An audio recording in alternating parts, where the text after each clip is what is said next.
All right, let us see if we are live or not yet.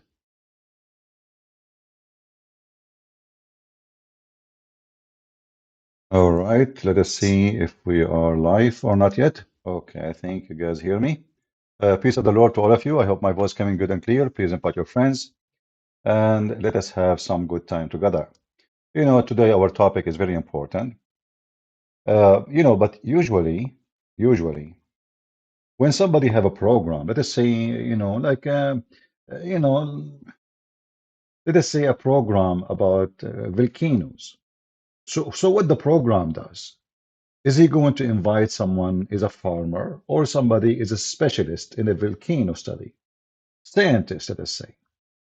If the program is about ear infection, who we are going to invite? A mechanic guy or somebody is a doctor, he study ears and this is his specialty. Those shows are just a show of stupidity. And look at this guy. I don't know what his name. He looked like a monkey. Honestly, look at his face. Is that a look of someone he have little intelligence? I'm just being honest with you. Look at his face.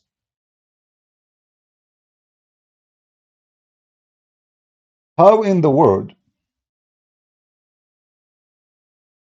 this person have a show? What is his education? You see, the second you listen to what will happen now, you will see that they are just a bunch of idiots. They become famous, and people who they are idiot like them, they listen to them and they believe them. And now we have to clean the garbage. Because there is many, they think what happened here is true. What is being said there is true. So let us examine what we heard. It'd be wild. Because I think that's at the top of their mind. I think that's at the top of their mind. Bassem, what do you think? Well, I want to get it back a little bit because since we're talking about Palestine and Israel, I think the most dangerous thing when you talk about this is you're either called a terrorist or anti-Semitic and whatever, right? And people. The dangerous about this, if you talk about it, they will accuse you to be either a terrorist or anti-Semitic. There's a third solution. So which one is you? We will find out in a few minutes. And I want anyone who listen to this, doesn't matter who you are. I don't care if you support this or that. Everything we will show you is based on evidence, not on speeches and opinion. Those people, they sell words. Here, we give evidence. Right away, he starts saying things which, you know what, the reason we cannot talk much about it, because if we do, we are either terrorists or anti-Semitic. But isn't it Islam is the religion of terrorists? And this guy, he is the one who will say soon that he is a Muslim. And later we will find out what Islam teach. So are you a moderate Muslim with jeans? And then your Quran now wearing jeans like you? Do you have a moderate Quran? Do you have a moderate prophet? Do you Muslim replace your prophet like now he's gone and whatever he says is not there and you don't follow? So why you call yourself Muslim? So soon we will find out how they play games with words and how they try to fool people. So, the problem when you speak about this, you are either a terrorist or anti-Semitic. We will find out in a second. I would see the people who are the very pro-Israel, who really supported Israel in 7th of October, many of them are actually anti-Semitic.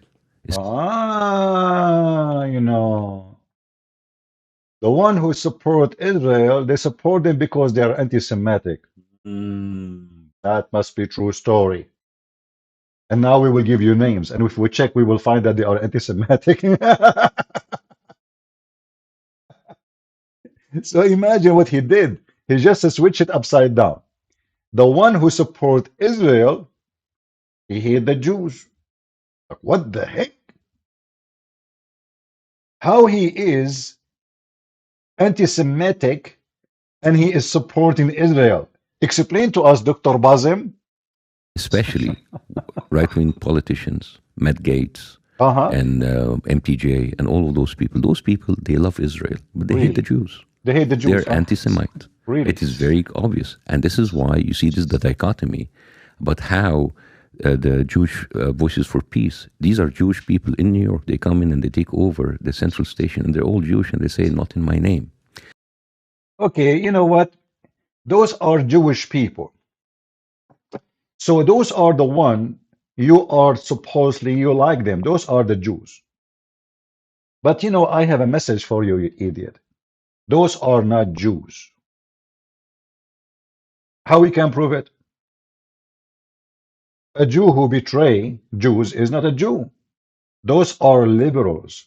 Those they vote for homosexuality, feminine. This is who they are. They are feminine and homo. What do you mean Jews? Same time, I have someone want to explain to you a message.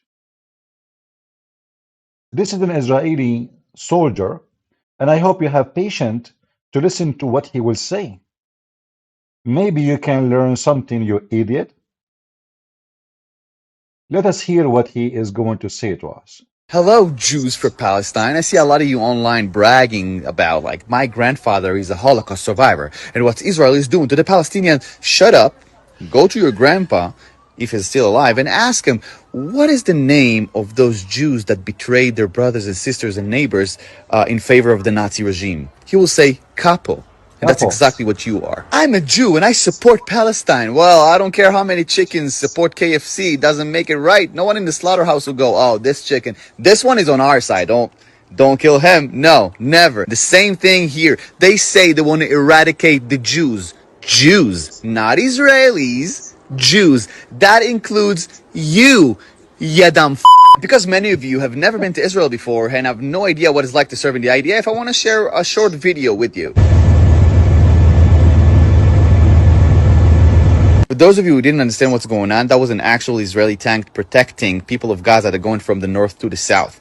Protecting from who, you might ask? From Hamas, because they kill their own people when they flee the war zone. I dare you to show me a quote-unquote enemy army protecting civilians from their own government. Please, if you care just a little bit about the people in Gaza, you should condemn Hamas and ask them to lay down their guns, bring back our hostages, and surrender. But you will never do that, so we will.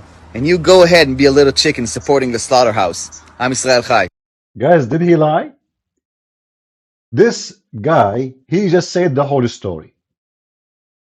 Those who they are supporting Hamas and they claim to be Jews, they call them Kabul. What does that mean? Traitors. And they did that even in the time of Hitler.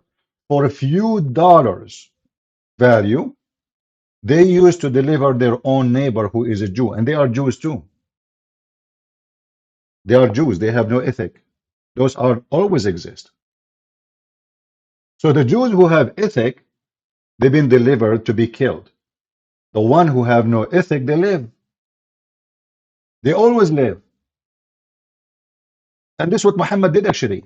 When Muhammad he slaughtered Bani Qurayza, he asked a Jew what I should do to them. This Jew, he knew Muhammad want to kill them anyway. So he wanted to save his family and his ass. Who care about what will happen to the rest? He said, kill them, Prophet. A Jew, he said, kill them. So when, you know, I told you 1,000 times, by the way, before we continue, I want to tell you, I'm not going to go to YouTube no more. I'm done with this program. They are a bunch of scumbag. Can you believe it? They are asking me to load a video. They are asking me for my ID. Can you believe it?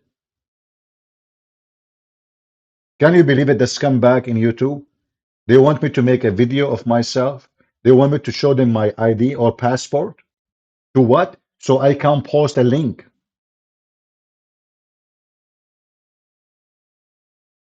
So tell everybody, please, especially those who load my videos in their channels, tell everybody that Christian Prince can be found here.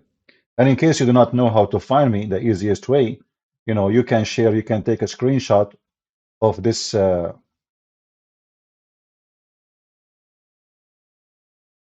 code. I will show it to you on the screen. You scan it, Let me be sure that the you can have the whole code appearing. Give me a second. Can you believe it? I wanted to post a link for Ramble. They are asking me to show my ID. I mean, in the state, you can refuse even to show your ID to a policeman. And those potatoes in YouTube, they are asking me to show them my ID so I can post a link. It's hard to believe, isn't it? Yeah, anyway, they want me not to go to YouTube. Okay, no problem, no problem. We are leaving YouTube. So let us see here. Let me zoom out. Give me a second. Here we go. So you guys can scan it and share it with your friends. You can take a screenshot.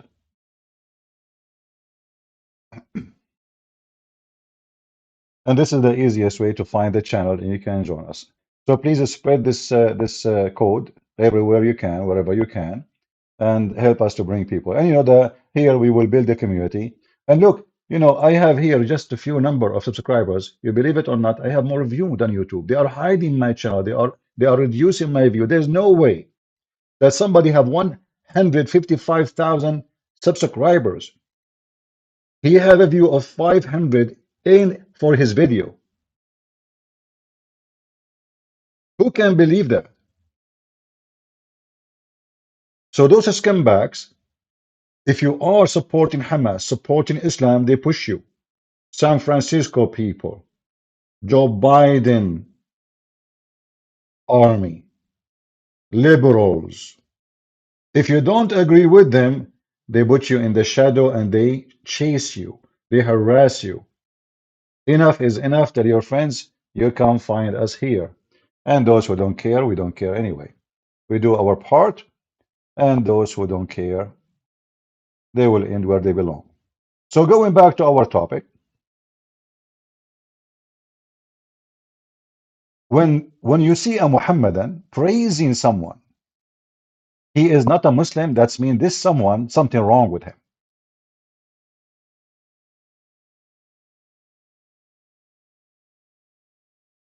You have to be smarter. Why in the world a Muslim he praise a Jew? That doesn't make sense.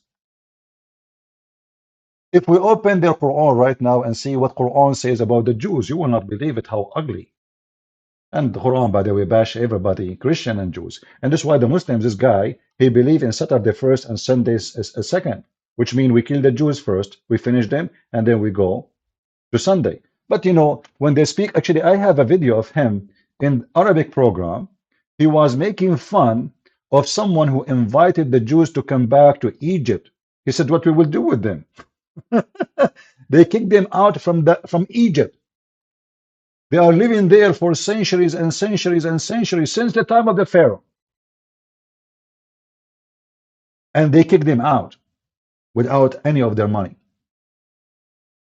And this guy was making fun. Why you are inviting them? What do you want to do with them?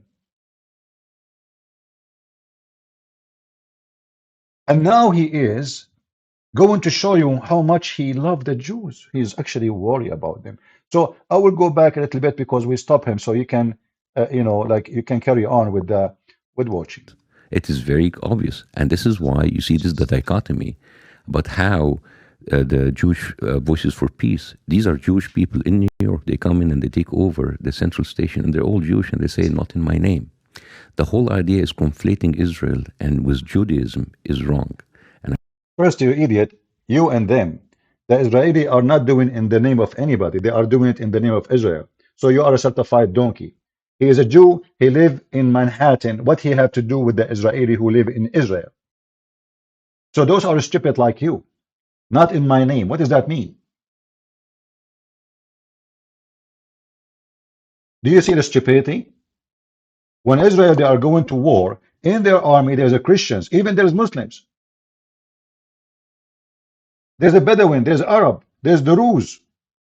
So those are stupid ones who say not in my name, who first using your name anyway? They think they own the, they own the title. That's it. Nobody, you cannot take it. It's our title. When those Jews in New York, they are just a group who support homosexuality and feminine party and growing hair under your arms, so you female, you can look like a man, and you supposedly now you are a man, and now you became equal. They are teaching girls that if you grow hair around your pubic area and you grow hair under your arm and you wear an underwear of a man, that will make you more powerful. Stop shaving your hair. Those are you yourself. You will die laughing at them. You will not even invite one of them to your house. Hypocrite. If those Jews who they are saying not in my name, they go to Gaza, what they will do to them? They will rape them. They will kill them. They will torture them, and they will kidnap them in the best scenario. Not in my name. Continue. And I think the most dangerous thing that can happen to the Jewish people of the world is to have Israel as their representative, because a lot of Jews. Ah, really? Okay, hold on. Are you threatening every Jew? Is that what he is saying? He is saying the most dangerous. Did you guys hear carefully what he is saying?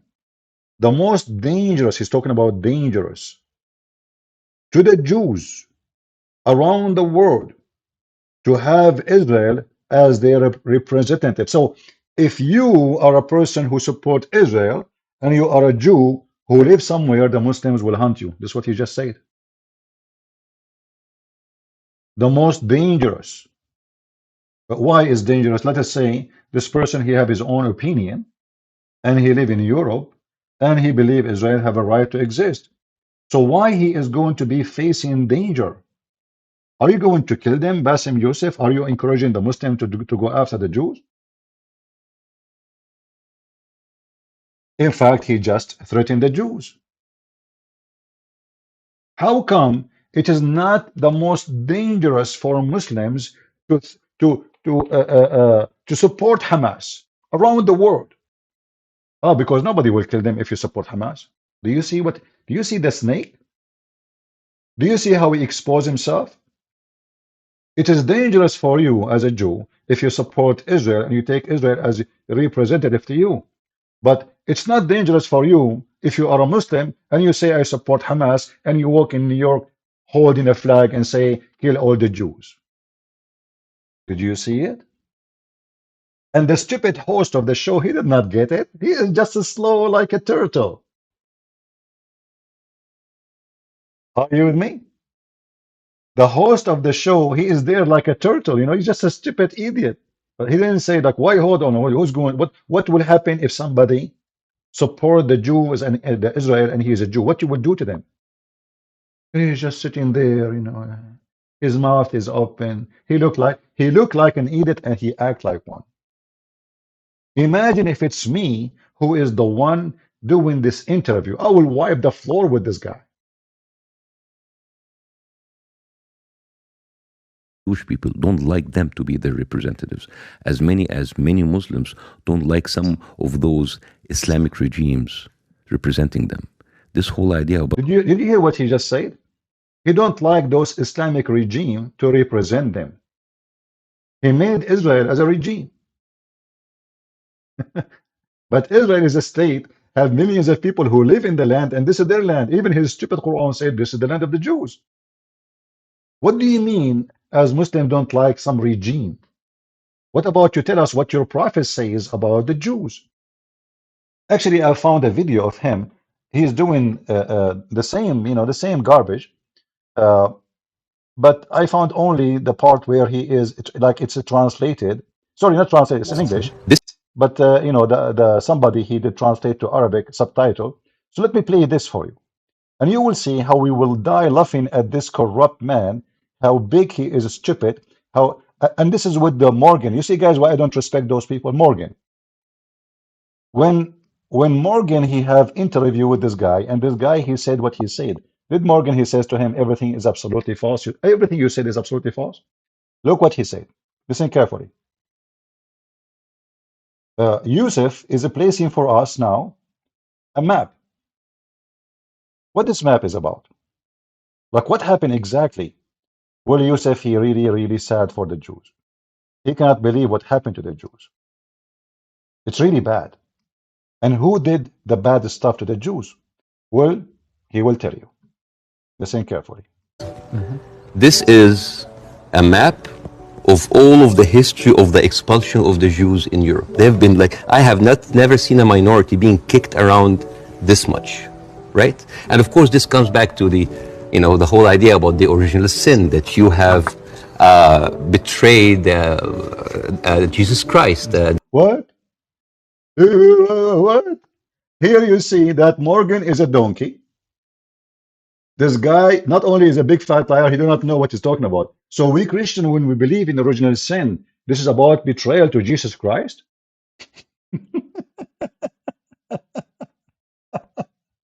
What? What?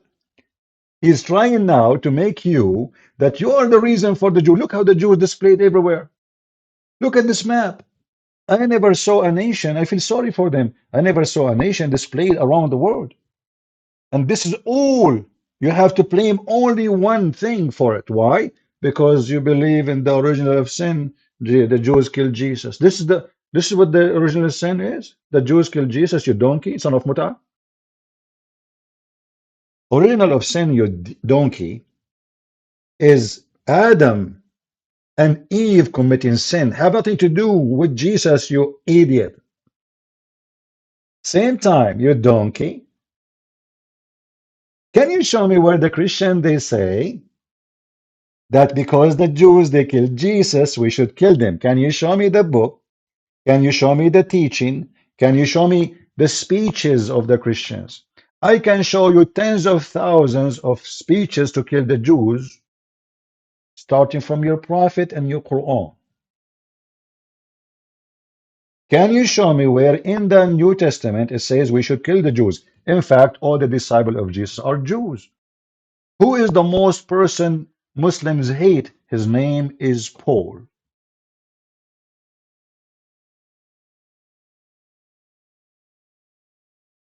Who was Paul? He is a Jew. What about the rest of the disciples? They are Jews. So when the donkey he speak, and this Morgan, this is why I don't respect those hosts, and they bring those people just to make money.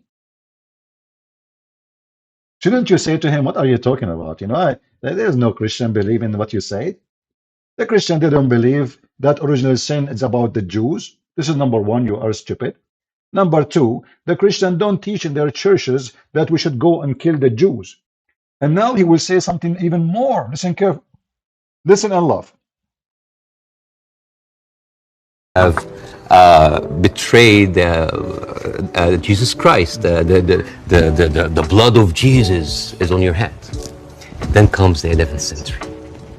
At that time, Jewish people were not allowed to own land. Before they continue, first of all, isn't it Jesus in the cross? He says, Father, forgive them. They do not know what they are doing. Is that true? Isn't it Jesus? He forgave them for his own blood before he died in the cross. So in Christianity is so clear how we stand from what happened. Same time, we don't go after somebody he is a Jew because he's a grand 2,000 years ago he shouted, kill Jesus. Are you stupid or what? It's you Muslims who do that. It's you Muslims who believe in that. In fact, your prophet, he said he was going to place the sin of the Muslims, even if it is like mountains, on the Christians and the Jews. If we go in the hadith, you remember we said we don't mention things without proof, right? We don't make speeches here. They make speeches full of lies. Here we give proofs. We don't make speeches.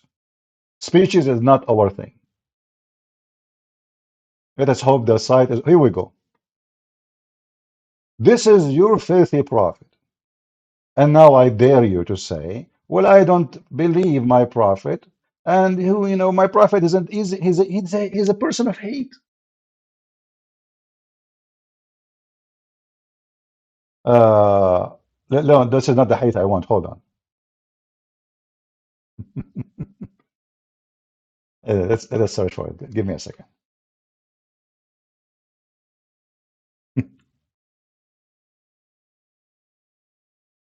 Again, please tell everybody that we are in Ramble,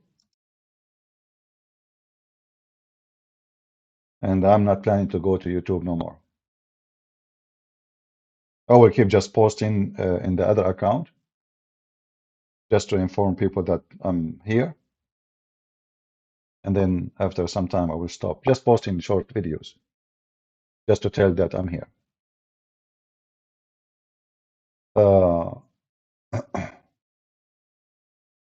Yeah, let us show this hadith.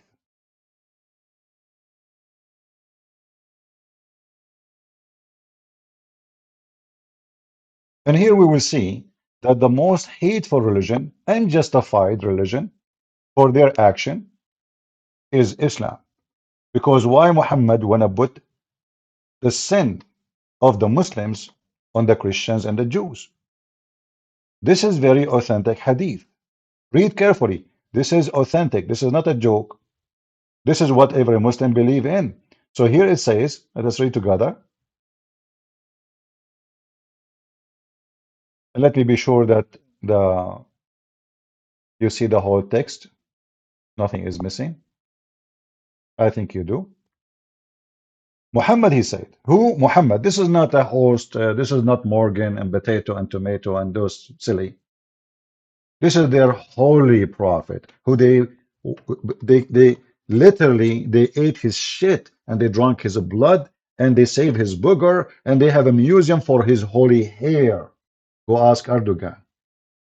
There would come people among the Muslims on the day of resurrection with as heavy sin as mountains, and Allah would forgive them and he would place their sin, or he placed instead of them the Jews and the Christians. Where? In hellfire. You see how many times the Muslim they say to you, oh, you say Jesus, he died for your sin. Is it fair? Is it fair that somebody else, he died for the sin of somebody else? Is that fair? We Christian, we don't believe it's fair too. It's not fair. It's not fair that Jesus, he died for our sin. Who said it's fair? That is the love of God. This is not about fair. Fair is you go to hell. Fair that you broke command, you commit sin, you don't deserve to be in the house of God. But here, is it fair? Is it fair that you filthy Muslims, you go commit sin and then your God, he will place me instead of you in hell? Is that justice? Yes, this is the justice of Muhammad. And why he is placing the Christian, why he don't mention the Hindus? Muhammad never heard of them, maybe. Why you don't mention I mean, there's a billion religion in the world. Muhammad, his God, never told him about them. Allah do not know about the Hindus. Allah, he never heard about the Buddhists, even though they are very ancient, but he did not tell him. So those are the only one Allah will place the sin of the Muslims on them, and he will send them instead of Muslims to hell. So when those people, they make up a lie, here we get them busted. Let us go back to this interview so we can laugh more. Let me see if we can make the quality higher, because it's really bad quality. Yeah, maximum maybe. Okay. So let us see here. Listen carefully and laugh. So what is what he will say to us? What he's trying to say to us? Listen. They were just peasants. Even some of the professions are not even allowed to participate in. But they were allowed to do one thing, usury, money lending, because it was prohibited by the Catholic Church to engage into that. So what happens when you work in money? You get richer, right? And those Jews lived in ghettos. Now, ghettos was not just like isolated neighborhoods in cities. Sometimes ghettos were outside the cities. This is like how isolated they were. And remember, this is what the Catholic did. This is what the Christian did, not his prophet. He was looking at the map. Actually, it looked like this video does not show everything, And this is not what I want, because I want to show the rest, because he spoke about the crusade. According to this donkey, the crusade, they went all the way to Jerusalem, and they killed only 2,000 Jews, and they came back. Looked like in Jerusalem, it looked like Jerusalem was controlled by the Jews. So the crusade, they came to kill, they killed only, he said, I will find the video. Just give me some time. I will find it. I thought this video have, because it's the same interview. He said there is a pope, his name is Urban II. He is the one who launched the crusade. What they did, they go and killed only Jews, not a single Muslim. It turned to be that the crusade, it was just to go there and kill the Jews, but there's no Jews there. Since when? Isn't it your prophet? He killed all the Jews and he displaced them, and most of them they went to Persia. This is your filthy prophet. I will try to find the video which I'm looking for.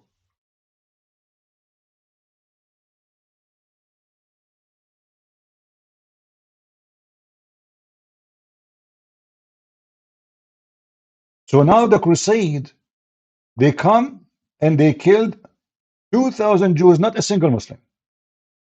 Look how much evil those crusades are. But he will not mention to us, by the way, why even the crusade are a crusade. Because the Muslims, they killed the Christians, killed the Jews, and they come to our land and they took our holy churches and they raped the nuns and they stole the money. And you know, go and read what John the Damascus, and read what happened. How they promised them you will leave. You know, we will give you if you surrender, we will let you go. And then they kill them and they steal the money. So here, look at this. Filthy Bassem Youssef claiming that the Jews are displaced around the world, treated so horribly. This is by the Catholic, not by Muslims. But he can't explain to us first why even the Jews, they want to the Christian land if they are discriminated by the Christians. Why they don't go to the Muslim land? Can you explain to us? What happened to the Jews in the Muslim land? How many Jews they used to be in Iraq? How many Jews used to be in Persia? How many Jews used to be in Egypt itself? He's from Egypt. By the way, he's not Egyptian. Have you ever heard of someone Egyptian have blue eyes? Yeah, God knows. Anyway, a lot of tourists coming to Egypt. So I will certainly expel the Jews and the Christians from the Arabian Peninsula. But when we hear this guy, he is so upset for what happened to the Jews. Do you see there anywhere it says the Israeli regime? Do you see anywhere it says those who establish Israel? It says Jews and Christians, any Jews, any Christian. And this is what Muhammad he did. And now this actor, comedian, by the way, he's the comedian maybe, but the kind who do bully. You know the bully? It's a bully business. It's a profession. Like, you know, there's many American, they call them stand-alone comedians, something. They are bully, you know. They bully everybody. The second you say something about them, they say to you, we will sue you. All their business is about bullying people. Like there's a guy, I forgot his name. Somebody, he said, I am sure his name is in the list of the, you know, this guy, the pimp, Epstein. So he said, I'm going to sue you unless you apologize. This guy, he make lies about everybody. He bully everybody. And now if somebody says something about him, he will sue you. And we know who is this guy. This guy is nothing but a bully. And now he is trying to bully the Christians, claiming that the Jews, they are suffering because of the Christians, not because of Islam. What happened to the city of Yathrib, which was the city of the Jews? Your prophet, he came as a refugee. There's no Christian there taken over. There's no Roman. There's no Roman Empire. There's no Catholic. There's no Orthodox. There's nobody. What Muhammad did to the city of Yathrib, he killed the Jews. He changed the name of the city, and now it's called Medina. But everyone knows that this is a Jews' city. Everybody in the city is a Jew. I want to find, give me a second.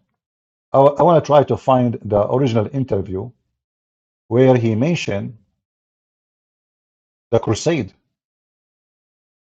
I thought this video really have the crusade, but look like it's not. Let me see.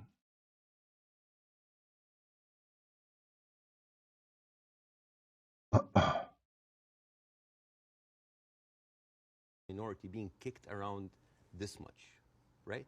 And Maybe of this course, one, I coming don't back know. to the, Let us see. the whole idea about the original sin that you have betrayed Jesus Christ, the blood of Jesus is on your hands. Let us see if this one And will then work. comes the 11th century. At Aha. that time, Jewish people were not allowed to own land. They were just Guys, then it come the 11th century. At that time, Jewish people are not allowed to own a land. Are they allowed to own a land in the Middle East? Are they allowed to go back to their houses in the Middle East? Are they allowed to go back to Jerusalem? No. Suddenly, the Muslims are the one who defend the right of the Jews. This guy, he defended Jews. peasants. Even some of the professions are not even Is, allowed. is the sound good or the sound is very low? Guys, can you hear his voice?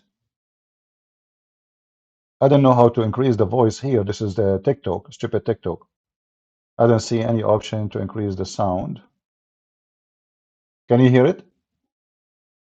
It's very low, huh? Okay, maybe here. Here, hold on. Yeah. Okay, go.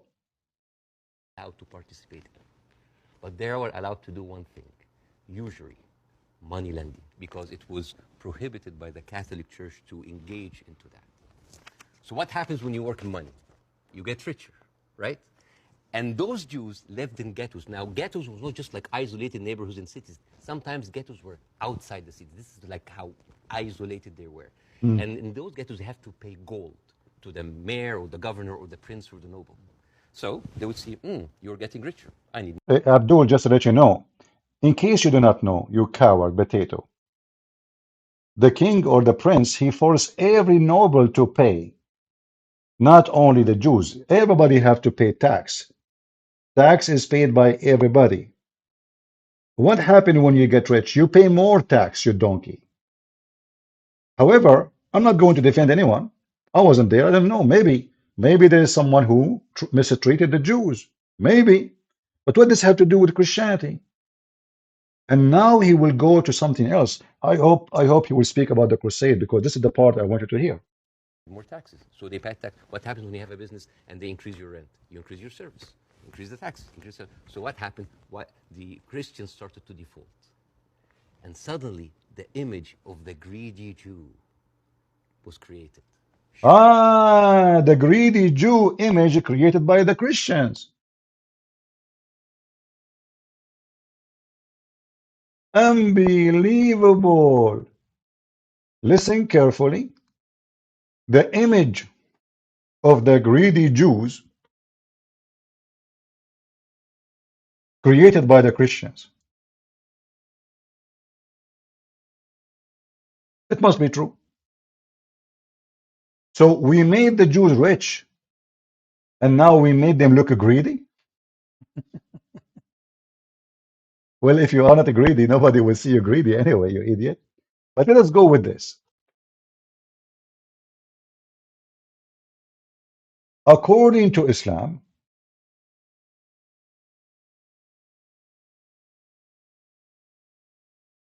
and according to Muhammad, the Jews are the most ever greedy.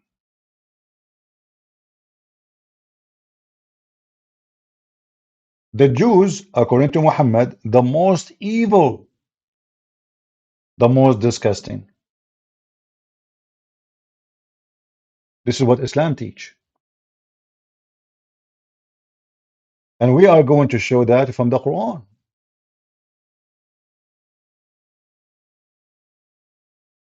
We do not need to show it to you from somewhere else. We can show it to you. And now he is talking about the story of the two cities, about Shiloh, the Jewish guy. Well, he's talking about a Jewish guy, not the Jews.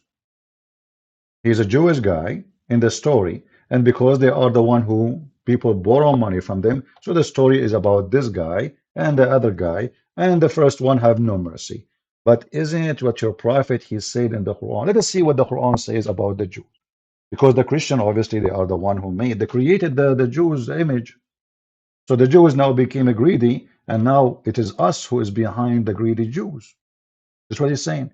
But I will let him continue a little bit so we can show you the reference. Shylock, merchant of Venice. If it will feed nothing else, it will feed my revenge.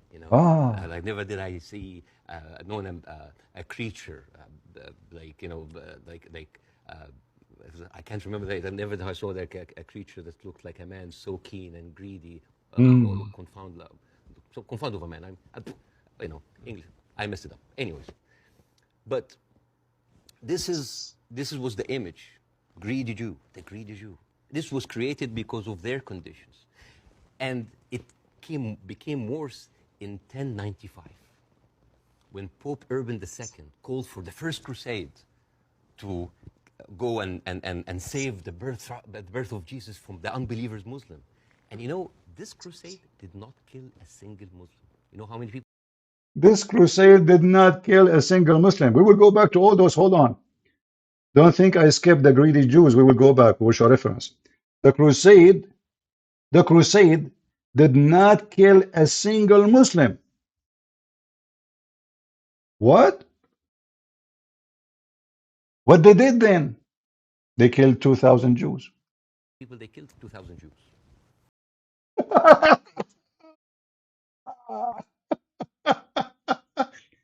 And the funny is, this guy Morgan, he is sitting like a donkey. He said, what are you talking about? Are you sure? So the crusade, they went all the way to Jerusalem, and they took back Jerusalem, and they found there 2,000 Jews, and they killed them, and they took Jerusalem. So who is the one who was occupying Jerusalem then? The crusade was to fight the Muslims. I mean, can you believe it? Look at his face. And Morgan sitting like a donkey. Really? Yeah. Okay. That's history. This guy is a historian. He knew history. How you know all those information, Bassem Youssef? They went all the way, the crusade to Jerusalem. I don't know if his head is showing. Sorry, I'm not. The image is not coming right. It's my fault. Let me change the ratio of the picture. Let me see if I can. How you can even move this stupid TikTok? How you can replay? I don't know. I mean, it doesn't show you how you go back. It doesn't show you. Here. Okay, hold on.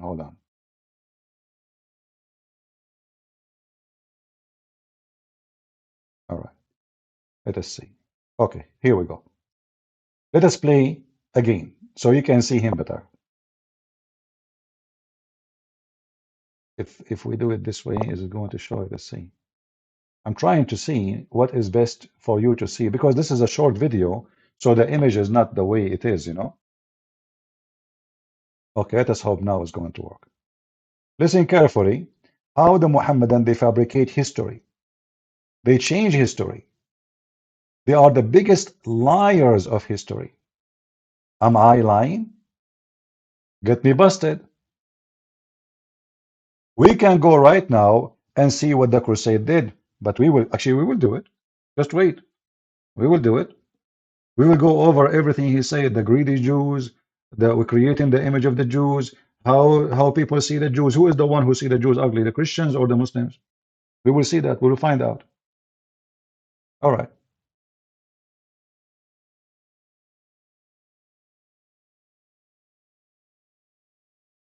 Play.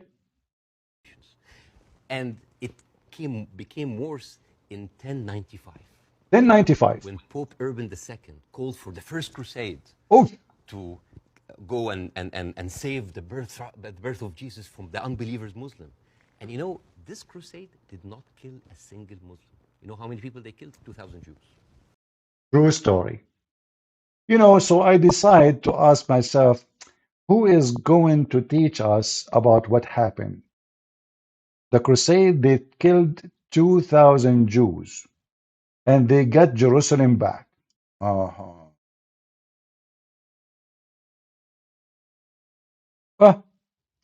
I'm going to ask Dr. Yasser Qadi. He is expert with the crusade. Yasser Qadi, do you agree, Dr. Yasser Qadi? Do you agree with this guy? He said that the crusade, they went all the way to the Muslim land. So they crossed through what is called Turkey now, which is not Turkey. They crossed through Syria all the way to Jerusalem, and there's no Muslim there. What happened? The Muslim, they were in the fridge. Like what happened? The Muslim, they were in vacation when the crusade came. Listen carefully, brothers and sisters.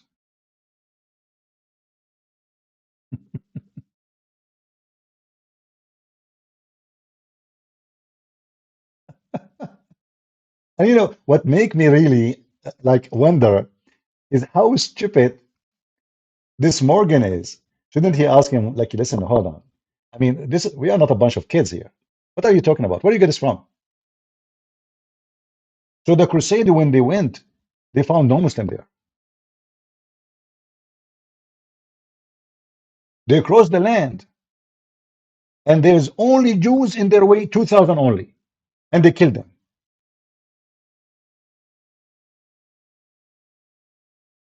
Dr. Yasser Qadi, what do you think about what Bassem Youssef is saying?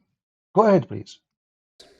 Around 1,000 years ago, or 922 to be precise, in August of the year 1099, one of the great senior ulama of the ummah, a judge appointed by the Sultan, by the name of Al-Qadi Abu Sa'd Al-Harawi, he was granted an audience in the palace of the Khalifa, the Abbasid Khalifa in Baghdad. This Khalifa is Al-Mustadhhir Billah. And he entered into this palace. He took off his turban and he was shaved, which is a sign of humility. Nobody appeared in public back then with their hair uncovered in Baghdad, except if you were a pilgrim. He had shaved his hair and he went with a group of people in tattered clothing, with blood still on their garments. They weren't dressed properly, disheveled, tired, clearly not from the people of Baghdad. And he entered into the chamber of the Khalifa. The Khalifa was sitting on his throne, and he began thundering in a loud voice, which is not done in the presence of the Khalifa. And he said, "How dare you be sitting here? How dare you enjoy the comforts of this dunya, eating and drinking and living like this, when your own brethren in Asham have been slaughtered, when Baytul Maqdis has been conquered? How can you be sitting here and doing nothing when our brothers and sisters are inside of the bellies of vultures, and our sisters are being dishonored, and here you are doing nothing?" And he brought forth the people that were with him, and they turned out to be survivors of the massacre of Jerusalem. And he asked them to describe in vivid detail what they had seen. And they were clearly tired, disheveled. They had come straight from Jerusalem to Baghdad. And as the descriptions continued, the Khalifa lowered his head in shame. The entire room became quiet. And at the end of that conversation, the Khalifa promised to do something about the matter. And why would not the Khalifa of the Muslims lower his head in shame? After what happened in July of 1099, barely 2 weeks before the Qadi entered Baghdad, how could not the entire Ummah lower? I'm so glad you lower your head now and you will lower it later, and then just wait. More is coming. You took our land from us, we take it back. You donkey. You thief. You took our land and now you are crying for we took our land. But here you notice, guys, how in the interview with Morgan, that guy, he claimed that the crusade, they went there. Somebody said in the text, Tony Holy, I don't know who's Tony Holy. He said the crusade they went to France and Spain. Who told you that? What are you talking about? The crusade they went to France and Spain? Are you sure? I'm not sure. You know, your history is so good. So listen carefully.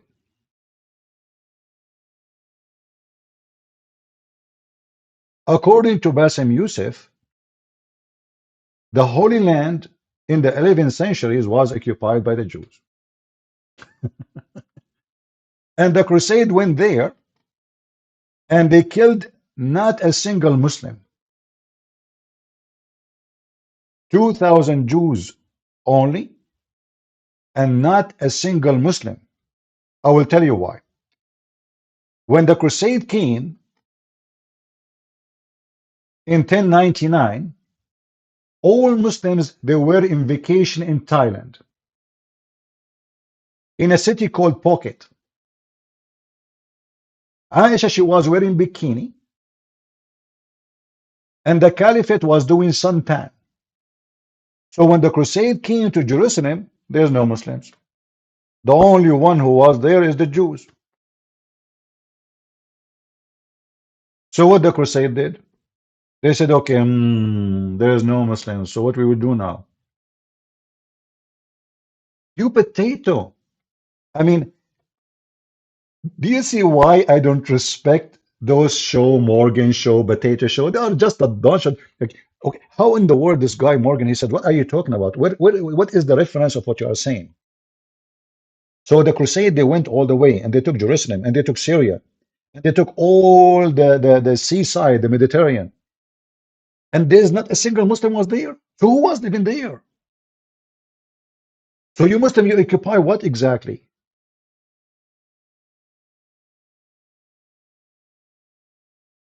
And this guy is crying for the massacre of the Muslim. They lost miserably. This guy is a Muslim, that guy is a Muslim. This guy, he's Sheikh. He's reading from Islamic books.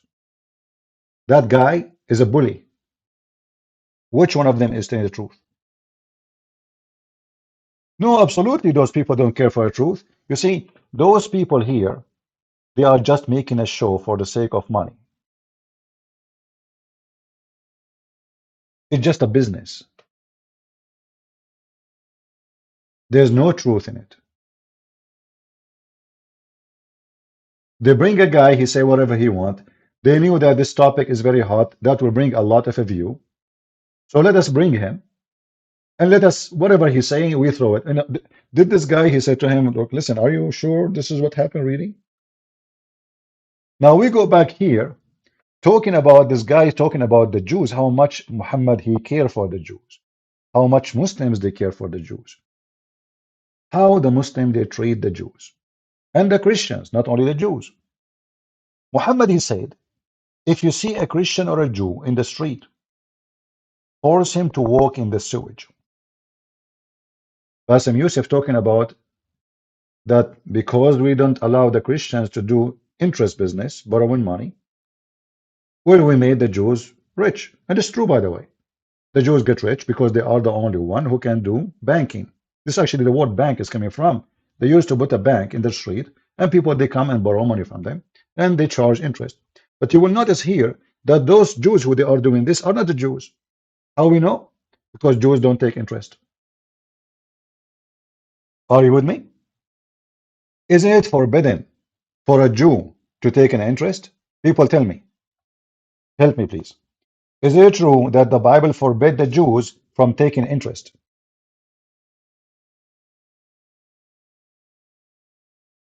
Is that correct?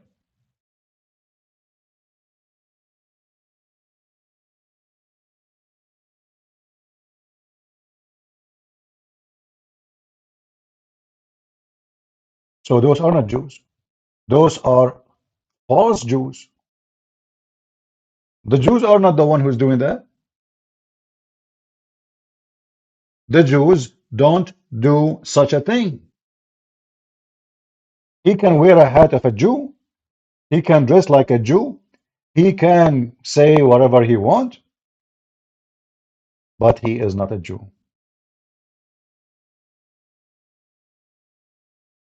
And as you see, the Christians in Europe, they are discriminating the Jews to the point they are the one who control the banking and get rich. Do you see how good this discrimination is? How your prophet, he treated the Jews and the Christians.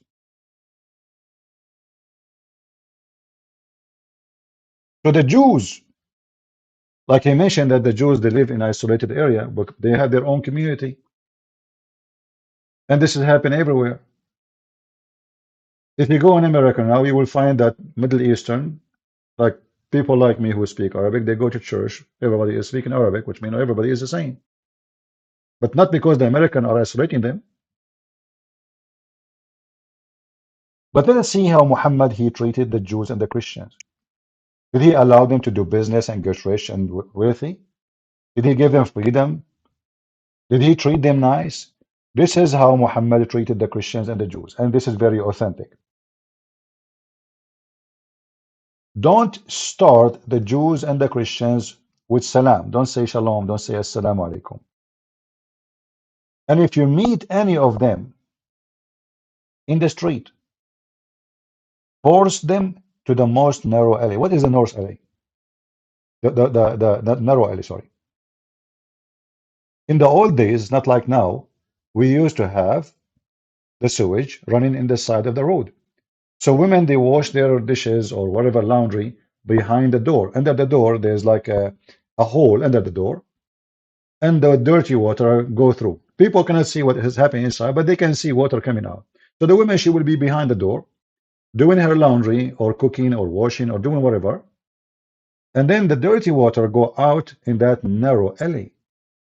So Muhammad is telling the Muslims, when you see a Christian or a Jew in the street, you need to force him to walk in the sewage.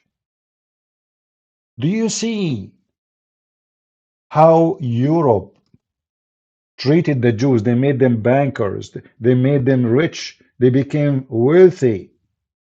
And in Islam, Christians and Jews, they walk in the sewage. So you can imagine how they treat them when it's about business. We are just talking about walking in the street. We did not do anything yet. You just go on the street. This is the filthy scumbag Muhammad. And then they say to you, Islam is a mercy. Islam treated the Christians and Jews nice. This is your prophet speaking. And now this potato, he claimed that when the Christians, they went to Jerusalem, and by the way, you cannot go to Jerusalem without going through Syria and all, you know, whatever the Muslims they occupy. Like, did they take an airplane and they went to Jerusalem? All that land was occupied by Muslims, not the Jews. This coward, he claimed that the Christians went there, the crusade, and they killed 2,000 Jews. And by the way, there's many stupid people, they claim that the crusade are bad. In fact, if not the crusade, you will never have a freedom of speech right now. We have a freedom of speech because of the crusade. If not the crusade, the Muslims will be controlling Europe long time ago, and you will become a Abdul, and you cannot even choose what you can eat, what you cannot eat. All of you, you own your freedom to the crusade. This is the truth. But in the school, they teach you the crusade. They were attacking for the sake of money. They are stealing. They are murdering. They are a bunch of murderers. And the Muslim, they were defending their land. This is what they teach you. Because the liberals, they hate Christianity. So they try anything they do, anything they can to frame a Christianity as a people who believe. They claim that they are people of peace, but in fact, they are a bunch of criminals.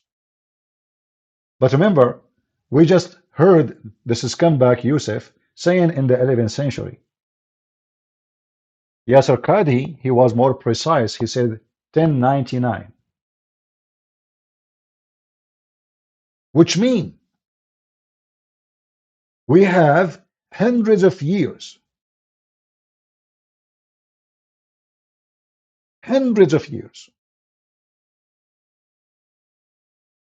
after the Muslims' occupation, and 1,000 years after Jesus.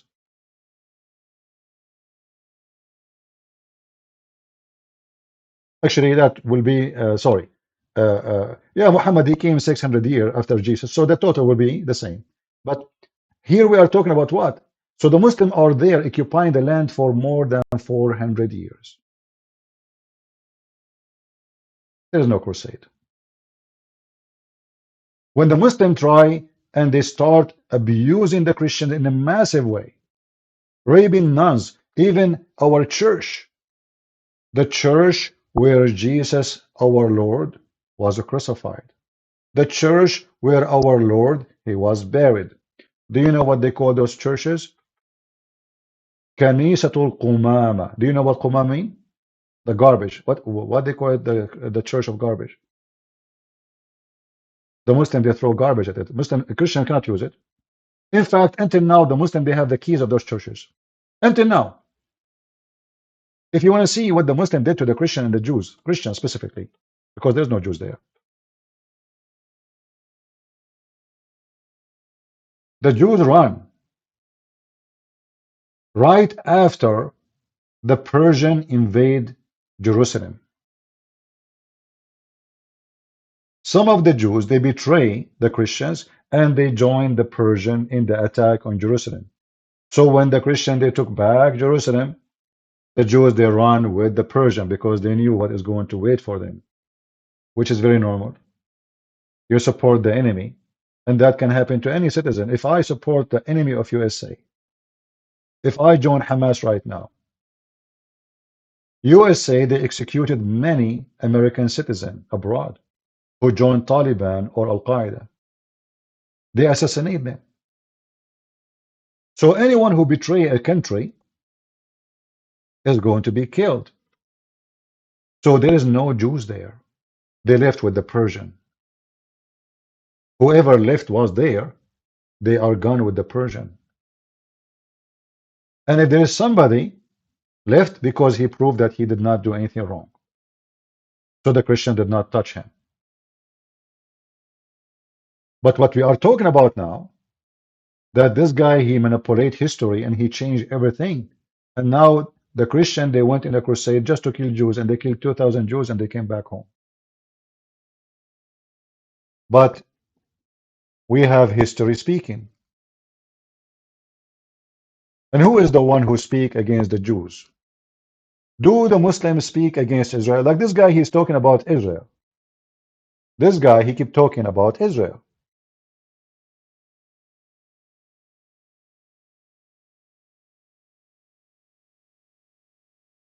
It's dangerous to make Israel represent the Jews. Why? But making it's all or none now. Israel have actually done a lot of criminal activities that a lot of Jews do not Like what? Like what? Can you tell us like what? Tell us like exactly what happened. agree upon. And a lot of the people who go out in New York, in Brooklyn, in Los Angeles, these are Jewish people shouting, "Not in my name." Those are not Jewish. Those are people who support homosexuality, they support the feminine, and everybody knows that they are not Jews. Even you yourself, you don't consider them Jews. Even the Quran don't consider them Jews. Oh, we can prove it. But let us hear more. Many of those people are actually Holocaust survivors, like Gabor, who was like a very famous. They are Holocaust survivors. So if you are a Holocaust survivor, now if you say something stupid, the Muslim, they make you as a witness. That's it.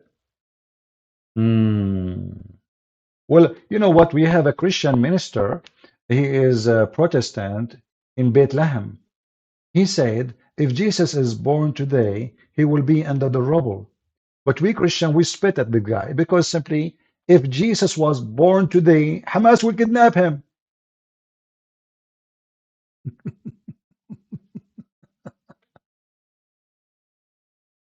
I mean, it sounds stupid, right? I mean, you cannot kidnap Jesus if you are Hamas, but because he's born of a Jewish family, Hamas, they invade. Let us say Mary, she gave birth to Jesus in October 7.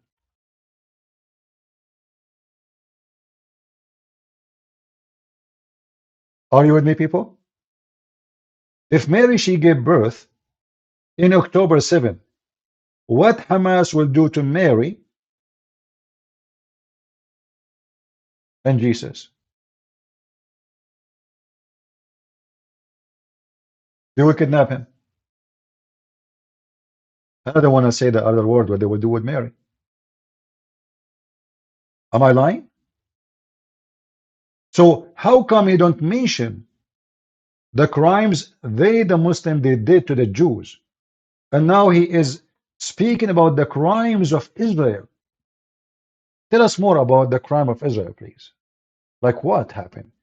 Himself, and you say Israel is a Zionist terrorist apartheid country. So if you think like I'm saying this because of my Muslim or Arab background, listen to the other Jews. They're saying, Oh, he is an. But supposedly the broadcast is still live.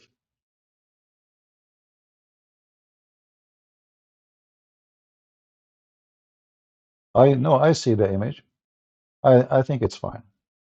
Jews for Palestine. I see a lot of you online bragging about, like, my grandfather is a Holocaust survivor, and what Israel is doing to the Palestinians. Shut up, go to your grandpa, if he's still alive, and ask him, what is the name of those Jews that betrayed their brothers and sisters and neighbors in favor of the Nazi regime? He will say, capo. And that's exactly what you are. I'm a Jew and I support Palestine. Well, I don't care how many chickens support KFC. It doesn't make it right. No one in the slaughterhouse will go, oh, this chicken, this one is on our side. Don't kill him. No, never. The same thing here. They say they want to eradicate the Jews. Jews, not Israelis. The Jews in Egypt. What happened?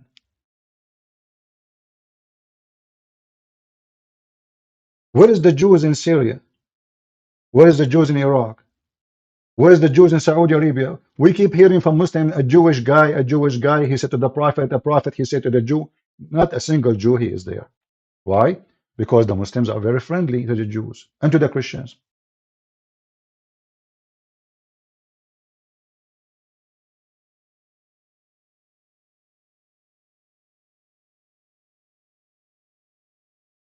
Guys, Ramble is a good program.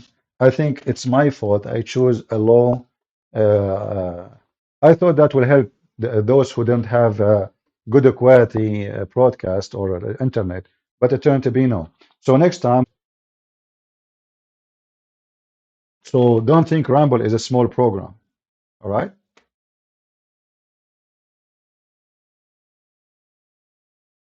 Anyway, if you have a problem, you can leave. What I can do, I will do my part. And if the internet from your side not working, I don't know. Where is the Jews in Europe? They are in Europe. Guys, where is the Jews in Europe? First of all, why the Jews in Europe? Why the Jews went to Europe?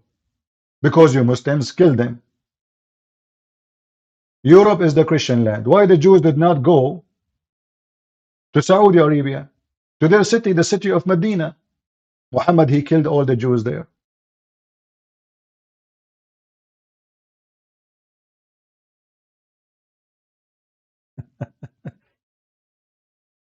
So here you see how stupid this religion is and how they lie. The Christian, they went in a crusade, they killed 2,000 Jews, and they did not kill a single Muslim, when the fact none of that is happening. The whole war was against the Muslims, who they invade our land and they took our churches. And the Jews, they seek refuge in Europe for a reason for sure. They found that they can be safe there, but they cannot be safe. Why they want to go to Europe if they are from Israel? Why they are scattered around the world? Who is the one who made them scattered? We showed you. Muhammad, he said, if I became victorious, I'm going to expel every single Christian, every single Jew from the Arabian Peninsula. Same time, those are your Muslim teaching in the mosque in London. By the way, what you will hear now, this guy, he is stupid. He don't know what to say. He says they are calling for destruction of Israel. That's false. They are not calling for destruction of Israel only. They are calling for killing the Jews.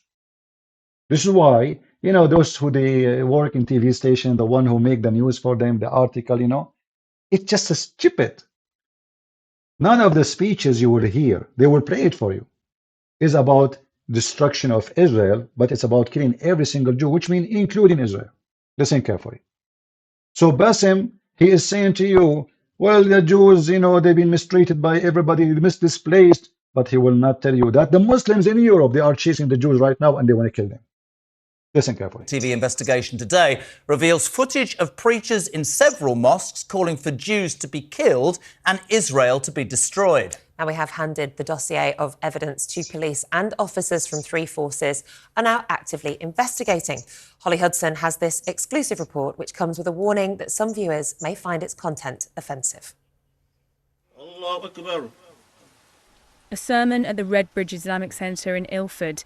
The speaker prays with his congregation in Arabic to curse the Jews and the children of Israel. Talk TV had the recording translated twice independently. It's voiced by an actor. O Allah, curse the Jews and the children of Israel. O Allah, curse the infidels and the polytheists. O Allah, break their words, shake their feet, disperse and tear apart their unity, and ruin their houses and destroy their homes. And from London to Liverpool. If the 2 billion just marched on Israel, it's all over. These spat in the direction of Israel, 2 billion, it's all over. To Birmingham. The stones will speak and say, "Oh Muslim, behind me there is a Yahudi, come and kill him." Preachers at mosques across Britain. Did you hear what he said? Guys, just focus with my topic and stop talking about the broadcast and copyright. Otherwise, I will start blocking. I'm not here to hear from you about stupid things. Either you are here to focus with me on the topic, or you are here just to chat and entertain yourself. Focus. So, this guy, he said, the stone will tell you there's a Jew behind me, kill him.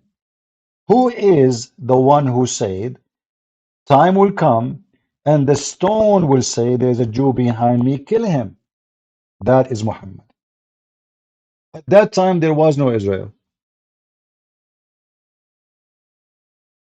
At that time, there's no state of Israel. The Christian, then how they get rich? That's a nice mistreatment. Who wanna mistreat me? If the Jews, they've been given the chance to do banking business, that means the Christian, they said, okay, none of our business to force on them our law. So the Christians cannot do interest. Those are Christians. So they are free to do any business they want. They did not force them to work in the money business, no. But because the law does not go for them, because they aren't Christian, that means the Christians are not forcing their own law on someone he is not a Christian. How that can be discrimination? But in fact, is the opposite in Islamic countries. Can a Christian eat in the street on the month of Ramadan? Oh no. Can a Christian do whatever he wishes as a business? Like, can a Christian, even live in Saudi Arabia? Well, let us say a Christian, he want to make a farm of pigs in Kuwait. What if he want to open, he decide to sell alcohol? Can he do that? So look at the discrimination. The Jews in Europe, because they are Jews, the Christian did not force their own rules on them. The rules only go for Christian. If you're a Christian, you cannot work and do this. You cannot give mortgage with interest. Because he's a Jew, well, he can do as he wish. Because simply, he is no Christian. He is not to be forced to do any business he don't like. Do you see how it's the opposite? Are you with me? And now those are Muslims in Europe. If the story is about Israel, why they are not just attacking the state of Israel as a government? Why they are talking about killing the Jews?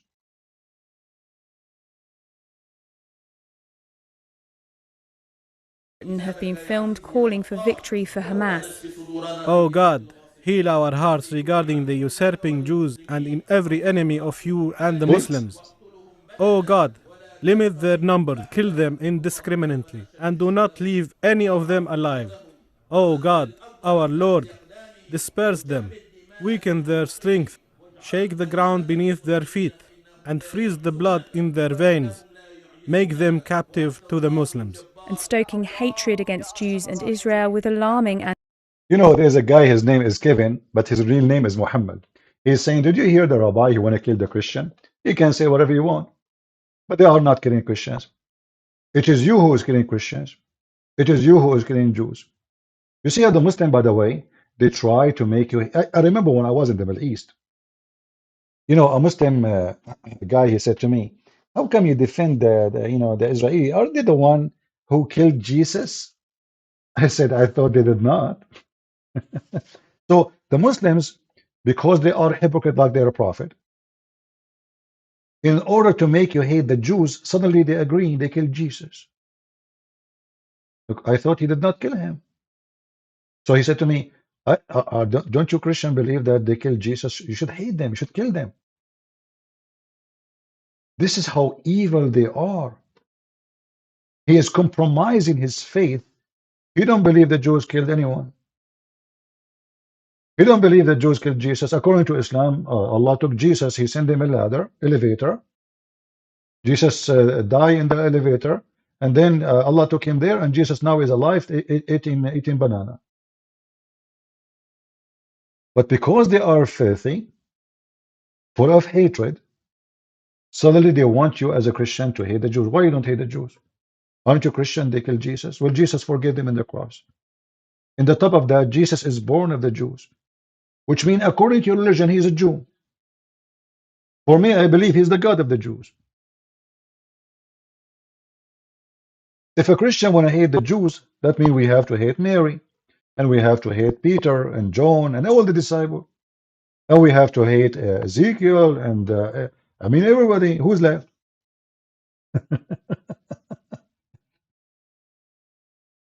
Almost every single name in our book is a name of a Jew. Is that correct, people? Do you agree with me? Almost every single name in our Bible is a name of a Jew. Even the word Yeshua is a Jewish Hebrew word. Am I lying? Even the word Messiah, which the Muslim they use, is a Hebrew Jewish word. 47. And it says it clearly, children of Israel. Do you see it? Do you see it?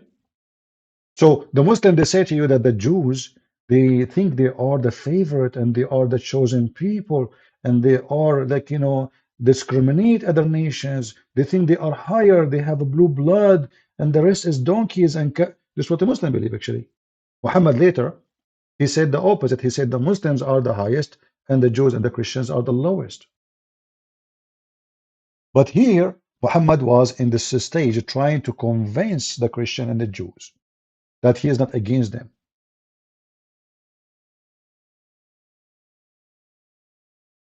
So what he said, O children of Israel, remember my favor which I bestowed upon you, and I favored you over all nations.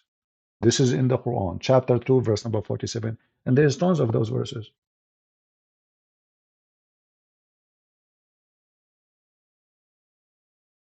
When the Jews refused to believe in Muhammad, he changed his tone. The Jews became monkeys, they became pigs, the worst of the creatures, and the Christians too. If we go here, you will see, if we ask this guy Bassem Youssef, who is the reason for the whole drama to happen? He will say to you, Israel. That's false. The Quran says Allah commanded the Jews to kill every single Palestinian, and those who live now in Gaza, they are not Palestinians. Those are the Arab. If you ask any member of Hamas, who are you? They will say we are Arab. Well, the Palestinians are not Arab. They don't speak Arabic, and their language is not Arabic. Palestinians are not Arab. The first time the Arabic language enter the Middle East in that territory is in the time of the Caliphate Abdul Malik ibn Marwan. You can search his name, Abdul Malik ibn Marwan, and you will find the first thing you will find that one of his establishment is to change the language of the land. So he start forcing everybody to speak Arabic. Arabism. So those are not the Palestinians. It's a big fat lie to say that those who live in Gaza are Palestinians. Actually, if you ask them what Gaza means, they do not know. Hey, Muslims, who can tell me what Gaza means? They don't know, because this is an ancient name. Have nothing to do with those people now. Okay, what Palestine mean? They don't know. Do you know who is the one who called the name Palestine? I mean, there was even a country is called Palestine? No. If you go check what and who is the one who gave that name, you will laugh. Those are Arab. And most of them, they are Bedouin who came from Sinai. Arab is not even an ethnic, by the way. Many people who they are ignorant, they think Arab are an ethnic. I'm an Arab, but Arab doesn't mean an ethnic. Arab now is somebody he speak Arabic. But Arab, the origin is someone who live in the desert. Not even an ethnic. And the Palestinians, they are not from the desert. And they are not desert people. They are people who have their own cities and their own towns and villages, and they do farming. In fact, Muhammad, he forbid farming. You see, they say to you that the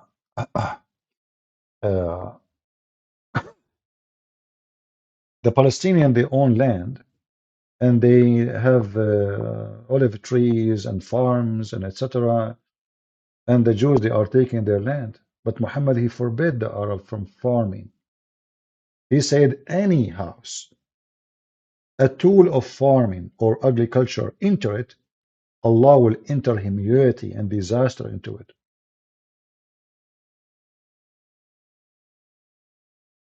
If we go in the hadith, as you know, we don't give speeches here. We prove what we say.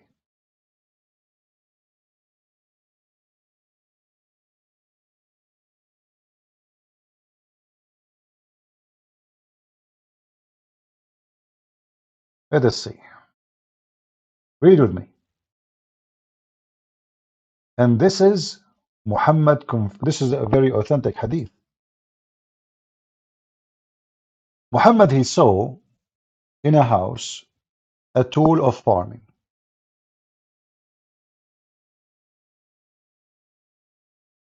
A tool of agriculture. Something we do not know exactly what it is. They went in the story. And this is from Al-Bukhari, very authentic.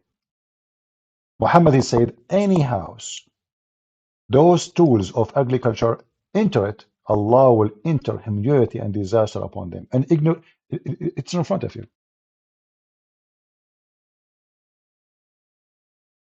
So what Muslim do for living? What the real Muslim Arab do for living exactly? Pirate. Attack the neighbor. Muhammad, he said to him, attack the Romans so you can get the blondie girls. They don't do farming. They are not even allowed to do farming.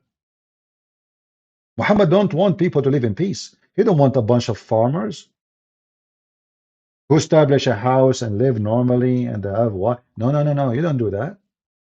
We want to attack. Keep attacking, bring in money. Otherwise, you need to ask yourself, if the Muslims don't farm, who feed the Muslims?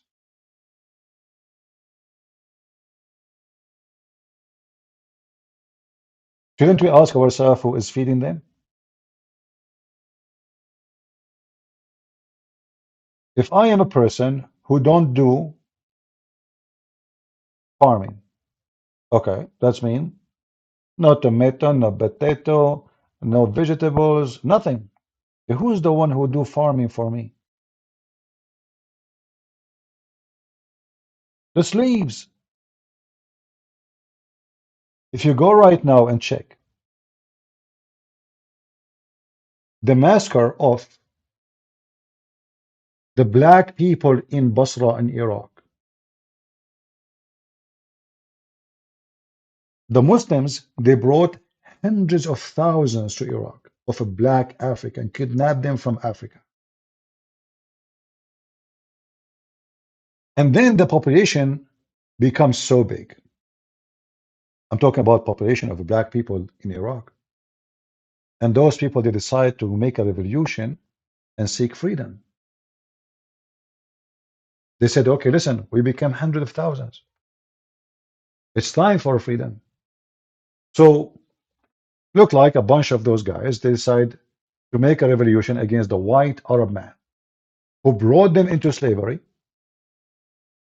to kill them, to rape them, to torture them, to use them, and to abuse them.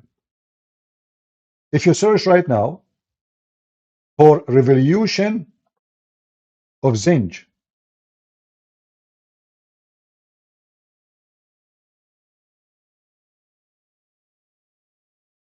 let me see if I can find it. Ah, you can look for this in Wikipedia. Zinj rebellion. What this is about? This is in Iraq, in the city of Basra. And they slaughter every single black person, the white Arab. This is the history which nobody tell you. I saw a Muslim, he was making a speech in YouTube in a city hall, and he was telling them, in this very house, the one who built this house, he used to own slaves. A Muslim giving lectures about owning slaves. When he's a prophet, he have 13 wives. And each one of them, she have tons of black slaves. Even he have white slaves. But those are for sex. Married a Copt, even though suppose she's an Egyptian, but according to history, she was blonde. Why she is blonde? They claim that she is originally from Romania, which means she is a Roman. She's not really Coptic. That's why she is a blonde. Muhammad, he accepted her as a slave, as a gift. Look, Muhammad, he received gifts as a slaves. Not only he captured people, enslaving them, raping them, no. Like Safiya and many others. No, no, no, no. He received by mail. He go to his door, he opened from Amazon, he found a bunch of slaves in a box, and one of them, she is so pretty, he take her to bed. Am I lying, Muslims? So who is the one who feed the Muslims? Who is the one who grow vegetables, crops for them? What they do for a living exactly? Not long time ago, a big sheikh in Egypt, he said, the reason we are getting poor because we stopped doing jihad. What he's talking about? Oh yeah, he said, do you know how rich the European now? Do you know what we can, how much money we can make if we get their women? The video is there in YouTube. Al-Qaradawi, he is one of the biggest sheikhs of Muslims today. He said, if not the sword, Islam is gone long time ago. If not the sword, Islam is dead long time ago. And this is absolutely, I mean, he is the biggest sheikh you have in history for them now. He is the head of the Islamic scholars in the world. And then those potatoes, they come and they give you a speech. And suddenly, a Muslim man from Egypt, who God knows who is his father, that's why he's blonde, claiming that he is the one who is worried about the future of the Jews because of Israel. Saying that Israel is the criminal here, and it's been supported time and time and time again by the EU, by American administration. I'm not asking for anything that is out of the box. I'm asking them to stop the killing, because let's say 7th of October, worst day ever. Okay. How many people are you going to continue to kill in order to get your revenge? You see, here you notice how this Morgan is the other guy, how stupid he is. What revenge? This is about revenge now? What do you mean? When your country, Egypt, and more than 25, 30 countries, Muslim countries, even from Pakistan, they come to attack Israel, you were seeking what? Revenge or justice? You will say justice. So when they attack you, they say justice. When you attack them, they say revenge. Same time, give them their hostages. Israel, they gave Hamas 3 weeks. They did not attack right away. Release the hostages and surrender. What Hamas they do? Come to us. Well, they have to go and bring their babies. How many people you need to kill? Stop the killing. He said. They are killing Jews for the last 14 centuries. And Christians too. This guy, he live in a country, he don't belong to it. This is the land of the Coptic Egyptian. How many Coptic are killed every year?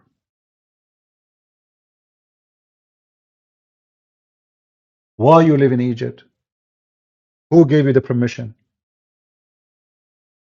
Isn't it this is the land of the Egyptian, and Egyptian are African and they don't speak Arabic and they are not Arab? How far Egypt is from Saudi Arabia? How come Egypt now is called the Arab Republic of Egypt? They hijack the land, they force people to speak the language, and then they change the name of the country, and now they claim it's an Arab land. But all of us, we knew that this is absolutely false. Only stupid people will believe in such a thing. History is there.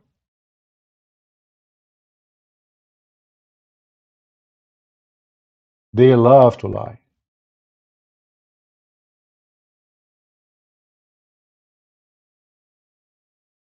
If we go right now and we search in Google, Prophet Google, peace be upon him, the description of the Jews, how Islam view the Jews. Can we do that? So I did, and you can do the same. But you know, always in English, you will find different stories. As we showed you, those scholars here or sheikhs, they don't see the same when they speak English. They are in London. They never speak as they speak in Arabic. In English, they don't say anything of this. In Arabic, they are making a speech to kill the Jews, all the Jews. Anti-Semitic rhetoric. Oh, revenger, revenge from the oppressive aggressor occupying Zionists. Oh Allah, shake the earth beneath them.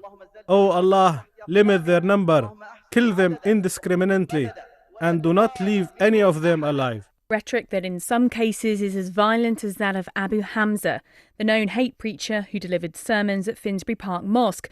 The reason the Muslim, they can say those things as they wish in England, because England, there's no government, there's no police in England. The king is a potato, the government is a scumbag, the police are even worried about their life, and the Muslims are taking over the street. So a tiny minority in the country are in control of the country. Like, look at this now. After all this report with the evidence, did the British government make any arrest? No. Did they deport anybody? No. Did they bring anyone to the state to police station and says, what are you saying? No. So we can ask people to kill the Jews, we can ask people to do genocide to the Jews, and we'll come to London. In London, you can't say that. Why not? The king and the royal family are busy receiving gifts from the Arab. The wife of the king, she is a whore. Even her last boyfriend was a Muslim. They are so desperate for money. Wherever the money comes from, they kiss the ass of the person who have the money. The previous queen, which everybody call her queen, and they say she was a good woman, she used to go every few months to the Middle East. For what? Just to receive gifts, very priceless jewelries. What the Queen of England have to do with the Arab? I mean, what they share? Nothing. Culture, civilization, language, religion, what they share? Why you keep going there? They are a very corrupt family. What about the government? A bunch of scumbag too. They open their land for immigration to the point nobody knows who live in England. I mean, who knows who live in England? Nobody. There's no border. There's nothing. And then not only that, you come to England, they give you free insurance, free school, free housing, free, and those stupid rich people, they work like donkeys, so they can pay for people they do not even know their name. And then when you ask the Muslims, what do you think of the rich people? They say kuffar, infidel pigs, filthy, disgusting. So they come to your land, they enjoy your food, they take your money, they threaten your kids, and you sit like a potato. You don't even arrest those who they are teaching hate. Their police don't even have guns.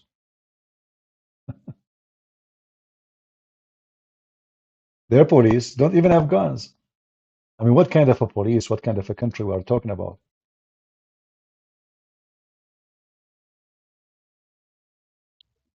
Is that a country?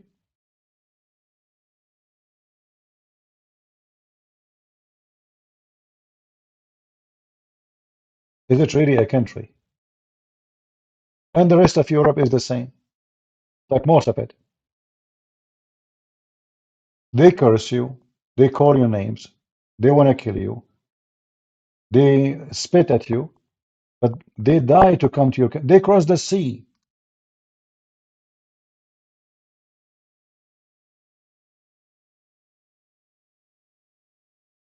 And if we go to any Islamic website to see how they describe the Jews, you will see all of them. They describe the Jews are the most evil people ever.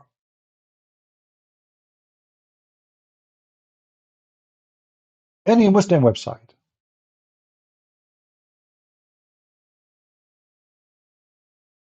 The Muslims in Iran, every morning they say death to America, death to Israel. Nobody speak about genocide. Well, Muslim can't do that. Imagine if a Christian, they open a school somewhere, not a country, a school, like a principal, he teach the kids, he says, say with me, death to Saudi Arabia, death to Pakistan, death, you know, it's you cannot do that. But the Muslims, they can. How the Quran describe the Jews? This is Ibn Kathir. And this is the Quran, not my words. I'm just showing you a little bit of what Islam teach about the Jews. Chapter 4, verse number 159. I will give you the link because it's in English. So you can read yourself and you can educate yourself if you are seeking education. You will see that the whole story is about how bad the Jews is. The crimes of the Jews. There's no Israel at that time. There's no Israel. What crime exactly we are talking about? Muhammad, he killed them. Muhammad, he took their land. Muhammad, he raped their women. Muhammad, he burned their trees. Muhammad, he tortured them, tortured them. And now here it says the crime of the Jews.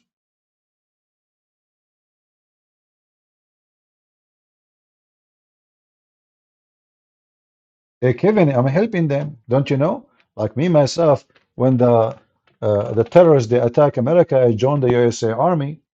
Don't you know? Maybe I did not tell you, Kevin. I'm not a potato like you.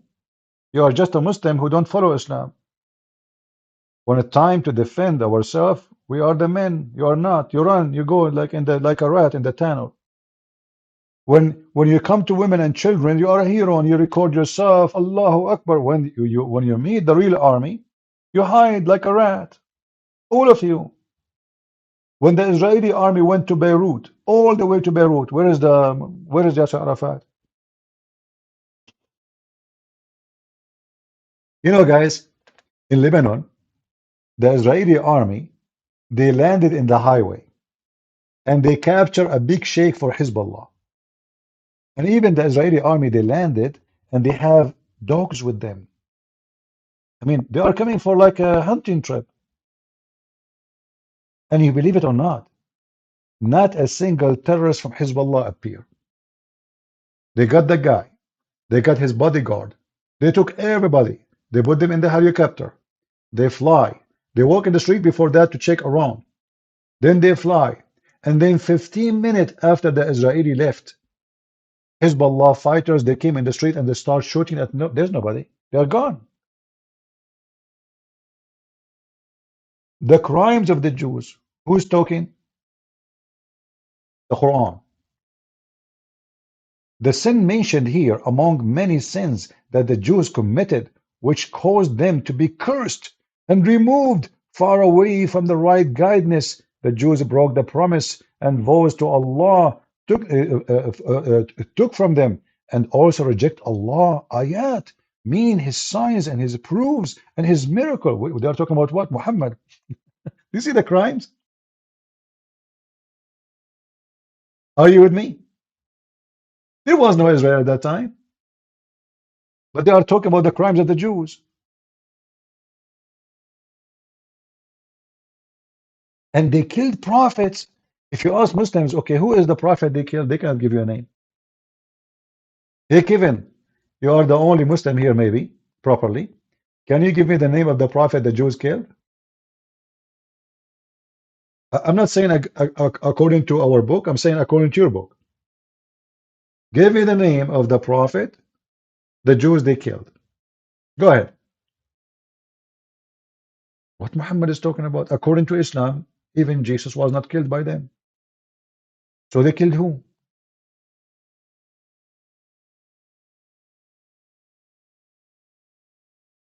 And if the Jews they killed the prophet, why you want to kill the Jews today?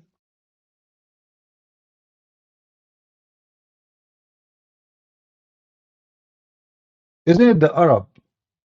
According to Muslim, they tried to kill Muhammad. So should we kill the Arab?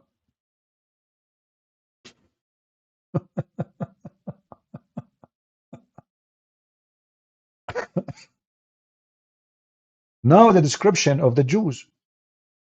Our heart are gulf, meaning warp with covering. According to Ibn Abbas, Mujahid, the Jews' heart is so bad, brother. The Jews' heart is so bad. Our heart under covering from that which you invite us. And then look what the Quran says. Nay, Allah set a seal upon their heart because of their disbelief. What the heck? What the heck? Look at this. So if somebody disbelieve, you set a seal in his heart so he not believe?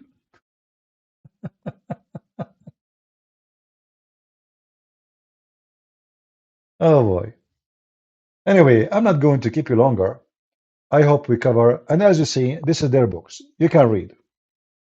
The evil accusation of the Jews uttered against Maryam. Suddenly the Muslims, they defend Jesus now. The Muslims, they seek revenge for Jesus. They kill the Christian, they make fun of Jesus, and they spit at Jesus, and now they are the one who want to defend Jesus. The Jews, they say we killed Jesus. They are proud of it. Suddenly Muhammad now defending Jesus. Can you believe it?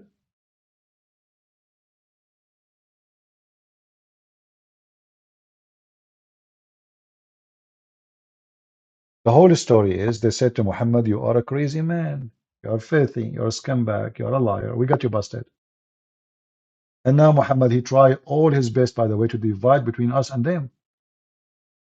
This is why Muhammad, he says, the most close people to you is those who call themselves Christians, and the most evil ones who hate you is the one who call themselves Jews. أشد الناس عداوة, Muhammad said. The most hateful people to you, Muslims, is those who call themselves Jews. And by the way, it's not true. Not true. There's a lot of Jews, they side with Muslims. And this is a proof that Muhammad is a liar. And he's a false prophet. How he gave a false prophecy? You can go right now and you will see many videos made by many rabbis siding with Muslims against Christianity. Like, not to forget to mention Tuiva Singer as an example.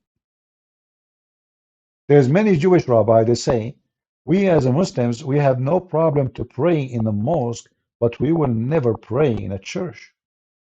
Is that correct? A lot of them. So even here, Muhammad, he failed. There's many Jewish rabbis because they hate Christianity. Christianity took a lot of their children. Jews don't convert to Islam. It's a stupid cult. Nobody believes in it. So because those rabbis are really evil, they say to themselves, it's better for us to side with Islam against Christianity because Islam is not convincing. Our kids will not go there. And let us join with them forces against Christianity so our kids will not become Christians.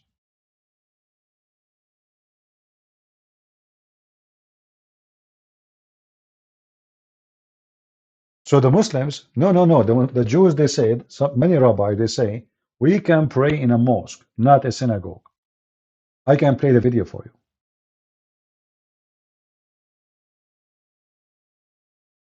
Many Jewish rabbis, they claim that the Muslims' God is the same as their God, which is false because the Muslim God is, his name is not the same.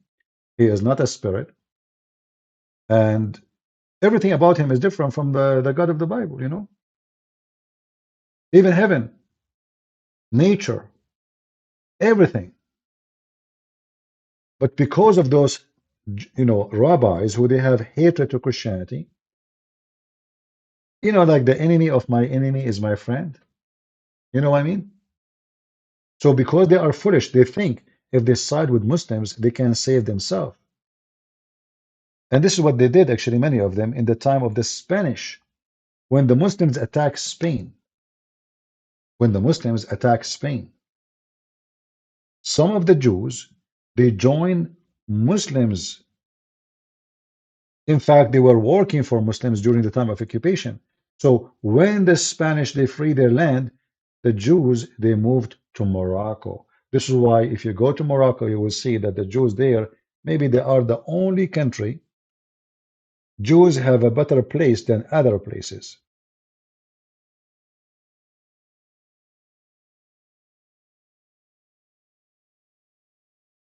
So the Muslim, they use those Jews.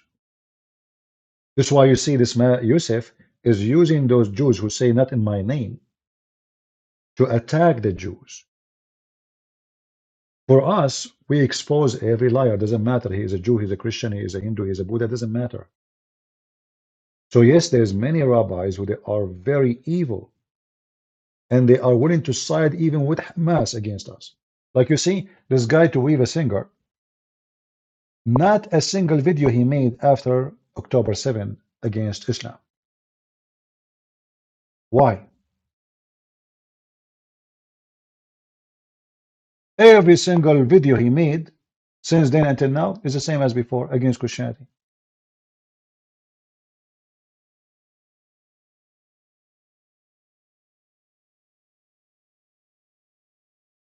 He defend Muhammad. He never speak negative about Islam. And he never made one video. I mean, come on, there's 1,400 Jews being murdered. Why in the world this guy don't open his mouth? Aren't you a Jew for God's sake? Well, no, he's not. He's a businessman.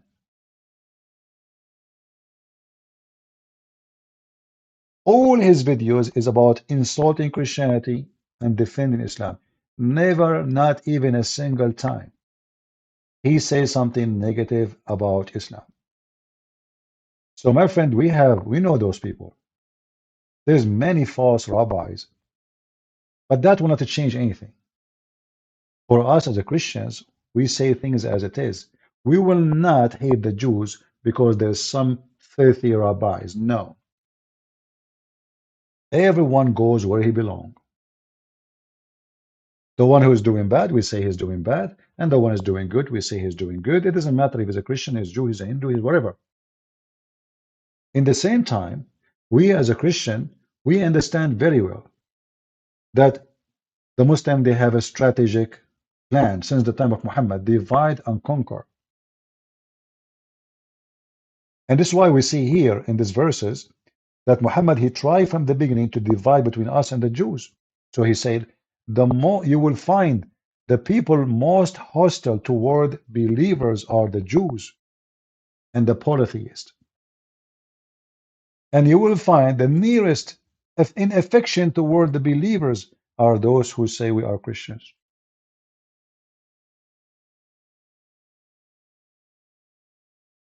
But the Jews, after Muhammad, until now, they never have any. I mean, Israel is a new state. It's not the same old state of Israel. They never had a war with the Muslims. They never attacked the Muslims. So Muhammad talking about a false prophet. A false prophet is a false prophet. Reality says the Jews, they prefer to deal with Muslims over Christians. It's a fact.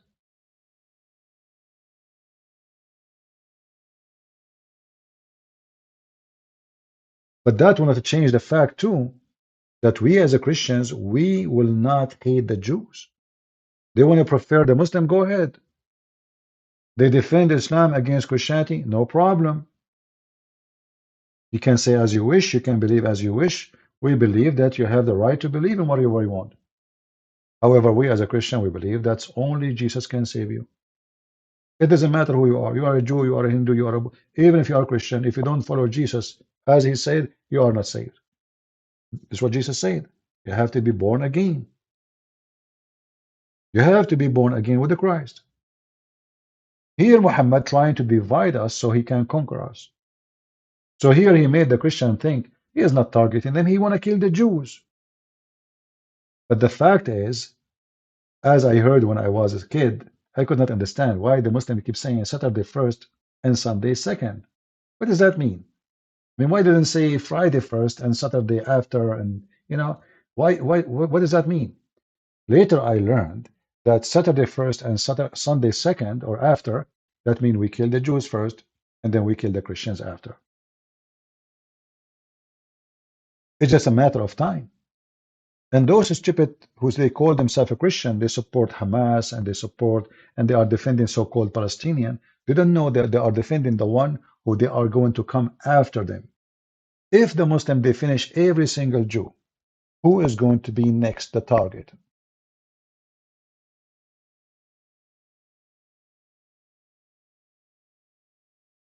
You know the answer.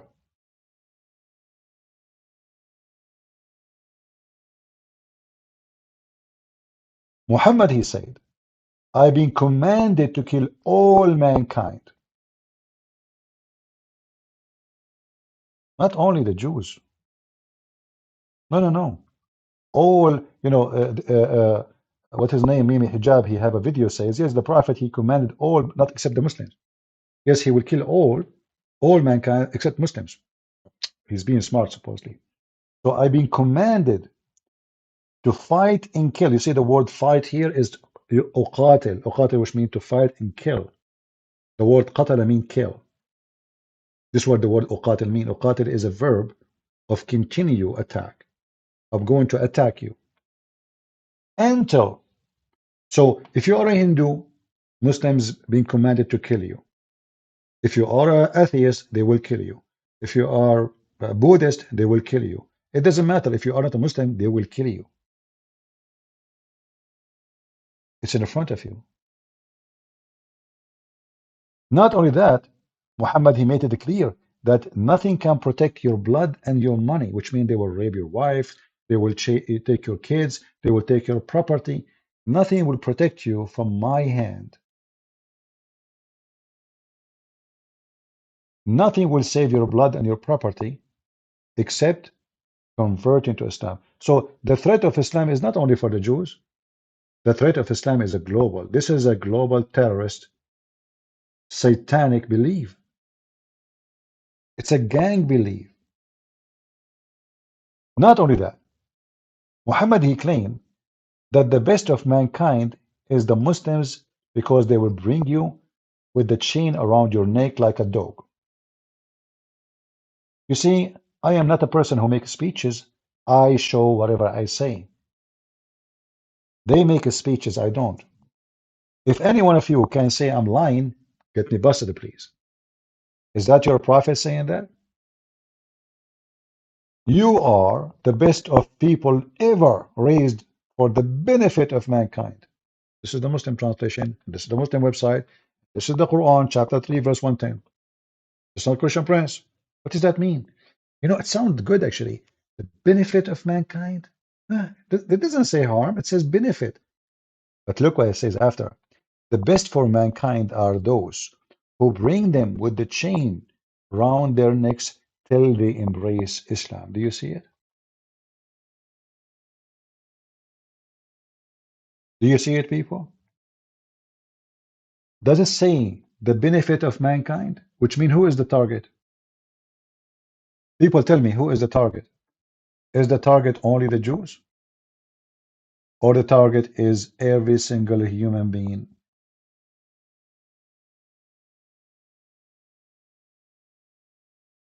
You know who's the target, right? Every single human being. This is not only about the Jews. This is why, if you are a fool who think those Muslims, they are just hateful to the Jews, you are just stupid. Everyone will go by his turn. Islam killed 80 million Hindus. 80. You know what those 80? By now, they should be 8 billions.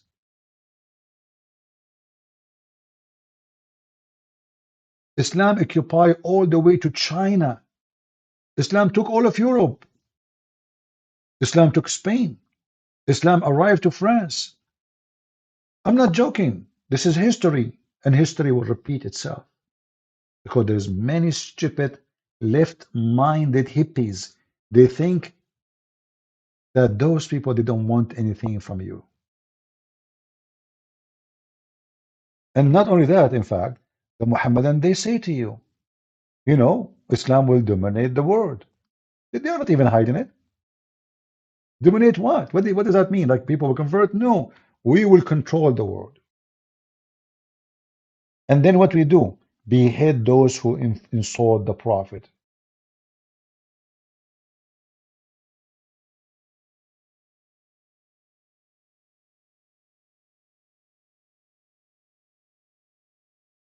You can go right now and search for images. You will find tons of them. Muslims are not hiding their target.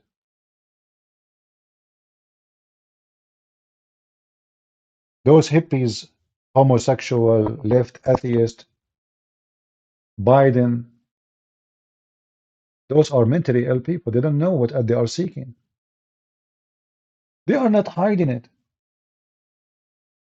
Kill whoever insult Islam. Behead whoever insult the Prophet, and we are going to dominate the earth.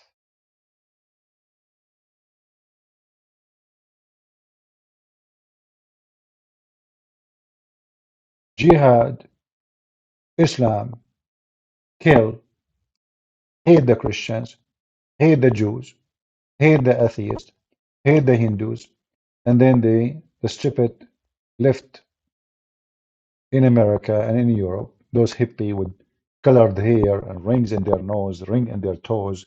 They have ring everywhere, but doesn't ring a bell for them. All the signs, all the act. I mean, we just until now we have ISIS. We have thousands of video of beheading and killing and no, does not present Islam, but this is Muhammad teaching. Name for me one thing ISIS did and Muhammad did not do. Can you? It is one thing ISIS did and Muhammad did not do. Who is a Muslim can tell me? In fact, ISIS, they were nicer. I can prove it. You see, ISIS, none of their videos split a woman two pieces when she's alive. They did not do that. Muhammad, he did. A woman almost she is 90 years old. He tied her legs to two different camels, and he commanded the two camels to walk or run in different directions. So he split her two pieces when she's alive. And then the Muslim, they give you a speech about Islam as a mercy for mankind. And Muhammad, he raped her daughter. Not only he killed the mother, he raped the daughter. Muhammad, he put nails in the eyes of his enemies. He crucified him. He cut their hands and their feet. And he put nails. He put nails in the fire, and he put the nails in their eyes when they are alive. That is the evil Muhammad.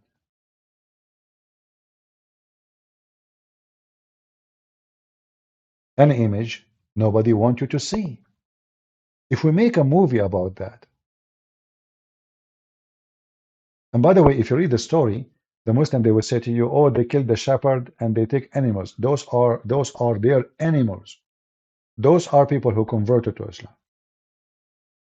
When they came to converted, Muhammad, he told them, let your sheep go there. So he took their animals. He took their camels. He said, what? I mean, we converted to Islam. We did not agree you can take our money. So they went to the shepherd, which Muhammad, he hired to guard those animals. They told him, give us our animals. He refused. They fought with him, they killed him, and they ran with their animals. What Muhammad, he did? Read it. He crucified them. He cut their feet and their hands, which means the right hand, the left hand, the right foot, the left foot, and he put nails in their eyes. It's in front of you.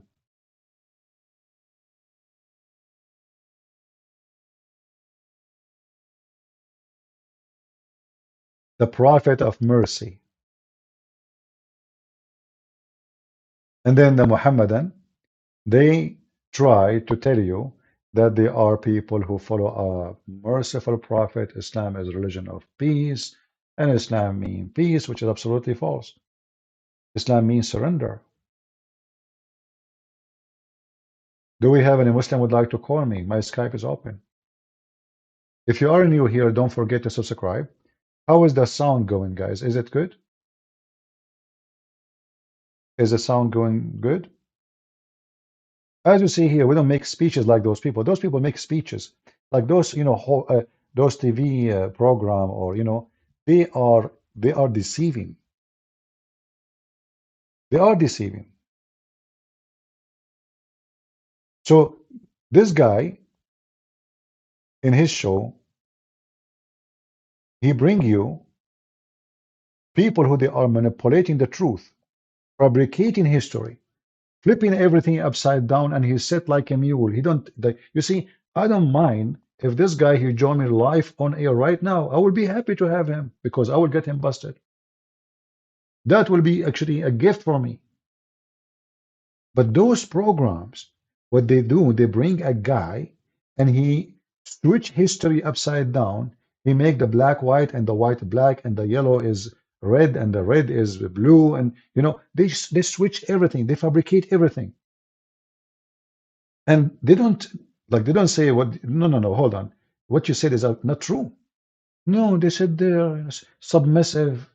They have, I mean, if you go actually in the beginning of the video, the first thing, I do not know this guy. I never saw him before. I'm not talking about the Egyptian Muslim guy, the Arab.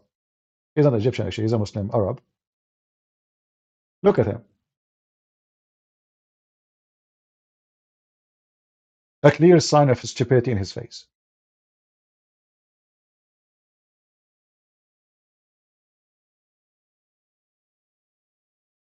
I don't know the guy. But when you sit there like a mule and people, they can lie as much as they want. So what is exactly the purpose of your program? You tell me.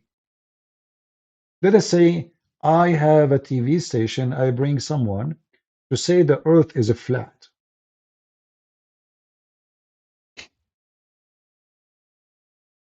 And he is trying his best to convince people that the earth is a flat.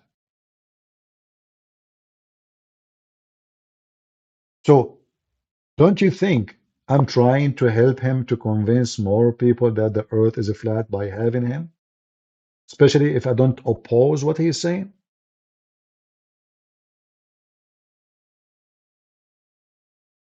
He is scared to be censored. Well, you don't know, you are so famous and etc. And now you are scared to be censored. It doesn't sound right for me. Today, I tried to post a link in YouTube.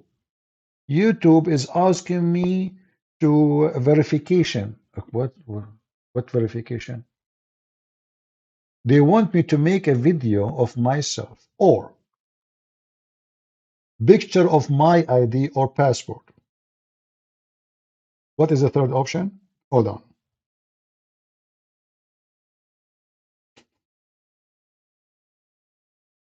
It is really hilarious.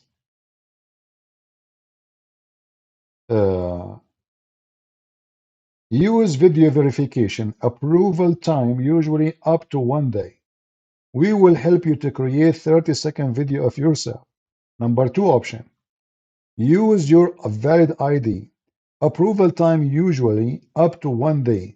Take a photo of your valid ID like a passport or a driving license. Imagine, I need to give my driver license to YouTube. No joking, guys. I'm serious.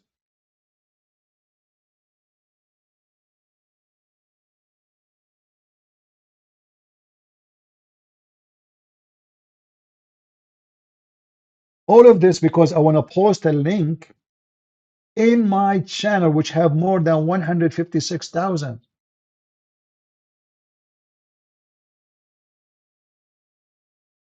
Can you believe it? They want my passport. Even the police will not ask you for it.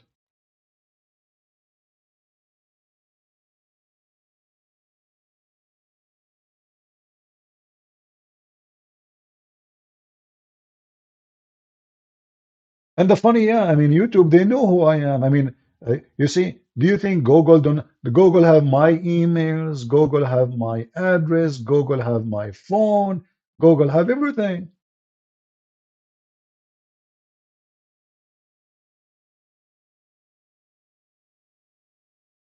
But it's okay.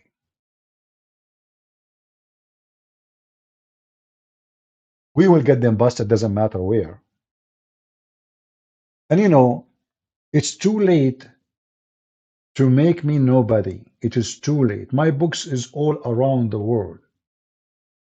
My videos is everywhere in YouTube. Not a single Muslim in the world did not hear about me. And you think you're stupid YouTube, you can stop me?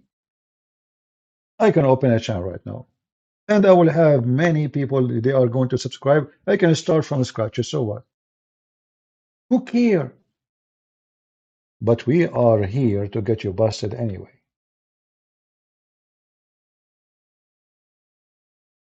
Any Muhammadan have a courage to call me? Any Muhammadan, he think he have the courage or the knowledge to call us?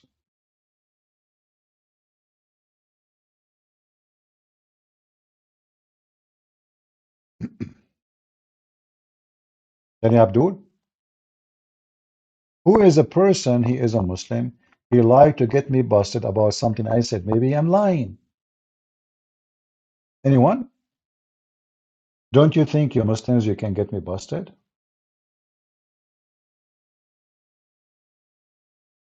Can I debate you on a flat earth? No, you won. How I can debate such a thing? Look, the earth, here we go. I'm looking here. The earth is flat. You won, my friend. I'm smarter than debating you about that.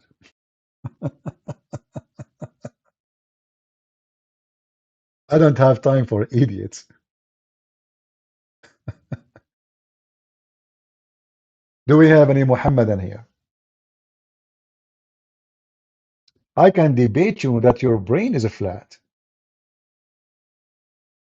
Oh, you are joking, maybe? Okay. Sorry, guys, I don't know if people are joking or not. It's but if you are serious, I can debate you about your proving to you that your brain is must be flat to believe that the earth is a flat.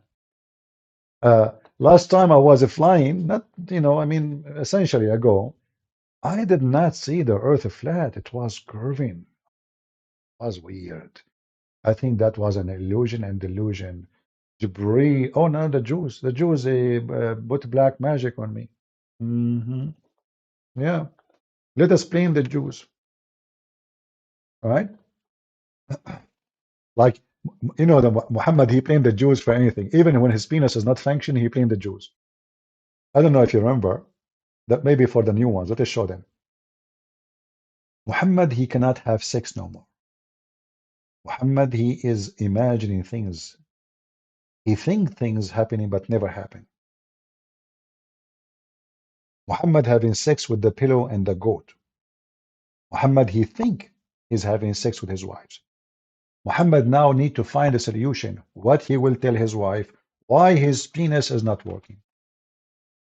He said, easy. The Jews. Who did that to me? The Jews. Even when Muhammad's penis is not working, he blamed the Jews. The Jews, brother. The Prophet continued for such and such period, imagining that he had sexual intercourse with his wives, but in fact he did not. He did it with his neighbor. His name is Abdul. Caliphate Omar. What happened? Well, brothers, sisters, with a breath. First of all, there is no read through. And there is the person he did the with, and he played a spell with the Prophet Muhammad. He is a Zakanai. How the Jewish guy, he was able to put a spell on your Prophet. Do you know? With a breath. At very easy.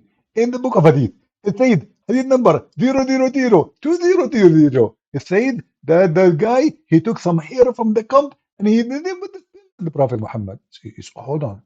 So the Prophet, he was controlled by a Jew who was able to obtain some hair from the anus of your Prophet. Question breath.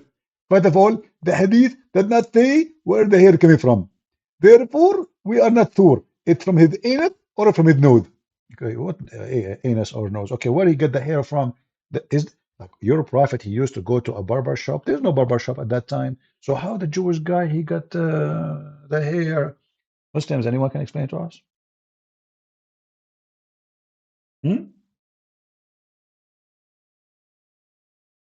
They blame the Jews for anything. Muhammad cannot have sex. They blame the Jews. Muhammad, he is delusional. They blame the Jews. If we search right now in YouTube, you will find tons of videos. Black magic on the Prophet.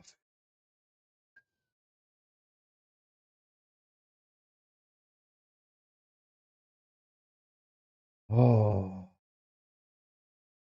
yeah, brother. True story. And here you ask yourself, if Muhammad, a Jew, can control him, who is left? Where is Allah? Especially the Quran says that Allah protect Muhammad. Allah, he says that. So did Allah really protect Muhammad? Obviously they did not.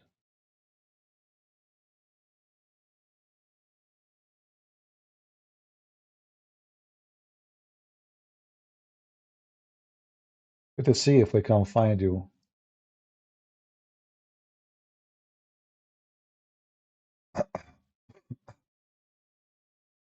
Uh,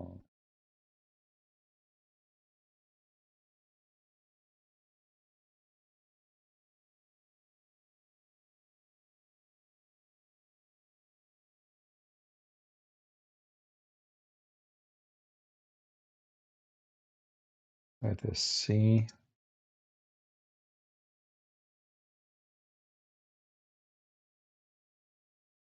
Dr. Zakir Naik, he asked answer about black magic.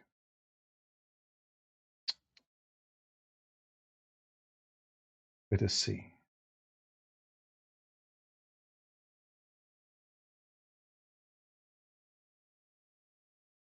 I want to see the one we're speaking about, the black magic on Muhammad.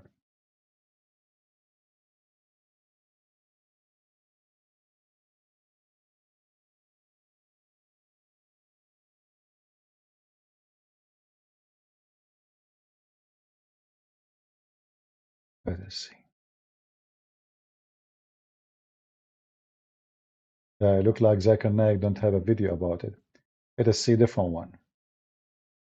Just for fun, you know, just for a laugh. Because this is what Islam is about. This is scary cult full of violence, but it's at the same time it's comedy. Don't forget, by the way, to watch the video we did yesterday. Very, very, very funny. Don't miss it. Okay. Did the Prophet Muhammad goes under the black magic? Let's see. We found a video. Let us play it for you. And now there's a commercial teaching us how to pray and how to donate to build a mosque in Norway. All right, let's take this one. But let us see. I don't know why, for some reason, the videos look so big. Okay, hold on. Let us do this. The page look weird. So maybe if we extend here. I'm just trying to fix the video size. For some reason, it look weird. Let's try.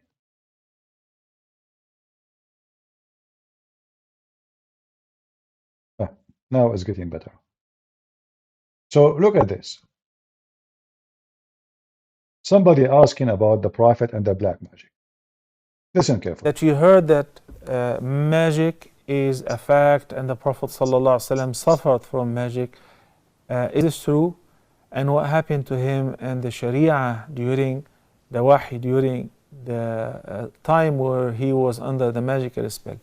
Number one, the hadith, which indicates that the Prophet ﷺ suffered from a magical spell, is a sound hadith.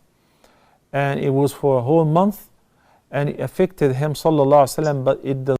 By the way, here the numbers is depend in the story, as Muslims they like to tell. So some they say to you 12 months, because the guy he made the 12 knots on Muhammad. Took Allah 12 months to open the 12 knots, which mean 1 month each. Here it's 1 month only. Other stories 6 months. Depend who's, you know, they can change the number as they wish. But it doesn't matter really. If this is what he is saying, 30 days, that means Muhammad is under the control of Satan for 30 days. And he was receiving command from Satan for 3. This is what black magic mean. What black magic mean? Who's the one in control? Does not affect, it did not affect his da'wah and his. It did not affect his da'wah, affect his penis only. Is the wahi that he received. Allah subhanahu wa ta'ala said in the Quran, Wallahu ya'asimuka minan nas. And Allah subhanahu wa ta'ala protects you and guards you from people. But for some reason, Allah subhanahu wa ta'ala allowed this to happen. So Allah promised him protection, but Allah, He allowed it to happen. Do you see the stupidity? How you say Allah, he said that he protect him from people, and then you say, for some reason Allah allowed it. But he promised him not to allow it. And you just mentioned that. So how he allow it and he promised not to allow it. So the Muslim, they could not explain. So what they say, for some reason he allowed it. This is not what happened. Allah promise is false. If God, he promised you something, do you think anyone, guys, can overcome God promise? Hey Muslims, if your God Allah, he promised something, can anyone break the promise of your God?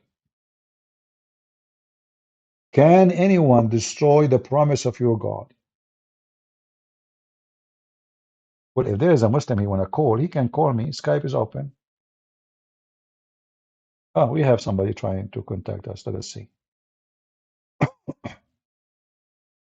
My housemate is a Muslim. I am a Christian. Okay, no problem.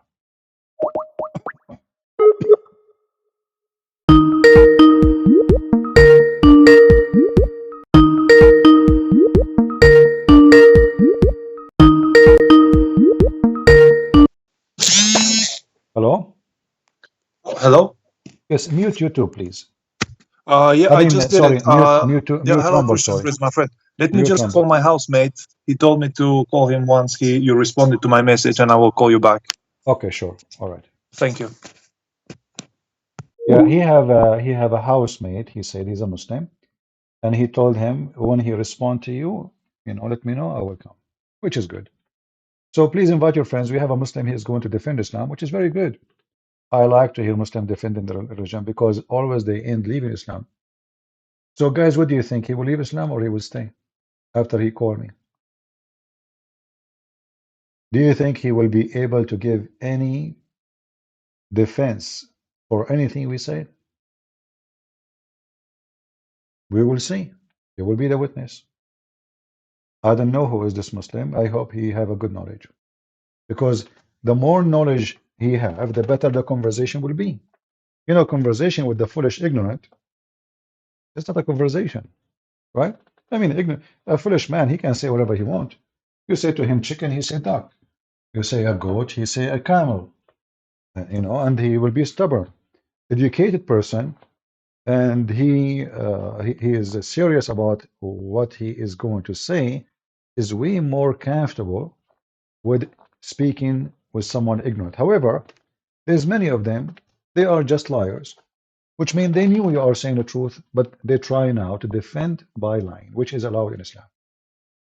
But for me, always, I prefer to speak with someone he have a great knowledge, for that will make the discussion better, even though he will try to deceive.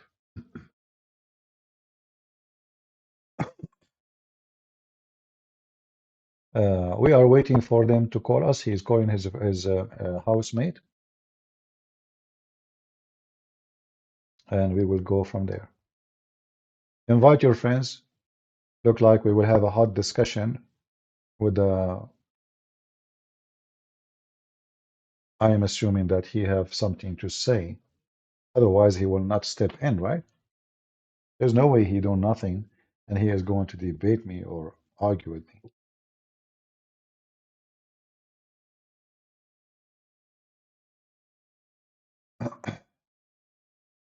He will leave Islam, you think?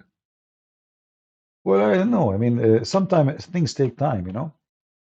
Usually, Muslims, they argue with me. In the beginning, they reject what I'm saying. Even they accuse me of lying.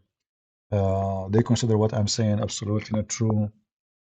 It takes time. Unless the person who was listening to me for a long time and he decide to call now. But if this is the first time he is calling, we will see. Anyway, God can do miracles. We pray that he will see the truth and the truth will set him free. And I wish people they will stop watching those programs, but keep pushing. Those programs never meant to give you any real education because people there, they can see, they can say whatever they want. No fact check.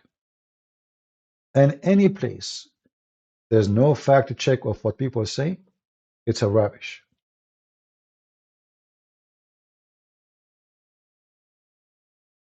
If you want to be educated, if you are seeking education, always do fact check what people say, including me. If I say something to you and I cannot prove it, that means this is a speech in the wind. What is the do you have a proof? If they cannot provide a statement solid with the proof, this means this is just a statement, it's false usually. And those programs, they are not based in any fact check. It's just to make a show. It's just to bring more viewers. And they are successful. Morgan and all those, And I noticed that even in their program, they invite a Muslim, they make the Muslim happy. They invite the Christian, they try to make the Christian like there's no really challenges in the, it's just to make it a little bit hot, but in the same time to bring them back. Do you remember the ABN TV? The one I used to be invited to do debate Muslims? The reason I stopped going to their TV, they told, like, when I was debating, as example, Al-Husseini, or even this guy, Rashad Khalifa, the one who took his position after him, his name is Adib.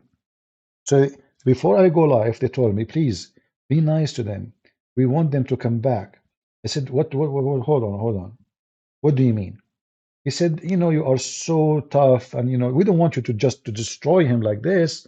We want them to come back. I said, so what? So what they want simply is to create a show like those to attract a viewer from Christians and Muslims, but no truth is there. Like, you see something, but don't hit in the head. Like, you don't have to slaughter the liar. So little. So I said, I can, you invite me, you know who I am. I don't sugarcoat things. I say things as it is. And then I decide after that not to go. I send them a long email saying, I'm not going to be. Don't please even invite me for once. Not even once. Don't think about it. When I debated Al-Husseini, the owner of the TV, he spoke to me. He says, can you please, Christian, can you please speak in a nice way and don't be too much harsh? I said, but me is me. If I don't speak in this way, I will not be me. So don't invite me. Invite somebody else. And and actually, I tried my best, by the way, to be easy, like let us say, not insulting, but in the same time, I cannot be not saying the truth. And you know what happened in the debate. The guy was jumping like a monkey, and he started calling me Zionist. Yeah. I don't know what happened to our friend. Let us see. Is he texting me back? Until now, no. Oh, we have missed call. Hold on. Sorry, he's trying to call me.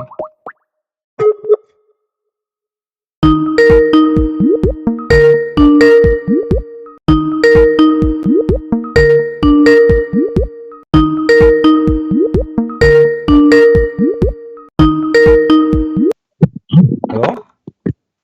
Hello? Yeah, sorry, I did not notice that you have a missed call. Yeah, sorry, let me just switch my camera off. I'm here with my housemate, yeah. All right. We are here on watching the live. I was just watching it. My housemate doesn't know the topic or All anything. right. No problem. He's welcome to join us. Yeah. Okay, thank you. Hello, Prince. Hello, my friend. How are you doing? Great, thank you. Yourself, how are you doing? I'm fine. So you are a Muslim? Yeah, I'm a Muslim. What does that mean? I don't understand your question. What it's mean? Like, I'm a Christian, that means I follow Christ. When you say you are a Muslim, you follow whom? I follow Allah. Who is Allah? Allah is our creator. How you know? Mm-hmm. How you know he is the creator?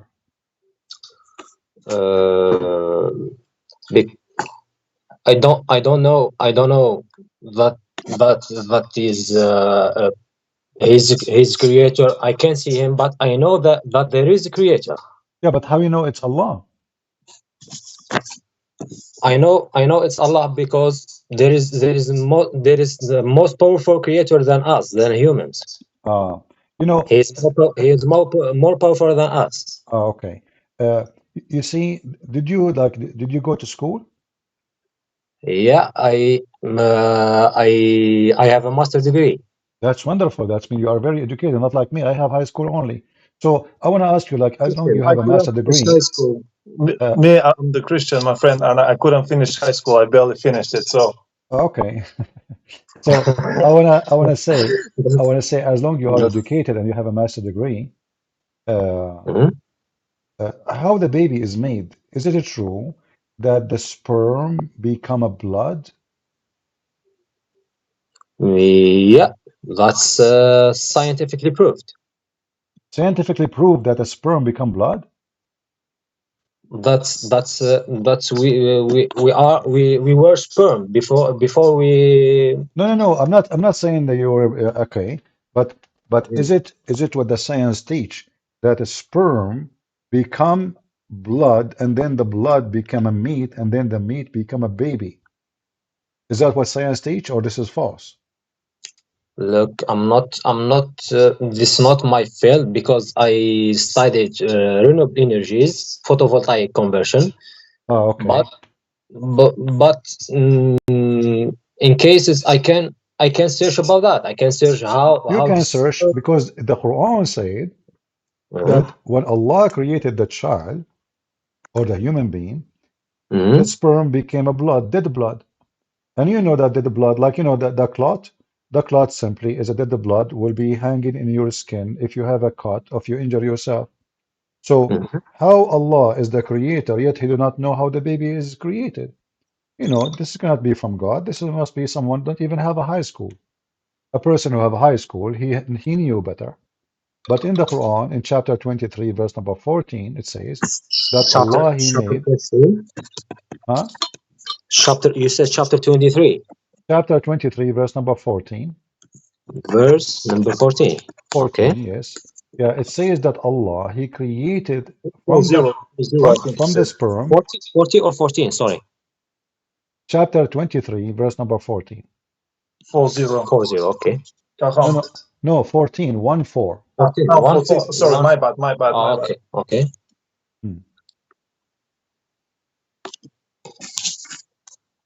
Hello?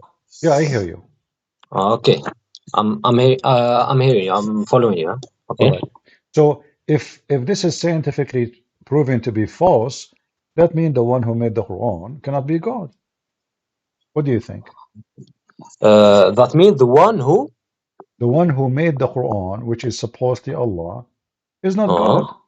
It's a fabrication because there's no way God do not know how the baby is made. And why are you saying that God doesn't know how the baby is made? Because this is wrong. There's nobody in the world agree that the sperm become a thick dead blood because this dead blood, the blood is dead. And then he claimed that the dead blood become a lump and of a flesh, and then we made out of the lump bones, and then like this is how the baby is made. But this is always the process is always wrong. And this is in the chapter 23, verse number 14, yeah? 14, 1 4. Okay. ثم خلقنا النطفة علقة فخلقنا العلقة مضغة فخلقنا المضغة عظاما فكسونا العظام لحما ثم أنشأناها خلقا آخر فتبارك الله أحسن الخالقين. Thank you. You speak Arabic. Perfect. That's wonderful. So So now, so do you agree? Do you agree with this? Algerian, so I can speak Arabic very well. Huh? The Arabic is my native language. That's wonderful. So now, as long as you speak Arabic, you can teach us. So it's what it says there in Arabic. I heard you speaking Arabic, but I'm trying to understand what you said. What does that mean? Okay. In that ayah, could you show me the which chapter said that sperm will be blood, a dead blood? It's in front I of you. The can word, see it. I can see a dead blood. in English it says, I'm reading the translation, it says we made the nutfa. Nutfa is a sperm, right? Yeah, exactly. Okay, so nutfa is made a thick blood, but you know that this is not true. But I can see a thick blood. I have here that the word blood is dead. I don't know what translation you're reading. Can you give me the website, please, so I can open it? Because I just went to Quran.com. You can go to wow. Okay, let me 14. give you the link. You can open it from your side. Okay, give me a second. Thank you. So he can read it as we are reading. Okay. Here we go in a second. All right. This is the link. Please open it. Click on it, and you will see what I'm reading. Yeah, Quran wall. Okay, yeah, we have it. Verse number 14. Minun. 1-4. Yeah, verse 14. Yeah. So this is saying a cloth which is a piece of thick dead blood. A cloth. Yeah. It's a piece of thick blood. Yeah, this is dead blood. How that from God? Same time, that clot, which is the dead blood, will become a little lump, and then a lump, and then of a flesh, and then that thing will grow and become bones. But this is absolutely, all of this is wrong. There's no way. And then we close the bones with the flesh. So the last thing is the flesh and the bones is, well, this is not true. So either the Quran is coming from the true God or the Quran is coming from somebody. You have no idea what he's saying. Okay. For now, to be honest with you, I'm not specialized in that case. You know what I mean. So I studied another thing. But my friend, you can search it. It'll take you 2 minutes. You can search it, and you will find that this is not true. I mean, me myself, I'm not a doctor. Like I'm not. You know, the only medicine I know is aspirin. By the way, just because we're two Christians here with your Christian Prince, and my friend is only one, to make it fair, I called a medical doctor from India. Excuse me, sir, would you like to introduce yourself? Christopher, please, I'm going to bath you. Now I'm going to expose you in front of everyone. I'm a medical doctor. Who's that? My name is Dr. Zakir Naik. You know me very well. He's talking about Zakir Naik, I think. Yeah, all right, no problem. Let us be serious now. So what do you think, my friend? I don't know what to call you. What's your name? My name is Moses. Moses, okay, Moses. You know your name is Moses. What Moses mean? Monsef. Monsef. Okay, Monsef. Yeah. شخبارك يا منصف؟ الحمد لله. وانت كيف حالك؟ نشكر الرب. So look with me, Monsef. Okay. So here, if God is God, God don't say wrong stuff. He don't say bad stuff. He don't speak false information. I'm going to, as long as this is not your specialty, I'm going to ask you a very simple, especially you speak Arabic. I want you to translate for me. I will take advantage of having you here speaking Arabic because usually not everybody speak Arabic, as you know. So do you know how ice is made? Like hail, like a barad, you know, barad. How ice is made? Yeah, ice in the like when ice came down, like barad, hail. Yeah, of course. Okay, how it's made? Do you know? يعني عندي يعني معلومات قليلة. I have a little bit information about that. Tell me the information you know. The cold air and the you are talking about the rain or the ice. البرد. Yeah. Hail. Yeah. Okay. I think it's made when the temperature is very low. Okay. And that's all I know. Yeah, you mean when the rain is coming and the air is so cold, the rain will become ice, correct? Yeah, exactly. So me and you, we agree about that. So how Allah in the Quran, he says, وينزل من السماء من جبال فيها من برد فيصيب به من يشاء.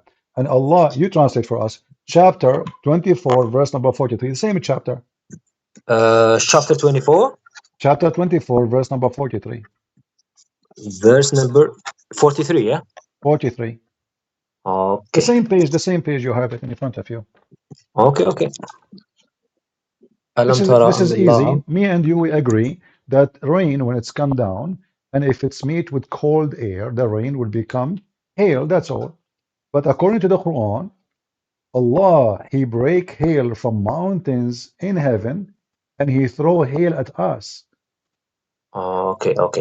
Let me read it, please, in Arabic. All right. ألم ترى أن الله يزجي سحابا ثم يؤلف بينه ثم يجعله ركاما فترى الودق يخرج من خلاله وينزل من السماء من جبال فيها من برد فيصيب به من يشاء ويصرفه عن من يشاء يكاد سنا برقه يذهب بالأبصار.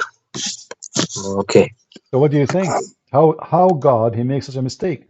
So there is, according to the translation here, you can translate for us. Go ahead, translate. Does it say, وَيُنْزِلُ مِنَ السَّمَاءِ مِنْ جِبَالٍ فِيهَا مِنْ بَرَدٍ? Translate for us what it says. What does that mean? Look, press. So we are both Arab, and we can see that there is a lot of difficult words here. Yeah.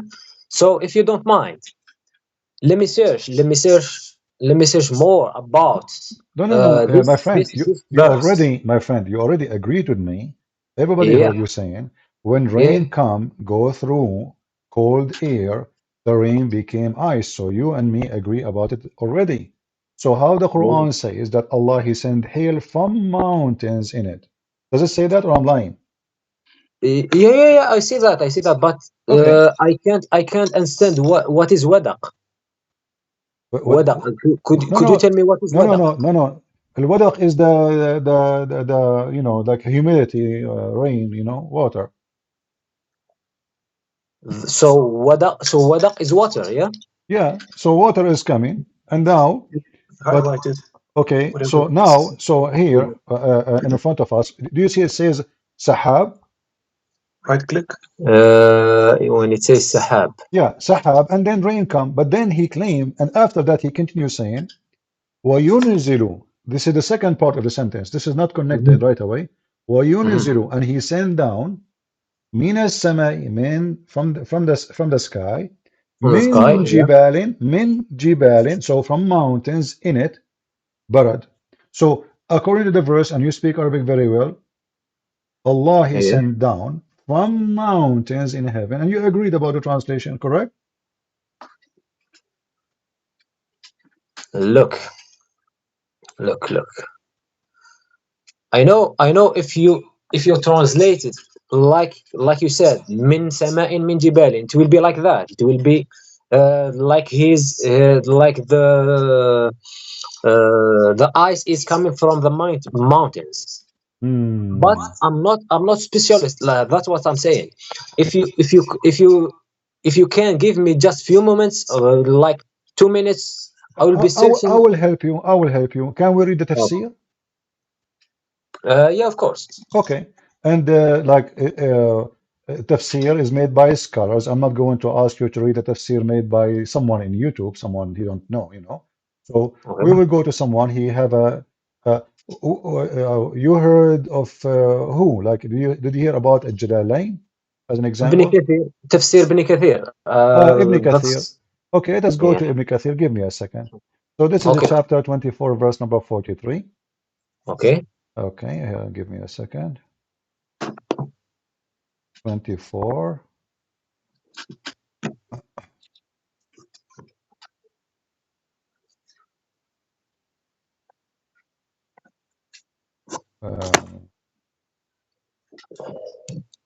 You don't have Arabic here? No, I don't have Arabic. I don't speak Arabic. Okay. An-Nur. Where is An-Nur? Here we go. All right.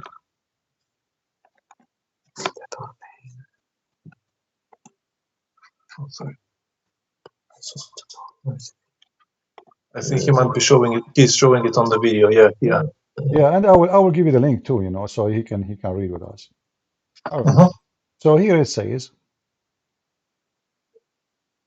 and this is Ibn Kathir. I'm going to give you the link. Okay, okay. So you can open it from your side, so you can have a better view, in case, Here we go. This is Ibn Kathir. This is not my website. This is a Muslim website. And you speak Arabic, you can open Ibn Kathir in Arabic. Okay, okay. Yeah, he sent us the link. Let's open it.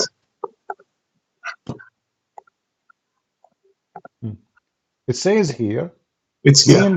that there are mountains of hail in the sky, from which Allah sent down ice.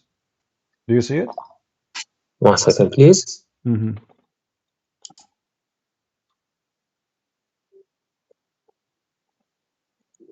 He sends down from the sky from yeah, I can see. All right.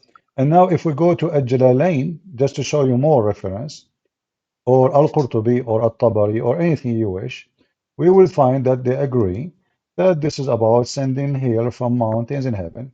This is Tafsir Al-Jalalain. I think you heard about Al-Jalalain, right? Yeah, I heard about it. Yeah. All right. So here it says, read with me, Al-Jalalain. I can give you the link. It says here, from heaven, he sent down hail, and he submitted at the one he don't like. But he submitted from where? Let us see here. It says, he sent down from heaven out of mountains. Do you see it? 1 second. I think. Are you on the video? Let me send you the link. Give me a second. Hold on. Okay. Let me send Because you we have several tabs open. That's why. It's all right. I will give you a link. This is Al-Jalalain. So Allah, he sent down from mountains in heaven hail. This is Tafsir Al-Jalalain. Yeah. This is not anyone, Al-Jalalain is a big shot in Islam. It's not a joke, Yeah, I see. Yeah. And you see there it says he sent down from mountains in heaven. So where is the hail is coming from? There is mountains, Jibalin, which is the same as you understand and the same as understand. It says it clearly. I mean, Arabic is so clear. He sent down from mountains in heaven, very clear. He sent down from heaven out of mountains, min Jibalin. So where Allah sent hail from? From mountains, but you know that this is false. So Muhammad here is trying to make himself a prophet who claimed that he knew science, and God told him what we see. But there is no way God he says such a thing. There is no way God do not know how hail is made. What do you think? Look, let me read this in Arabic, please. And this is Tafsir Ibn Abbas. Let me show you the other one. This is Ibn Abbas, this is the one Muhammad he prayed, may Allah make him the ink of scholarship, Hibrul Ummah, you know what I'm saying in Arabic. So your prophet he prayed that Ibn Abbas will be the best of scholars for the Muslims. So there is no way Ibn Abbas too don't understand, and Ibn Abbas is the cousin of your prophet. So there is no way he don't speak Arabic too, right? Yeah. I see. Okay. I send you the link, open it. It says here, so he sent down from heaven mountain wherein is hail. He says he sent down hail from mountains in heaven. Do you see it? 1 second. Between clouds. Yeah. Okay. Down. How such a thing can be coming from God? If Allah is God, what is this?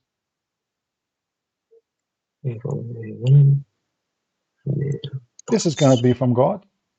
And you agree with me, you yourself, you agree, you translated first time, you did read it yourself, and you said, yes, it says, he sent hail from mountains. You speak Arabic very well, so I'm glad to have you. And now we have the scholars, and we have, big names, big shots. Ibn Kathir, Al-Jalalain, Al-Qurtubi, Al-Tabari, all of them, they agreeing that Allah, he sent hail from mountains in heaven. This is alone is enough to prove that the one who made the Quran cannot be God. Look, I'm reading the tafsir in Arabic. Yeah, You can read it in Arabic. You can read it in any language you want. No problem. Yeah. They said ومعناه أن في السماء جبال برد ينزل منها البرد. Thank you. Yeah. So, Yeah. and translate, please. Yeah. He said that, and there is in the sky mountains that came the rain came from, or the hail came from. Thank you. So how that can be from God? So let me continue, please. And وأما من جعل الجبال ها هنا عبارة عن سحاب. So he said, no. You see, it says here وَيُنْزِلُ مِنَ السَّمَاءِ مِنْ جِبَالٍ فِيهَا. Yeah. What I'm saying. Let me continue, please. Who is the one saying that? هذا أنا نقرأ في تفسير ابن كثير.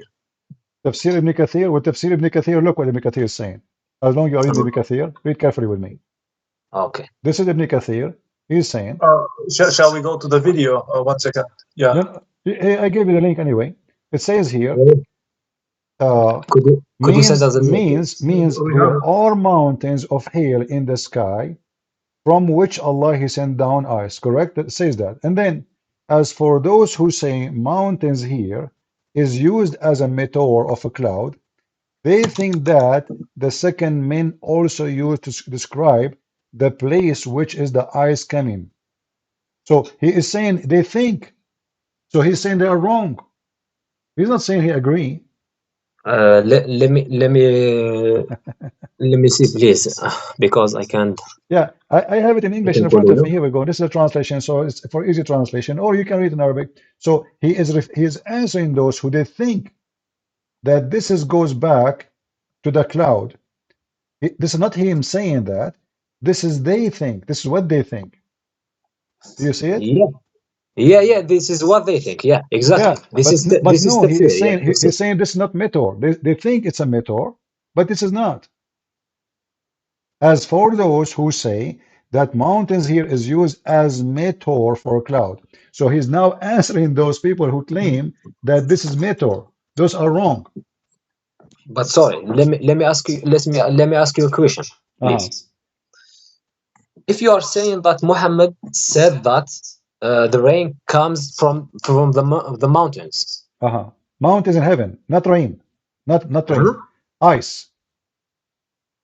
Ice. We're not talking about rain now. We're talking about ice. Okay. Yeah, ice. Yeah. Is how is Muhammad? I can explain myself. Look, if Muhammad said that ice come from mountains in the heaven. Yeah. And this is wrong. Yourself, you told me this is wrong. So how Muhammad can be a prophet then? Yeah, this is absolutely wrong. But let me ask you a question. Okay. He doesn't know that there is sky. Look, we said sahab in English. We know sahab. Everybody knows sahab. Come on, the word sahab is an Arabic word. It exists before Islam. Yeah, exactly. Okay. Yeah. How do you say? Now, give me a second. Tell me in Arabic. I will try to translate. Yeah. The clouds. My friend. I just forgot the name. My friend. The cloud. Everybody knows about the cloud. Everybody knows exactly. Cloud. Yeah. Everybody, even before Muhammad, even before Islam, everybody knows that it's not the ice comes from the cloud. Even cats and dogs, they knew that they feel the storm before the storm happened. Do you agree? Exactly, I agree with you. Yeah. So, Muhammad can if Muhammad doesn't know that why Muhammad doesn't know that if why does he said that the ice comes from mountains if even the dog knows that the ice comes from the cloud. Because he's a false prophet. A false prophet, he just gave false information. because this is false information, and No, he claimed. but this is contradiction. If he is a false prophet, he shouldn't give that false information. He shouldn't say that the ice comes from Exactly, mountains. but Muhammad at So that he's time, saying that I'm not prophet. my friend, If you say so. yeah, Muhammad at that time, he never thought that time will come and people will find out that he's lying. I mean, this is in the sky, who knows? So at that But time, nobody says that I'm lying. You know what I mean? no, So listen, if I'm lying, I don't say that I'm lying. I can't say that I'm lying. I'm not saying you're lying. I'm talking about you. I'm saying at that time, Yeah, if I am lying to those people, how they will yeah. know? I mean, people are at that time, nobody, Everybody knows. yeah. No, but back then, No, they didn't have nobody any knows. science. Nobody knows how the He's talking ice is about made the yet. Nobody knows 600 how the something. ice. No, My friend, he's talking about the clouds. no, we are talking about the He ice said, now. he We are said, talking about the ice. Focus with me with the ice. yeah, So Muhammad, yeah. he claimed that ice is coming from mountains. We're not talking about rain coming from a cloud. Everybody knows when the cloud come, rain come. That's not secret. So when Yeah, yeah. what Muhammad said at that time, how those Arab they will examine what he say if it's true or not. It's impossible. So at that time, it's okay. He can get away with this lie because nobody will know. But time come, and now we know. So Muhammad is a false prophet. What do you think? You are saying that Muhammad is a false prophet because he said that the ice is coming It's not from him who said mountains. that. Yeah. No. He's not the one who said that. He claimed that the one who said that is his God. So either Muhammad he received this message from God or he's fabricating it. But there's no way God do not know how ice is made. Look, we are both Arabics, and we know that not every word is not specifically like that. If he says mountains in the tafsir, they said that he is talking about clouds, and the clouds are like mountains in the heaven. No. Ibn Kathir, Al-Qurtubi, At-Tabari, Al-Jalalain, all of them they agree that this is mountains. It's not. They are refuting those some who they try to fix it. They say this is meteor. He is saying no, they don't. This is not meteor. I saw you. I can show you. I mean, I can show you tons of tafsir. All the Muslims agree that this is about mountains. And the Arabic, you see, isn't the Quran says that this is a clear Arabic book? So you don't say mountain unless you say like mountains. Did he say like mountains or he says from mountains? The word Like. he didn't say like, no, he says from mountains. Min jibalin fiha. Min baradin. He didn't say like mountains. If he added the word like, then I can say, okay, he said like mountains, but no, he did not say. And you know that the Muslims, they claim, and you are a Muslim and you speak Arabic, they claim that the Arabic Quran is so good. Of course. Okay, of course, so how so good? And then it says such a thing. Shouldn't Allah say that this is the likeness of mountains if it's not mountains? Did Allah made a mistake? Did Allah drop an important word? No, he didn't make a mistake. You are Arabic, yeah, you are Arabic. And in Arabic, we don't say in every comparison with we don't say like mountains. Do you agree with me? No, but you have to now because now this is the second part of a sentence. No. He is not saying, my friend, where in the verse says like. The whole verse, there's no like. Do you see the word like? No, I don't see the word like. But so did Allah forget the word like? If he wanted to say like, he would say like. Who's going to stop him?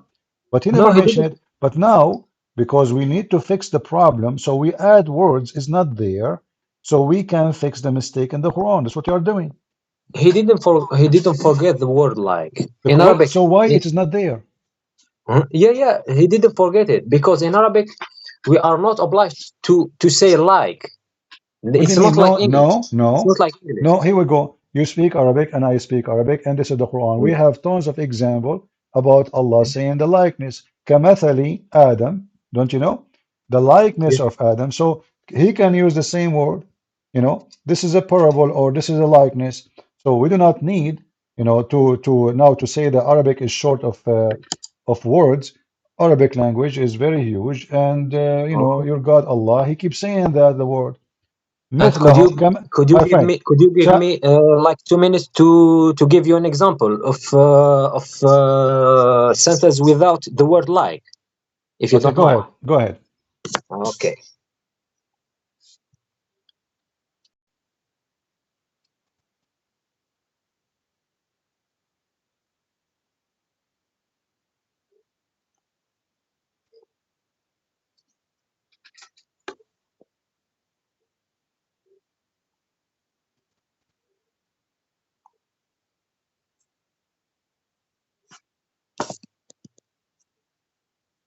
I will help you.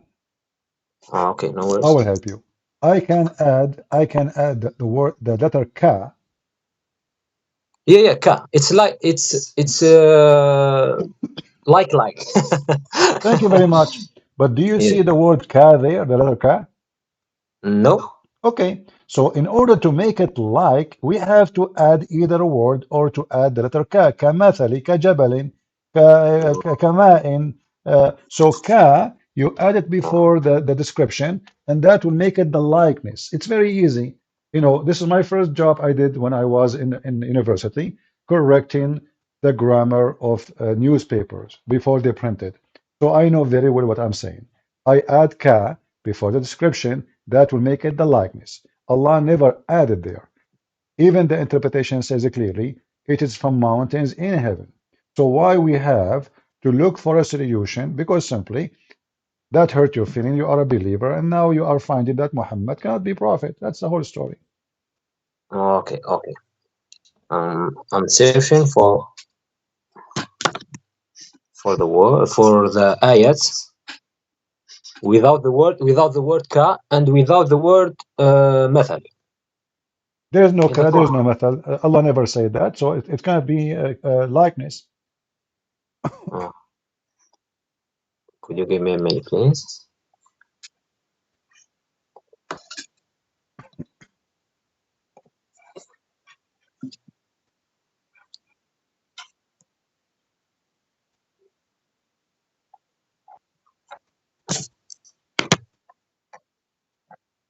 The ayah 13 from Surah Al-Fajr.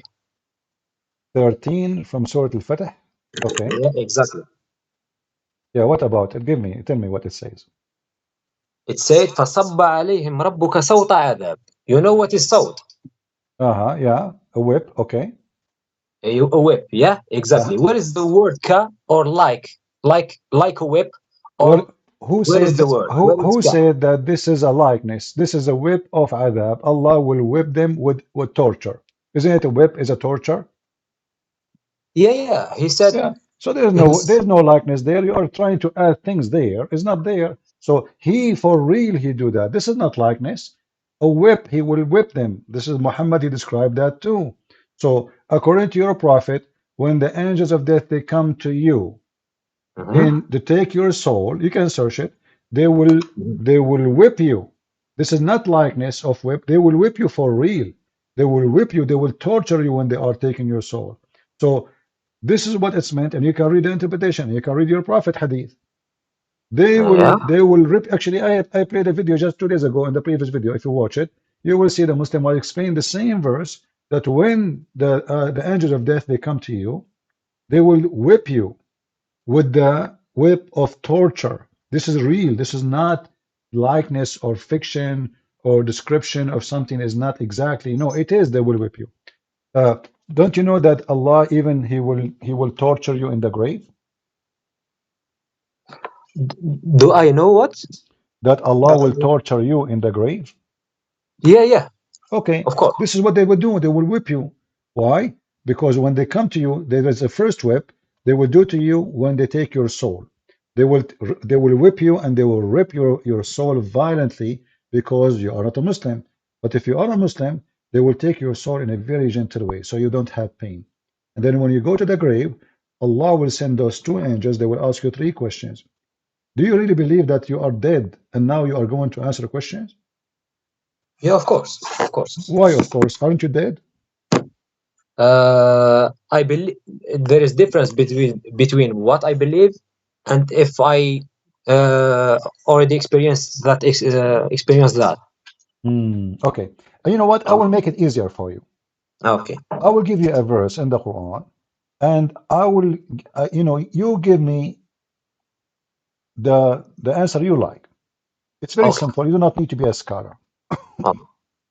And that will lead us, me and you, into a conclusion. Okay, of course. All right. And because you speak Arabic, that is a great. Not like somebody don't speak Arabic, he can say maybe you are in chapter 2, and I will give you the link. Chapter 2, verse number 29. This is the chapter of the cow. Okay. It says, I will let you read. Let me give you the link. Which verse? Sorry. I just gave the link. He can open it. Okay.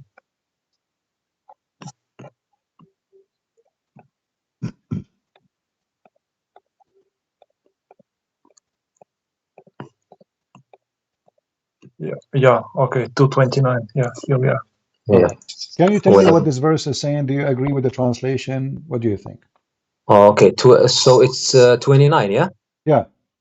Okay. هو الذي خلق لكم ما في الأرض جميعا ثم استوى إلى السماء فسواهن سبع سماوات وهو بكل شيء عليم. All right. Tell us what it means. What does that mean? It means there is 7 heavens. No. Tell us what does that mean? He who created for you that all in earth, then, correct? Okay, so which one Allah created first? He finished the earth first or the heaven first? The earth. The earth. Are you sure? Look, this is not creation. No, I'm asking you. Is the Arabic clear for you or not clear? Is it clear that Allah, He finished first the earth and then He went to heaven? No. This isn't clear because He said that He created for you all that is on the earth. And then He istawa, rose over towards the heaven. But He didn't say created the heaven. No, maybe then, the heaven no. I did not say created. was created before my friend, listen carefully. I did not say created. I said, which one Allah, based on this verse, He finished first, the earth or the heaven? Finish. He didn't say the word finish. He said rose over. He said, it is He هو الذي خلق لكم ما في الأرض جميعا. It is He who created for you that all is on the earth. It's finished. Yeah. Okay. And then in Arabic is thumma. Thumma is adat. To tell you about a long distance. There is not right away. There's a long timing. And then thumma, then He went up to heaven, and then He made them 7 heaven. Do you agree? No, I don't agree because let me tell you why I don't agree with you. He didn't say then He created the heavens. He said I'm not talking about creation. I'm talking about finishing. Focus with me with the word finish. Which one? There is no word finish. There is rose over. Let me give you an example. Okay, my friend, let us save my time and your time. You said to me the first choice you have is Ibn Kathir. Do you accept Ibn Kathir? Yeah, of course. Okay, let's go to Ibn Kathir. Here we go. So this is chapter 2, verse number 29, and this is, let us go to Ibn Kathir. Give me a second.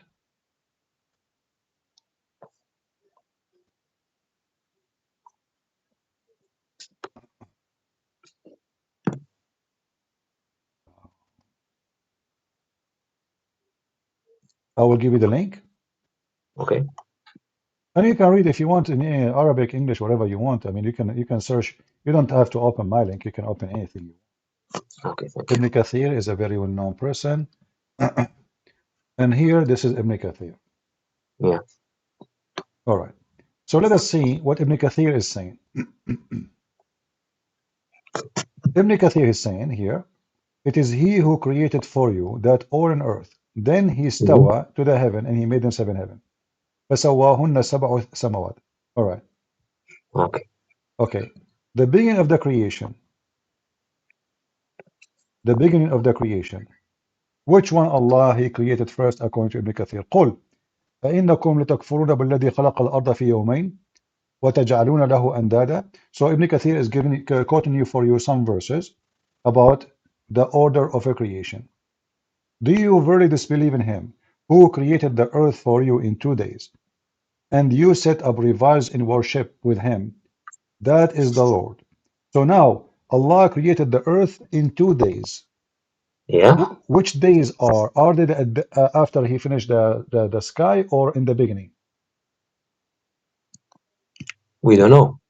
What do you mean? Then it says then in the front of Ibn Kathir, then it says here, he placed therein earth mountains from above it, and he blessed it and measured therein the sustenance for its dwellers in 4 days, i.e., all or 4 days were equal length of time. For those who ask about its creation, then he istawa to the sky. Then he went to the sky, and it was a smoke. Do you see The it? only thing is about the word istawa. Istawa, it doesn't mean it's created. No. You know, No, istawa we mean both he rose up. know that. Stawa, it's mean he went up and he sat in the chair. Yeah. Istawa is not our point. But then he went to the heaven, and then he made them 7. Correct? Okay. Okay. So which one is he made first, done first? Is it the earth, verse and the verse, or the heaven? The verse is saying, and this Ibn Kathir says, then he finished them as 7. Do you see it? This is Ibn Kathir. Then he finished them as 7. So which one finished first? The earth. Correct? He finished the earth. After that, he made the 7 heavens. Wonderful. Now let us focus together. Is it possible that Allah, you do not know, he don't remember what he said yesterday? So in those verses, as you see, this is a chapter 41, verse number 9, 12, and the other verse, chapter 2, verse number 29, saying that Allah, he created first the earth, finish it, everything in the top of it, and then he start working in the heaven. Now let us go to the chapter number 79. In chapter 79, Allah said the opposite. According to Allah, in that chapter, Allah, he created the stars, the sky first, and then he went to the earth to finish his work. So if Allah, let me show you. In which chapter? Okay, 79. 79. Let me give you the link so you can open just right away. The website of Quran World. Chapter 79, you can read from verse number 27, 28, 27, 28. You can read as many you want. I mean, but because this is where it starts talking about the creation in order. So in chapter 79, verse number 27, it says, أأنتم أشد خلقا أم السماء بناها رفع سمكها فسواها وأعطش ليلها وأخرج ضحاها والأرض بعد ذلك دحاها وأخرج منها ماءها ومرعاها والجبال أرساها. Okay. Now, how in the world this is happening? But we just agreed, me and you, that Allah, he created everything in the earth, correct, in the previous verses, and then he made the heaven 7 heaven. But here is the opposite. Allah, he made the heavens. Allah, he made the day and the night, which means the stars, the sun, everything. And he built the sky. Even he raised the sky. And then he made the day and the night. And after that, he started working in the earth. And after that, he made produced the water and pasture for the earth. And after that, he made mountains. So what is the last thing Allah he finished here? Mountains. But this is totally the opposite of what chapter 2, 29, and chapter 41, verse number 9, 10, etc. saying. So how Allah can say the opposite of what Allah he just said? No, it's not the opposite. It is. Okay, which one? Okay, hold on. Okay, focus with me. He said. Focus with me. Okay. Focus with in me. the chapter 29. If you go to chapter 41, chapter 41, which one Allah he created at the end, the last thing. Let us go to chapter 41. If we go here, I will show you. Go to chapter 1, chapter 41, and you can start reading from, if you want, from verse number 9, 10, 11, 12. According to chapter 41, Verse number 12, it says, what is the last thing Allah created after He finished the earth? Do we agree? Okay. قل أنا أنبئكم No. قل أئنكم Read it from verse لتكفرون number. بالذي Yeah. خلق الأرض في يومين Okay. وتجعلون له أندادا Okay. ذلك رب العالمين وجعل فيها رواسي من فوقها وبارك فيها وقدر فيها قوتها في 4 أيام سواء للسائلين. ثم استوى إلى And then السماء. what is the second thing He did? Then He made mountains. Do we agree? Yeah. Okay. Then number 11. And then He went to heaven. Do we agree? ثم let me read it please. ثم استوى إلى السماء وهي دخان فقال لها وللأرض آتيا طوعا كرها. Okay. So which one Allah, let us focus, me and you, if you can make a note please, if you have a pen. Allah, He placed the mountains in verse number 10 before the heaven is finished or after? In those verses. Huh? أندادا وجعل فيها the mountains before. Okay, wonderful. So now it's clear, guys. So the mountains finished, made before He finished the sky. But in the other verse is the opposite. If you go to the other chapter we just opened, chapter 79, it says that Allah, He finished the sky, and then after that He spread the earth, make it flat, and after that He created water, and then the last thing He placed mountains. So chapter 79 verse. You can read it from verse number 27, 28, 29, 30, 31. You will see in verse number 32, the last thing Allah did after He finished the sky, now He started working in the earth, and the last thing He did, He placed mountains. But the other chapter, and you agreed with me already, that based on that chapter, chapter number 41, Allah, He placed the mountains before He went to heaven, and He made them and He finished them. And you agreed already. Yeah. But okay. let me tell you one thing. In that chapter 79, He said, أنتم أشد خلقا أم السماء بناها رفع سمكها وسواها واغطش الليل وخرج ضحاها والأرض بعد ذلك دها أخرج منها ماء والجبال أرساها. So he said in that chapter that the mountains are made before. No. After. Okay, after the sky, correct? Yeah. Okay, but you just told me in the previous chapter, chapter 41, the mountains is made before the sky. Yeah, I see. Okay, so how this is going to be from God? I mean, God, He forgot what He did? It's very clear. It's so very obvious. Not only just the mountain, I just choose the mountain. So just to make the confusion less, you know, because there's water, there's even order, and then not only that, and then He made the earth flat. Your God, Allah, He think the earth is flat. The ha mean flat. Yeah. So everything is wrong. How this is going to be from God, my friend Monsef? Let me see, please. I mean, if I wrote many books, I will not make such a mistake. People will laugh at me. In one page you say something, the other page you say the opposite, and now you claim that you are the creator. Oh, sorry. By the way, Christian Prince, I have 2 of your books, Sex and Allah and The Deception of Allah. Okay. I finished The Deception of Allah, and I gave it to Monsef, and because he told me that there are no mistakes in the Quran, and I don't speak Arabic. Well, now he agree. Now he cannot say there's no mistake. Obviously, this is a big mistake. Not only that, you see, the Quran confirm that in order to know if the Quran is from God or not, you will find in it contradiction. Correct, Monsef? I'm just reading. Could you give me, please, just few moments, please, and I'm comparing the two chapters. Yeah, compare. Take your time. Take your time. Okay, thank you so much.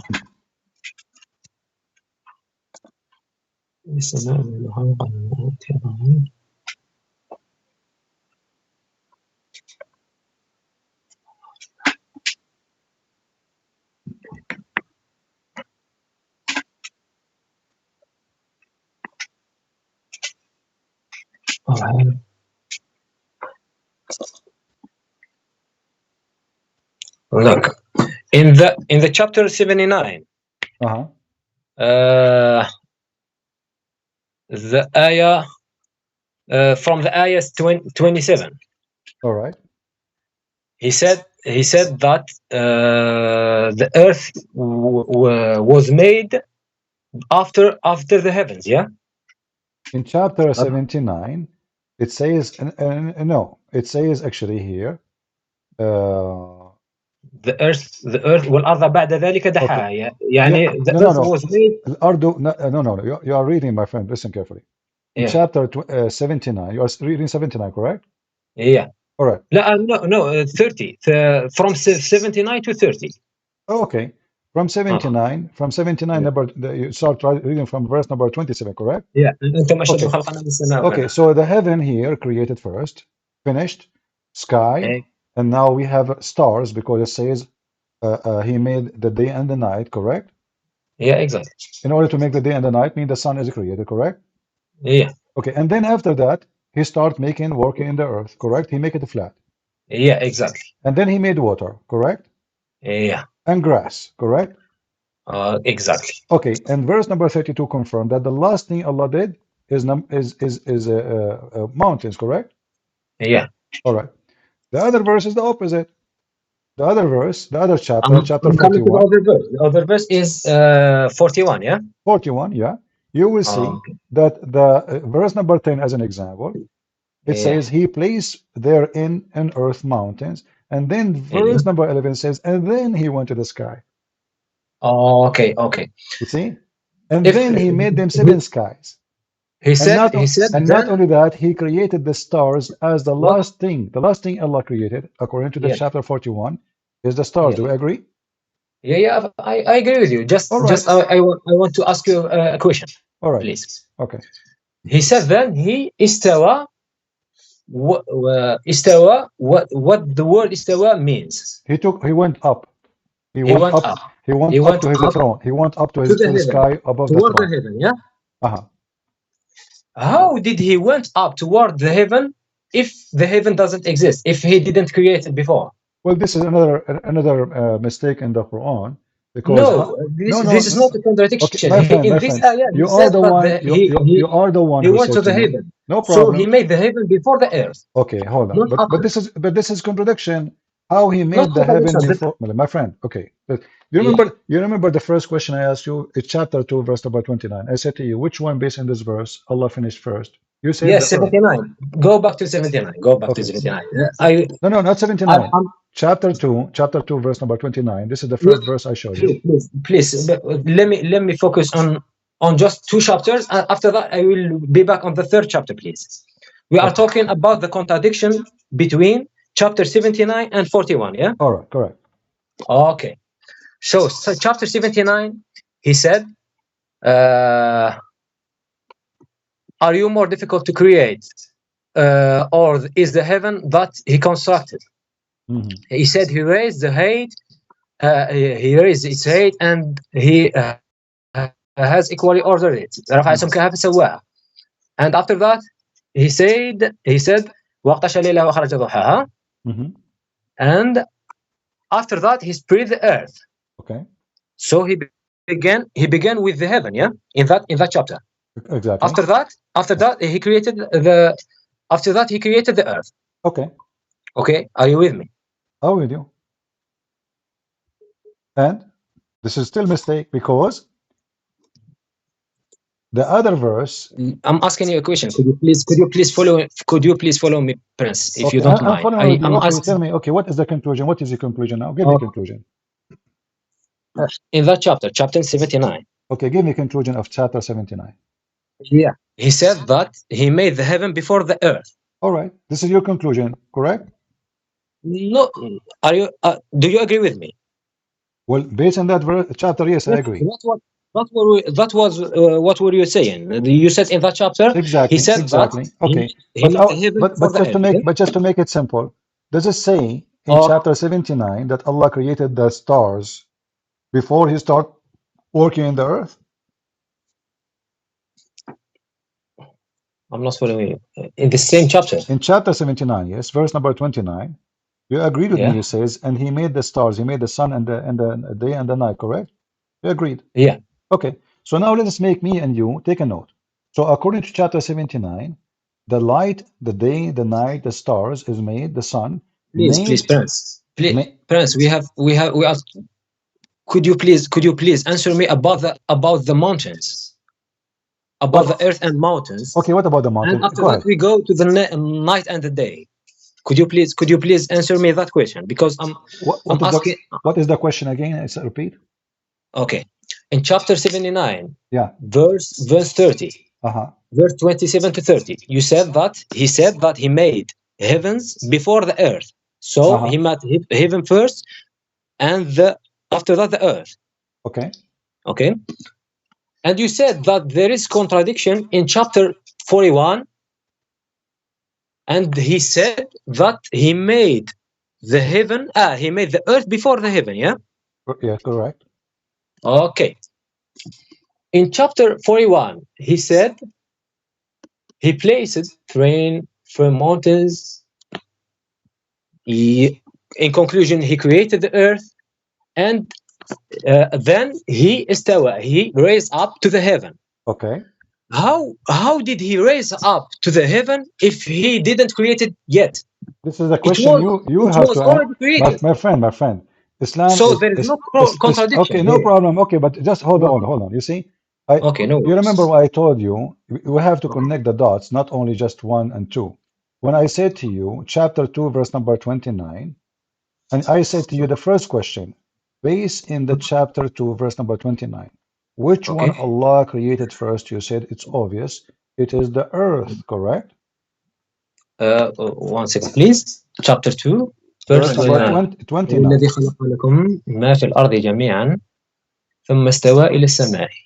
Correct. ثم فسواهن سبع. No, he didn't in that chapter he didn't say created. He said, you see, I'm not debating about he created or not. I'm asking you, my friend, listen carefully. I don't care if Allah already created the sky 10,000 years before the earth. We are talking about the order of a creation. Okay. In chapter 41 is totally the opposite of chapter 79. This is why I said to you, based in chapter 41. Let us go back to 0. In chapter 41, when Allah created the mountains, He created the mountains in the beginning or at the end, according to chapter 41. According to chapter 41, yeah? 41, yeah. He said, then he raised up to the heaven. So he created the heaven before the earth. No, hold on, my friend. 41, sorry. Chapter 41. Okay. Yeah. He said then he istawa, focus with me. Rose over or rise up to the heaven. Chapter 41, verse number 10. It says he placed therein in the earth mountains. Do we agree? Yeah. Okay. Verse number 11. Then he went to the heaven, correct? Yeah, he went to the heaven, yeah. And then what he made in heaven? He made the stars, correct? 1 second. And he made 7 skies and he made the stars, correct? Yeah, he made 7 skies, yes. So I want you now to write down, based on chapter 41, which one is made first, mountains or stars? Okay, I will answer you. Could you please follow me? According to chapter 41, he made the earth.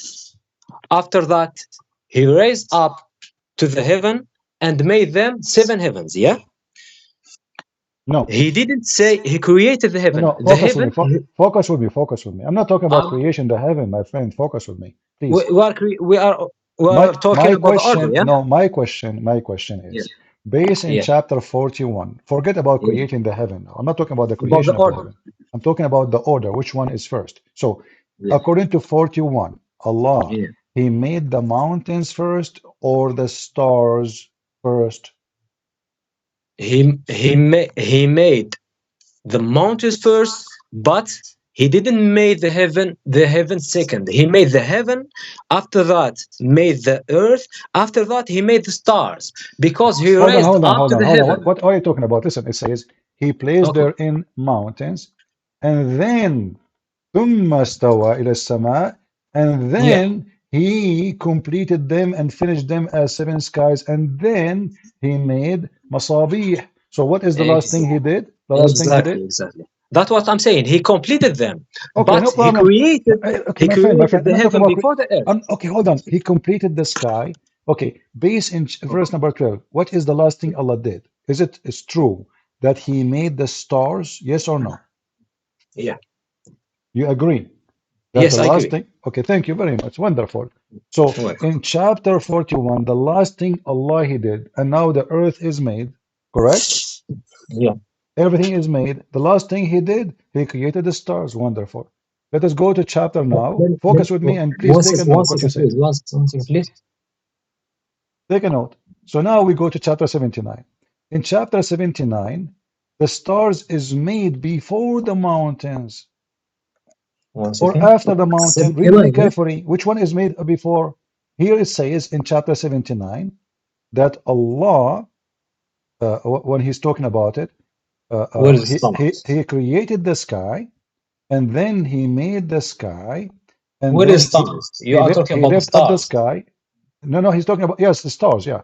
And now Yeah, we got to the stars. And then in verse number 29, now He made the stars, correct? Verse number 29.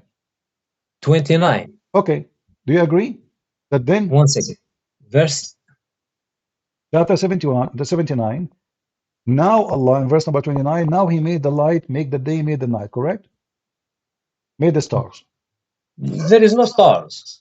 No, it says وَأَخْرَجَ ضُحَاهَا. There is no way, there's no It's stars. from the sun, My not friend, from no, my friend. the light So is from the sun, not from the star. when the night and the day came, when the stars is made, it says it for you. Listen. No. He dimmed its night, الضحى. and He الضحى, brought it's the out. light of the sun. Okay, sun. Thank you. Is the sun Sun, is a yeah, star? not the Is the sun star. is the sun is a star or not? Huh? Is the sun is a star or not? Is the sun, the stars are suns. Okay, And so now we have day and night. Why? Because Allah created the stars, correct? Okay, and then He start working in the earth. What is the last? What is the last thing, my friends?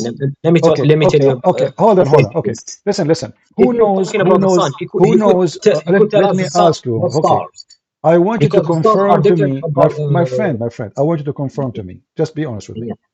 Did Allah created the earth first or the sky first? The sky first. Okay.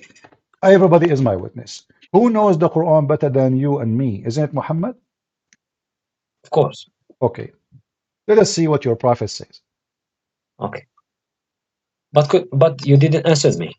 I will answer you. Hold on. I will let your prophet answer you. No. I want you to answer me about the 3 verses we are talking about. We are. If there is Listen. Here we go.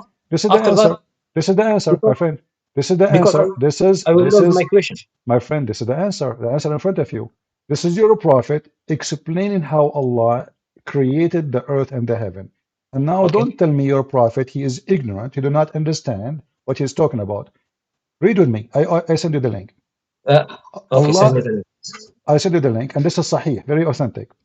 Allah, the exalted, the glorious, created the clay on Saturday. He created the mountains on Sunday. He created the trees on Monday. He created things entirely in labor in Tuesday. He created the light on Wednesday. Do you see it? One second, please. خلق الله. Could I read it in Arabic, please? Sure. Okay. خلق الله عز وجل التربة ثم يوم السبت وخلق فيها الجبال يوم الأحد وخلق الشجر ثم الاثنين وخلق المكروه ثم يوم الثلاثاء وخلق النور يوم الأربعاء وبث فيها الدواب يوم الخميس وخلق آدم عليه السلام بعد العصر من يوم الجمعة في آخر الخلق وفي آخر ساعة من ساعات الجمعة فيما بين العصر إلى الليل. So which one Allah created first? Is it the light or the mountains and the earth? Where is the light? Where is the light in the hadith? It says in front of you, Nur. Yeah, no. Okay. I can see. I can see. So the Nur is for the earth. This is the sun, the stars, correct? 1 second. An-Nur. Yeah, this is the sun. I think this is not, but because the Thank light you. is from the sun. Yeah. So now, who is created first, the mountains or the sun? Based on what you see in front of you, you're a prophet talking, not me. Okay, okay. The mountains. The mountain created before the light. Okay, wonderful. So now let's go back to the Quran. So now you're a prophet. He helped me and you to clear things up, what it's meant. So now we go back to the Quran. So the mountain created before the light. Wonderful. Okay. But according to the Quran, as you see, the mountains in chapter 79, here we go, let's go, chapter 79. It says here that after he created the light in verse number 29, and you are the one who says, well, it says a star, correct? And then he says, and then after the last thing he did, he created the mountains. 1 second. Where is the mountains here? Chapter 79, verse number 32. Okay. But remember, your prophet, he said, the mountains was first, and the Nur, the sun, and you agree this is the sun, was created in Wednesday. Here, the last thing created is the mountains, and that contradicts totally what chapter 41 is saying. According to 41, Allah created the mountains in verse number 10, and then he went to the sky, and the sky was a smoke, and then he made 7 skies, and then he created the stars. So in chapter 41, the last thing is made is the stars, and the mountain made first. But in chapter 79, the last thing is made is the mountains, and the stars made before them. But you are saying the stars and the Nur, the light and the stars, they are different things. No, you are the one who agreed. You see, now you are biting your tongue. It is you who agreed with me. A second ago, it's recorded. You agreed with me that the Nur is the sun. The Nur is coming from the sun. Yeah, I agree with you. No, he did not say the Nur is coming from the sun. He said he created the Nur at Wednesday. That is the sun, my friend. There's no other Nur. Is there a Nur? Yeah, the Nur is coming from the sun, and he might comes. He might comes from sun, from the stars, from anything who gives us light. No, yeah, he he's created talking light. about creating what we see, my friend. You know, you wanna duct tape. It's up to you, but it's obvious that the order. And not only that, you can open the interpretation. Okay, you are the one who said to me you accept Ibn Kathir, correct? Yeah. Okay, Ibn Kathir, he said when he went to the sky was a smoke, and that is smoke is from the earth. There's no sky. You are the one who said you agree with Ibn Kathir, correct? Yeah, I do. So either we agree or we don't. So if we go right now to Ibn Kathir to see what Ibn Kathir is saying, let us go to read together. Let us see here, verse number 11. Your Ibn Brother Kathir friends, chapter 41, chapter 41, verse number 11. If you are talking like that from many things, if you are talking about many things, I can't answer you and you can't answer me. No, I can. I will be back. Could you please answer me about? You did already, and you are trying to escape. No, I'm not trying to escape anything. I will answer you step by step, please, because you are moving from a chapter to chapter. I can't. No, we are not. We are just concentrate. reading, my friend. We are not moving from chapter. The same chapter we are reading from. We are just saying. Let us read. I will be back to Muhammad Hadith. My friend, let us read the interpretation. Let us read the interpretation. Why you don't want to read the interpretation? Those are your scholars. Does your scholars agree with me or not? They agree. If we go right now to the scholars, not to you, not to anyone, your scholars, not my scholars. I don't agree. I don't believe in them. But your scholars, they say clearly that Allah created the earth first. Allah, he did not create the heaven first. I didn't say that. I said that he created the heaven first, and I'm giving you my arguments. My friend, the scholars, what they say? Do the scholars, they say Allah created the heaven first or the earth first? The scholars. Yeah.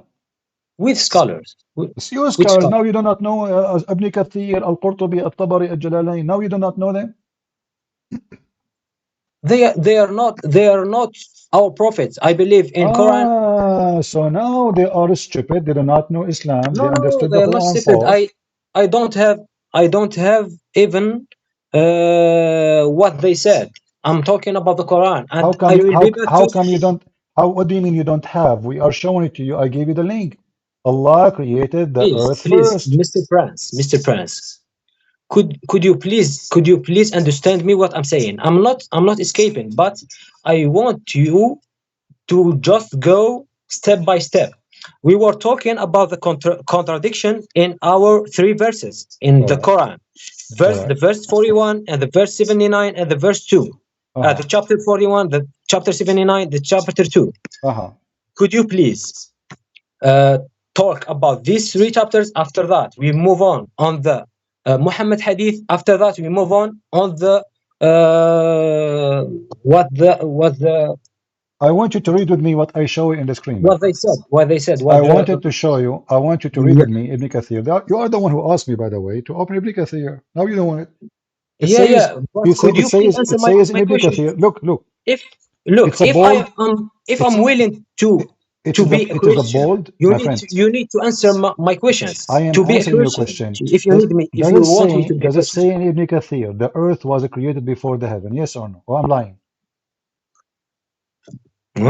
He's showing it here on the Does video. it say in Ibn Kathir the earth was created before the heaven? Yes or no?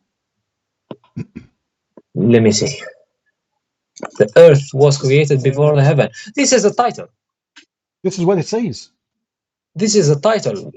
This is what it says. No, this is what it says. It says, the and book, when he read carefully with me, my friend, please read with me. Allah, listen, read with me. This is the interpretation now. This is not the verse. Allah created the earth before the heaven, and when He created the earth, smoke burst out of it. And this is why Allah He said, ثُمَّ اسْتَوَى إِلَى السَّمَاءِ وَهِيَ دُخَانٌ. And this is why Allah He said He went to the sky and it was heaven. There's no sky. So the sky is a smoke, and the smoke is not a sky. This is a smoke coming from the earth. This is your scholars. Let me see. Could you please send me the link if you don't mind? I did already. You forgot. Here we go. Let me send it to you again. Okay. No problem. Okay. You go down where it says the title you see, which is the earth created before the heaven. Okay. Yeah, that's it. Okay. No evidence of Allah ability. Not that one.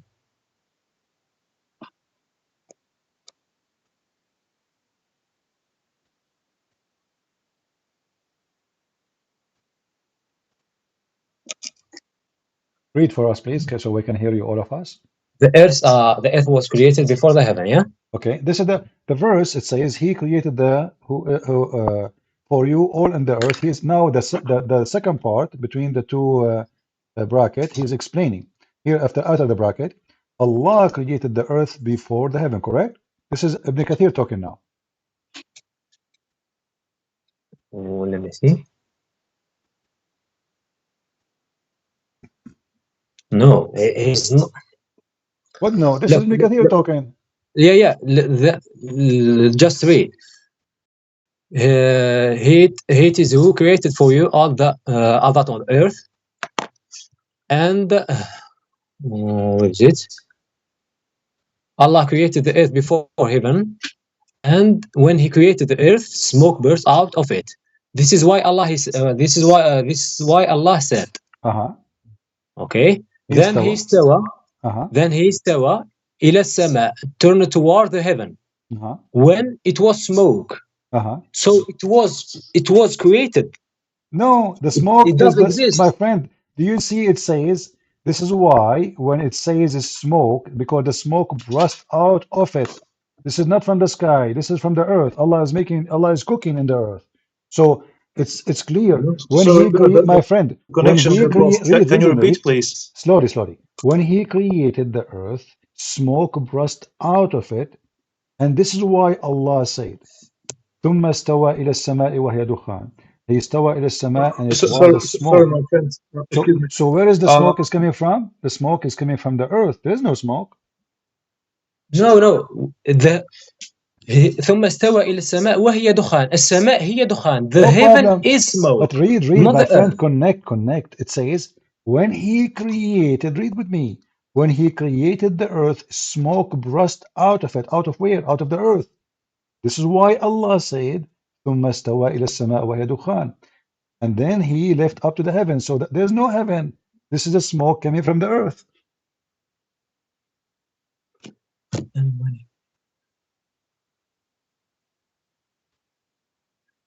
Allah created the earth before heaven, and when he created the earth, smoke burst out.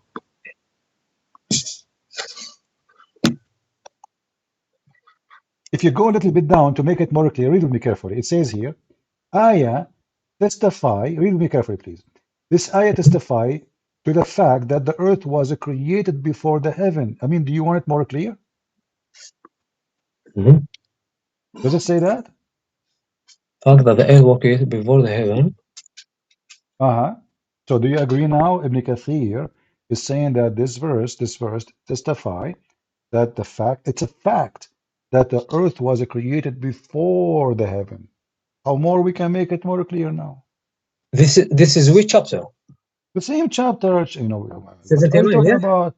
I just sent you the link. This is No. I'm just saying about which chapter. It's chapter he is 69. explain all of them. He is explained chapter 2, verse 29, and chapter 41, verse number 11, 12, 13, 14. He is explaining all of them. And then the earth created before the heaven. Then he spread the earth and he made them flat. It says here he spread the earth out after the heaven was created. So the earth was created first. The earth was made flat after he created But the in heaven. the same look in the same page with tafsir. After other title of the earth was created before the heaven. We have the title spreading the earth out after the heavens were created. Where? What? The next title. Yeah, it says it's spreading the earth, not creating the earth. Exactly. Okay, so I asked you from the beginning, which one Allah created first? You said to me, okay, how Allah he created the earth, and then he went to the sky and there's no sky, correct? You said that. Yeah. Okay, I said it turned to be this is false, because simply the word smoke does not mean a sky. It is the smoke burst from the earth. So there's no sky yet. So now the earth is created and everything in the earth, but then Allah he came back to make it flat. Okay. Yeah. So now the order is still wrong. I'm not scientist. Maybe I was wrong about the order. Maybe I was wrong. No. But It's not you. Yeah, my friend Youssef. I'm not talking about you or about me. Yeah. Allah is wrong. Muhammad is wrong. Obviously, you see, I asked you 1,000 times. Hold on. Which one is created first? Is it the mountains or the stars? And now we go back to zero. Do we need to repeat again? So obviously the order is wrong, because one verse says that the mountain created. I'm talking about the mountain to make it specific so we can understand better. The mountains is first, the stars at the end. The other chapter, the opposite. The stars first, and then the mountains at the end. It cannot be both. One of them have to be wrong. And as long the earth is created first, shouldn't we create a space for the earth before we create the earth? Let me switch, please. This is which chapter? The same chapter, Ibn Kathir in front of us. Shouldn't we create a space for the earth so we can create the earth in? Okay, I created the earth where? If there is no space, you cannot create the earth.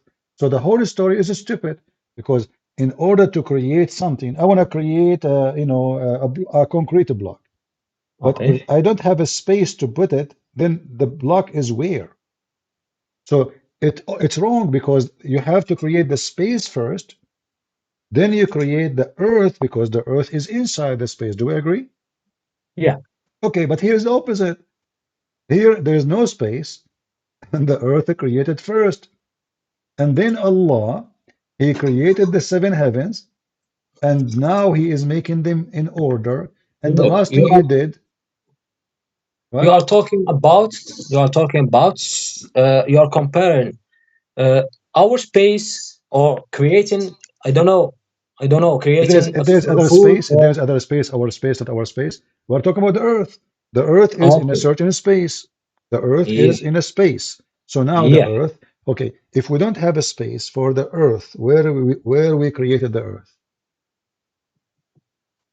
Look, It's you you. are you are It's you. asking It's you who said to asking me. me. It's you who said You to are me asking me. how Allah created the Earth if there is no sky. You said that to me. You yourself. It's you. This is your question. I'm repeating your question. You said to Yeah, me how Allah will create the Earth if there's no sky. Now I'm saying the same question to you. As long now we confirm that Allah created the Earth first and then He created the sky. Well, how you can create the Earth and there's no sky? Because where the Earth is created where there's no space. So first you create the because we space. don't, because our mind can't understand that things. No, You no, are no, my talking friend. Don't about tell me about creating of our the mind. Here earth. we go. Your mind, I will tell you. I will tell you a question. your Do you mind, know? your mind Do you accept know that the Earth. how is the iPhone is built? Listen, listen. We know how it's built. Yeah, we know. So now I'm asking you, isn't it your Do you God? know right now? Do you Isn't know? it your Do you know? God? Okay, hold on. If your God Okay. explain it, why you are talking about our mind? Your God, He explained it. He says this is first, this is second, this is third, this is fourth. If we go and put them next to each other, we will find that each one of them is totally the opposite. Okay, let us make it simple. Which one? Go with me. Go with me. Just to make it more simple for you. I am Okay. assuming that you get confused and you got shocked, but I will go with you. In chapter 41, go back to chapter 41. Okay. All right. I'm in Water, chapter 41. water, water, and trees and those things created first or stars? Forget about the mountains now. Okay. Let me read this. Chapter 41, based on that Uh, chapter, which one created first? Water, grass, trees? could you show me the ayah which were Chapter verse number where 10. Verse number where 10. water You is can read verse number 10. 10. Yeah. Okay. وجعل فيها رواسي من فوق وبارك فيها وقدر فيها قوتها Okay. في 4 أيام سواء للسائلين. All right. So now based on this, the water and the trees created before the stars or after the stars? Where is the water here? I can't read. Water? Can't read.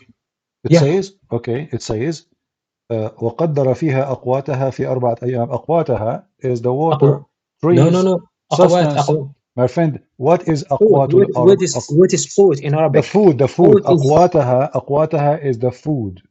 food, exactly. Okay, what is our food? Water, grass, vegetables, fruits. Water is not food. Water is not food. No, It's water is drink. the food, my friend. Don't you swallow it? No, it's drink. We all know that water is not Okay, guys, food. water is not food. Forget about the word food. Okay, so now that Allah created food, forget about the water. Did Allah create food? أقواتها. I will go with أقواتها. Did Allah created food before the stars or after the stars? Let me see. وجعل فيها رواسي وبارك فيها وقدر فيها قوتها ثم استوى للسماء. I mean, it's very simple. Come on, which one Allah created first? I'm confused about the word قدر. قدر is mean measured. قدر, no. قدر mean he decide. You know, he made it. Okay, do you want me to go to Ibn Kathir again? We can show you Ibn Kathir, Al-Qurtubi, Al-Tabari, Al-Jalalain. They explain, even they say it is water. You see, you refuse to accept water, even there it says water. Just press right click on it and search in Google. Huh? No, I'm just telling him how to translate it in Google Translate, yeah.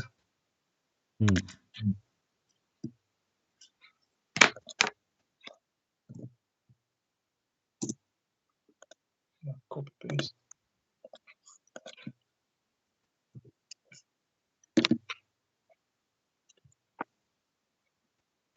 You know, Musaf, you said to me Ibn Abbas is a big scholar, correct? Ibn Abbas? Yeah. I don't know him. I just know Ibn Kathir and... This is the cousin of your prophet. What do you mean? This is the highest, top. I don't know.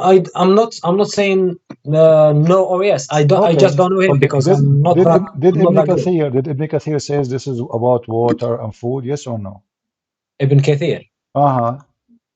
اوكي let's go back to ابن كثير تفسير ابن كثير. Okay. So if we go to Ibn Kathir, let us see. Read with me, my friend.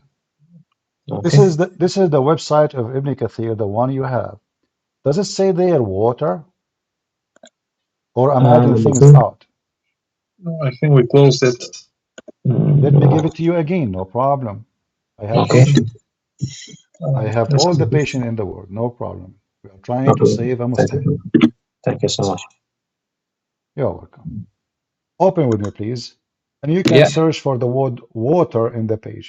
Does it say, and brought forth their form, its water and its pasture, and the mountains he has fixed firmly to be provision for the benefit of you and your cattle? Does it say that? Let me see.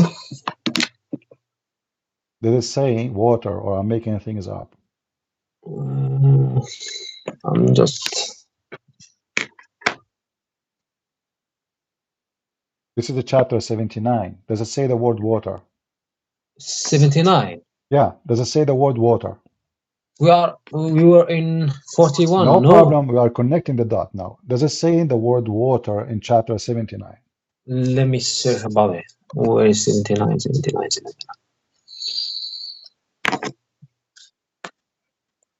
Yeah. أنتم أشد خلقا من السماء ثم سواها وأغطش ليلها أخرج منها ماءها. Yeah, ماء is water. Okay, wonderful. So now, okay, based on منها ماءها ومرعاها. Yeah. Okay, based on that verse, Allah created the sky, sorry. He lifted up the sky. He made the day and the night, and then after that, they made the earth flat, and then he made the water. Do we agree? وأخرج منها ماءها. No. أخرج منها ماءها. He spread it out. What spread it out? He make the water come from the ground. What spread it out? Yeah, he didn't say the word created. He spread it. He made about creation, my friend. No. From the spread out is spreading the earth. He made the earth flat. There's no spread out. This is false translation. The earth, he made it flat. The word daha, he made it flat, and you agree. He spread it out. The earth. He said he spread it out. There is no spread for the earth. He made it flat. The ha. You agree? Exactly. Spread it out is not creation. Yeah. No. This is not okay. No, he made the earth flat now. This is not the topic. He made the earth flat. After that, he made the water comes out from it. Exactly. So there's no water before, correct? Okay, so that's the meaning. Okay, so the water. He didn't say he created the water. So the water was there. Out from it. From the earth. So he created the earth, and there was water inside. He did not create the water. Yeah, the water was inside the earth. He made it comes out. Yeah. Okay, so are you saying to me now that the water is created when he created the earth? He didn't talk about the creation of the water. I'm asking you, the water created by who? Just give me an answer. By Allah, by the God. Okay, when? He didn't say that. Okay, read carefully. Read carefully. No. He said that. He built the sky. He left the sky. He made the day and the night. And now he made the earth flat, and he made the water come out of it, correct? You said he made the water comes out of it. Yeah. Okay, all right. So now the water is ready as a supply for mankind. Is that correct? Of course. All right. Let us go back to chapter 41. 41, okay.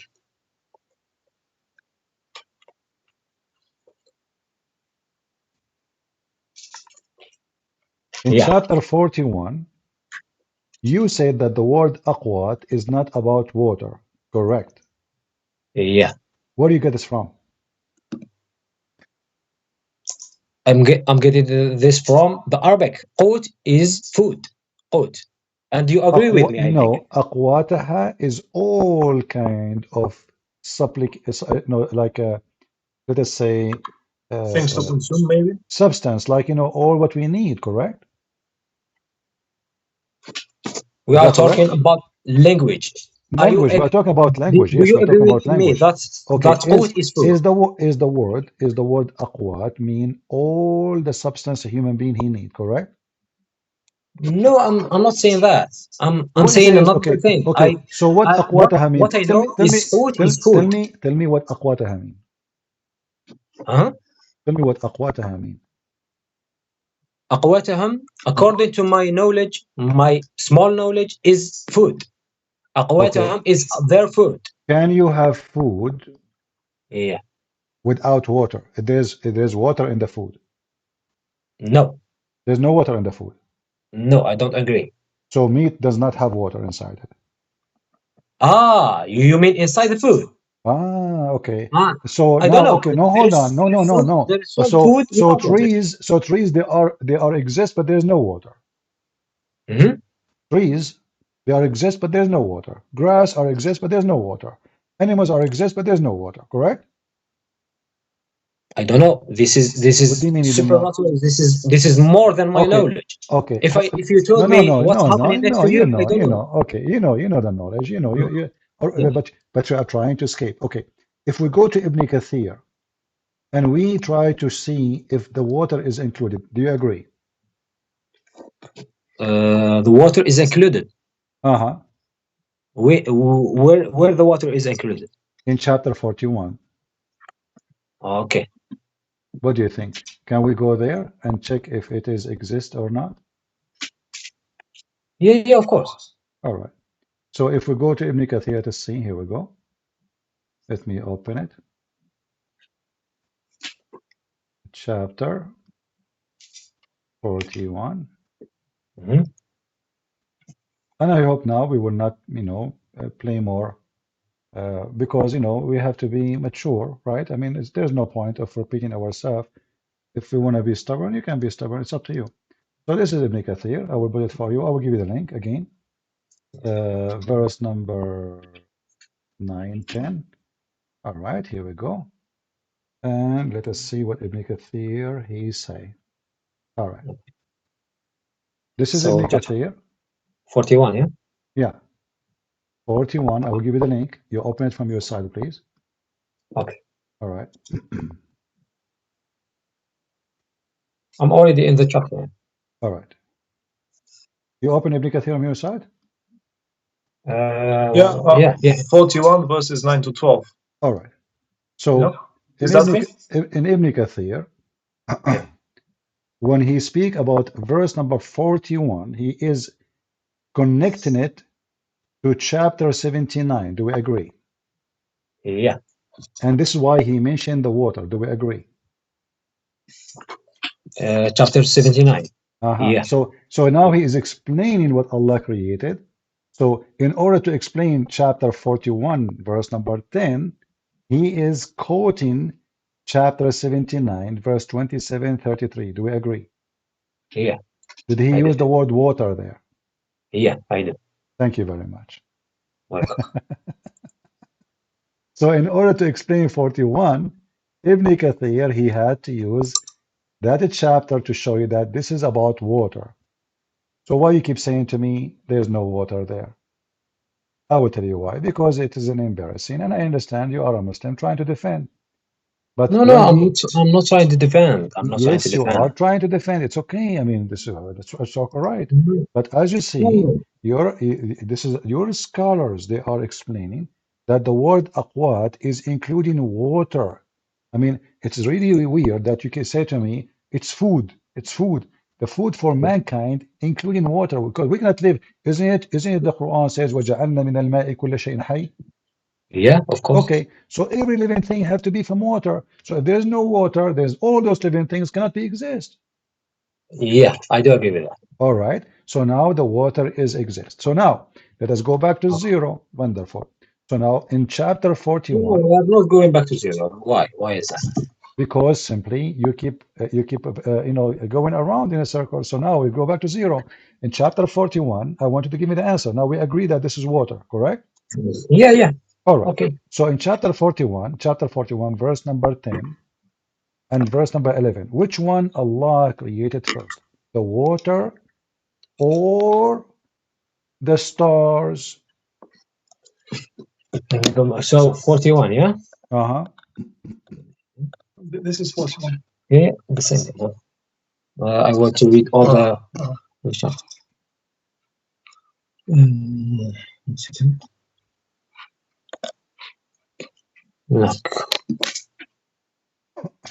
وجعل فيها رواسي من فوقها وبارك فيها وقدر فيها أقواتها ثم استوى إلى السماء.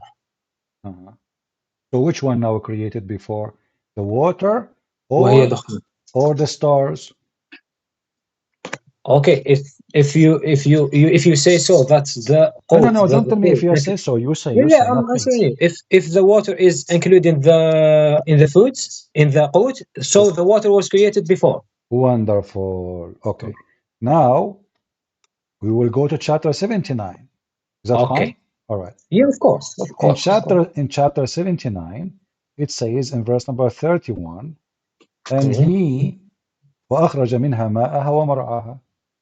Yeah. Okay. And then he made the mountains, correct?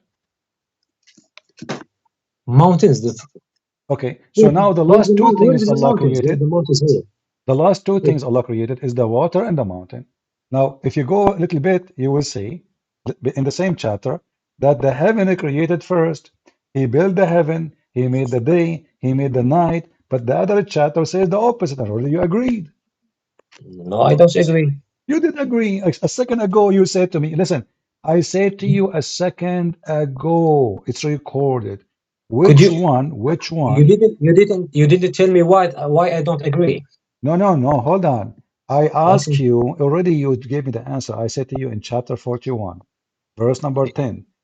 Is the water created first before the stars or the stars before the water? You said the water. Yeah. Okay, the water, yeah, I agree with you. All right. Because you said that the water is included in the foods.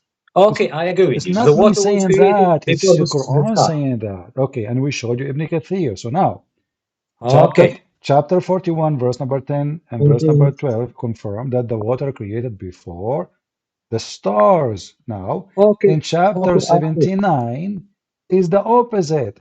The stars already created, and then he made the water. Where is the word made? Okay, my friend, it's the same. Listen. Okay. Let us see where is the word made. Open Ibn Kathir again or look with me. Does it say in chapter 79, verse 27, 33, it says, he created. Okay, let us see. Hold on. Lord have mercy.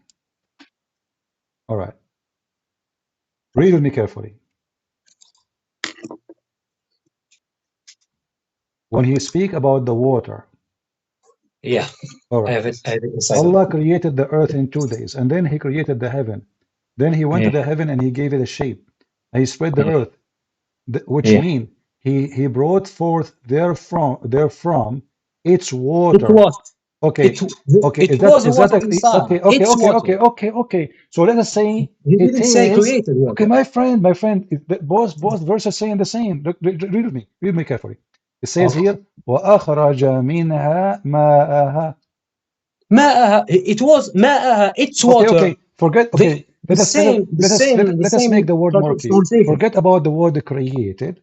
He brought from it its water. Correct? Okay. Yeah. Okay. He didn't say he created it.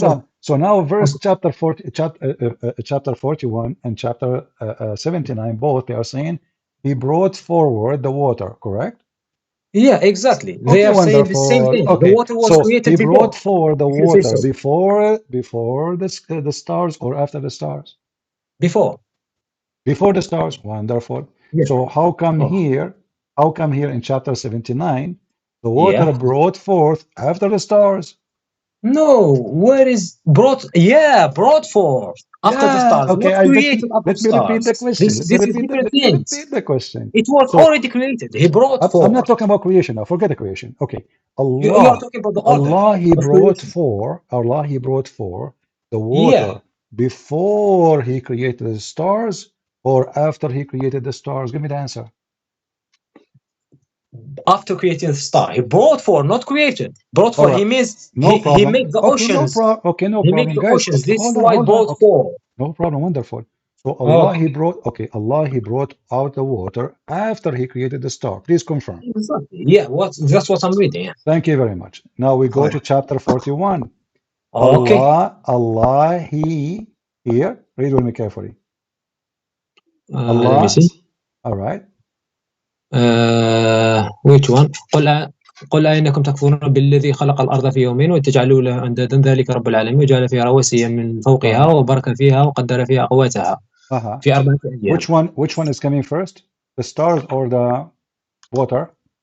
In chapter 79, which one coming first? In chapter 41, which one coming first? The water. Water coming before the stars, correct? Yeah, وقدر فيها أقواتها. If you said that أقوات including water, so he made inside the okay, so why in chapter 79 it says the opposite? No, he is not saying the opposite. It says the opposite. He made the sky. He finished the sky, and he created the day and the night and the light. Before the water. Look. Okay, don't look. Let us go. Okay, hold on, my friend. Okay, listen. Okay. I will ask you a question. Listen. I mean, it's really embarrassing. My friend, people are laughing. What are you doing? So let us make it simple. Okay. Can you read for me? Can you read for me? Can you read for me? Chapter 79. Can you read for me? Hold on. Can you please do me a favor? In Ibn Kathir, chapter 79. Chapter 79. Verse number 28, 29, 30, 31, 32. Can you read for me what Ibn Kathir he says about them? He said, are you more difficult to create, or is the heaven that he constructed, he raised, is high, and he has perfected it? It's night, he covers with darkness, and it's forenoon, he brings out with light. That's it? Correct? Okay. So this is Ibn Kathir now? This is Ibn Kathir? Yeah. Okay, Ibn Kathir, what he said about when the verse number 29, what Ibn Kathir says about it? You get it. And the earth, after that, he spread it out and brought forth their form its water. How can he brought forth its water if it wasn't created? It was already created, my friend. Okay, this is not a question. Listen carefully. We are talking now about the sun. Oh my God! You know what? I'm going to hang up on you. Take care. Take care. You know, I mean, this is really stupid. It's really stupid. You know, you want to play stupid? It's up to you. Here we go. He want to deny that when Allah He made the day and the night, this is not the sun. We showed him his God. Allah said that Muhammad said that Allah He created the light in Wednesday. And this is Ibn Kathir. وَأَغْطَشَ لَيْلَهَا وَأَخْرَجَ ضُحَاهَا. What he's talking about? And the day bright, luminous, shining and clear. Ibn Abbas, he said, and this is the explanation, read more. Meaning, he eliminated the day. He made it bright. There is no day if there's no sun.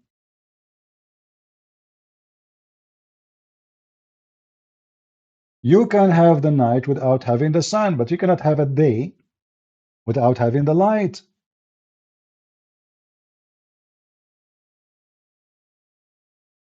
It is very embarrassing.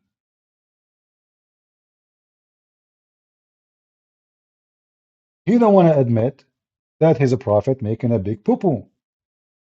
As simple as that. And this is an example how Muslims, they try to escape the humility. It doesn't matter what you show him. He will never agree because it's an embarrassment. I say to him, Ibn Abbas, he never heard of Ibn Abbas. This is the biggest top guy ever in history. This is the companion of Muhammad. This is the cousin of Muhammad. And Muhammad, he named him, the only one he named him as the scholars of Islam. He don't know his name, Ibn Abbas. He never heard of Ibn Abbas. This gentleman, he reminded me of one of my cousins. Two of them, they went to do hunting. One of them, he said, do you see the thing behind the bushes? He said, this is a bird. The other guy, he says, no, this is a goat. He said, no, this is a bird. He said, okay, let us shoot. If it does a fly, then it is a bird. If it does not, it is a goat. So they shot a bullet, and then the bird fly. The other cousin, who was stubborn like this guy, he said, you know what? It is a goat even if it does a fly. Don't even try with someone he want to play games. Everybody is watching, is laughing. How come only you don't see what it says?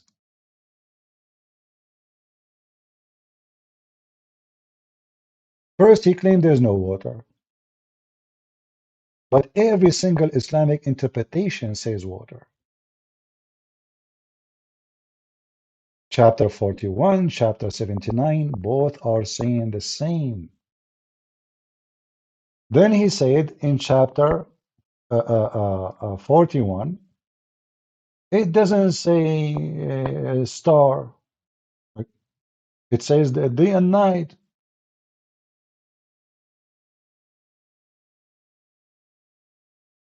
But we cannot have day without having the sun. And your prophet, he confirmed that he created the light in Wednesday. What is the light? That is the star, the sun. So the whole order of the Quran is just so stupid. This God cannot remember which one he created first. If this person, he want to be honest with himself, all what he need to do, print those 2 pages and read carefully, and you will see in front of you what's going on. This is verse number, chapter 41. Let us go to verse number 10. And as you see, I'm not making my own, I'm just reading their own interpretation. But the Muslims don't want to see it. They refuse it. They see what they want. They refuse what they want.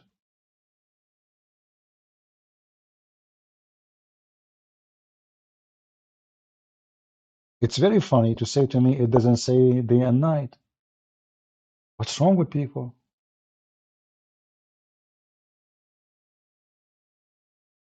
So how the day and the night is created? How we can create day without sun? In the Bible, it says God, he said, let be light. And light was. And he called the light day, which means the time of the light. Muhammad is copying the Bible, actually. As simple as that. And this person, he don't want to accept. So in chapter 79, if we go now back, and then we go to verse 29, look what it says. It looked like all the Muslim scholars understand something, and our friend here understands something else. This is Tafsir al-Jalalain. And darkened its night, and brought forth the day. He exposed the light of its sun. Night has begun. Let us see, let me expand so you guys can read. Has been anchored to its heaven. Does it say sun? Not for this guy. For this guy, there's no sun. It doesn't matter. Don't try. Don't even try it. This is a Jalalain. Let us see different interpretation. Maybe a Jalalain is a donkey. Maybe a Jalalain, he is making things up. Oh, this is Ibn Abbas, the day and the sun. So the sun is clear for every Muslim except this person. So you be the witness who is trying to escape the reality that the Quran is made by a fool. Why the scholars agree with the Christian prince? Do they work for him? I think they do. Obviously, Christian prince, he hired Ibn Kathir You know, Ibn Kathir, he is just a potato. He say whatever Christian Prince he want. Ibn Kathir, hey Ibn Kathir, do you dare even to disagree with Christian Prince? No way. Ibn Kathir immediately he adopt what Christian Prince he says. Very normal. Suddenly Ibn Kathir, Al-Qurtubi, Al-Tabari, Al-Jalalain, or Muslim potato scholars, they agree with me and they are working for me. I don't know what to say. Must be true. So if you are watching, you be the judge. Who is the one trying to play games? And by the way, I'm not blaming him much, except he is not being honest. He is shocked. He is disappointed. And he don't know what to say. But I cannot really stay with you until tomorrow. You want to lie? You can lie. You cannot debate a liar. You cannot. Never think you can debate a liar. Not even a judge in a court can debate a liar. Even though he has the authority to put you in jail. Still he can deny. Even if you get him in camera, if you get him busted, even if you have witnesses, still he will deny it. He's a liar.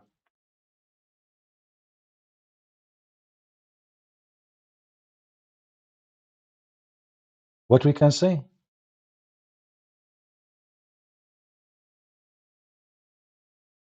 We showed him Ibn Kathir. I mean, how we can have afternoon if we don't have sun?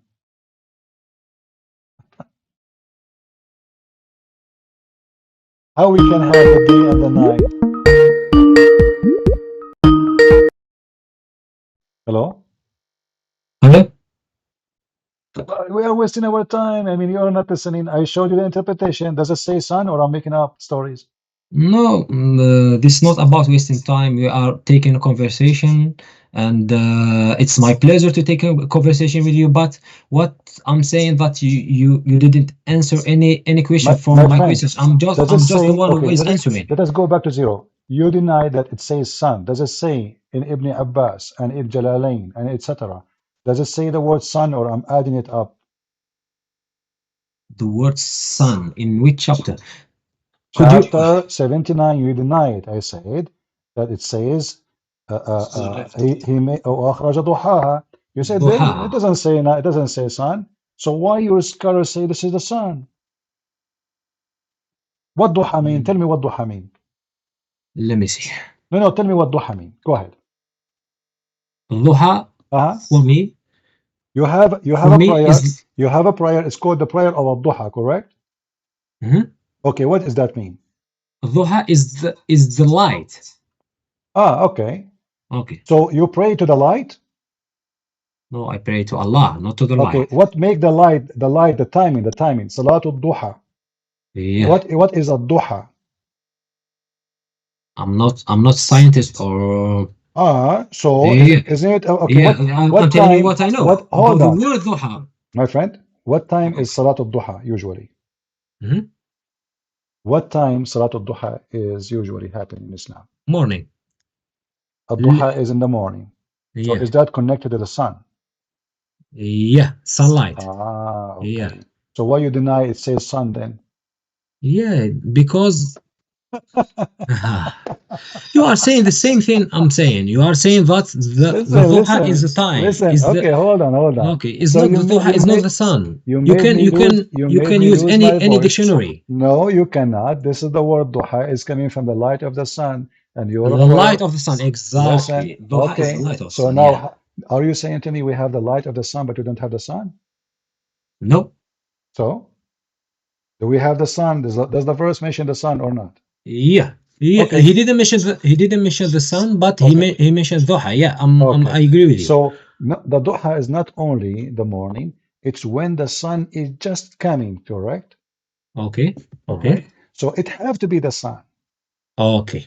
All right. So why you deny and why you give me headache all this time to the point I have to hang up on you? No, we were talking about the water. Now we are talking about different things. No, we talk about the last thing where I hang up on you is about the light too. We mentioned, does it say lie? Does it say the sun? You said no. So we ask you, listen, the last question was, which one was the water or the stars? The stars is the sun too. Correct? Sun is a star. It's just another star. It's just near. Okay. So now, let me see. Let me follow you. So now focus with me. So if now if we agree that it's chapter 79, verse number 29, meaning Allah created the sun. Do we agree now? Yeah, of course. All right. So now the sun is created in chapter 79, verse number 29. Okay. Wonderful. I agree with you. Wonderful. Okay. So now in chapter 79, I want you to read it again. Does it say? Okay, of course. Okay. In verse number 30, Allah, He made, it says here, verse number 29, sorry. We agree that this is about the sun. But in verse number 31, it says, and He brought forth the water. Do we agree? Which verse? 41 or 79? 31. Chapter 79. Okay. I'm with you. Yeah, okay. I have it. So now, right. based on chapter 79, Allah brought forth the water before He created the sun or after He created the sun? Let me read it again, please. أنتم أشد خلقا أم السماء بناها.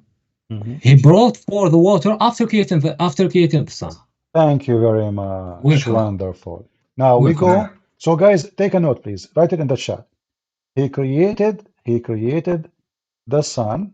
Yeah. And then He brought forth the water. Please write it down. All right. Yeah. This is the chapter 79. Let's go to chapter 41. Okay. All right. In chapter 41, here it says. Yeah. You remember we showed you from that interpretation that aqwataha mean water, correct? Yeah, correct. Yeah, all right. I agree with you. Okay. Now, in verse number 12, it says, and then He made the stars. 1 second. And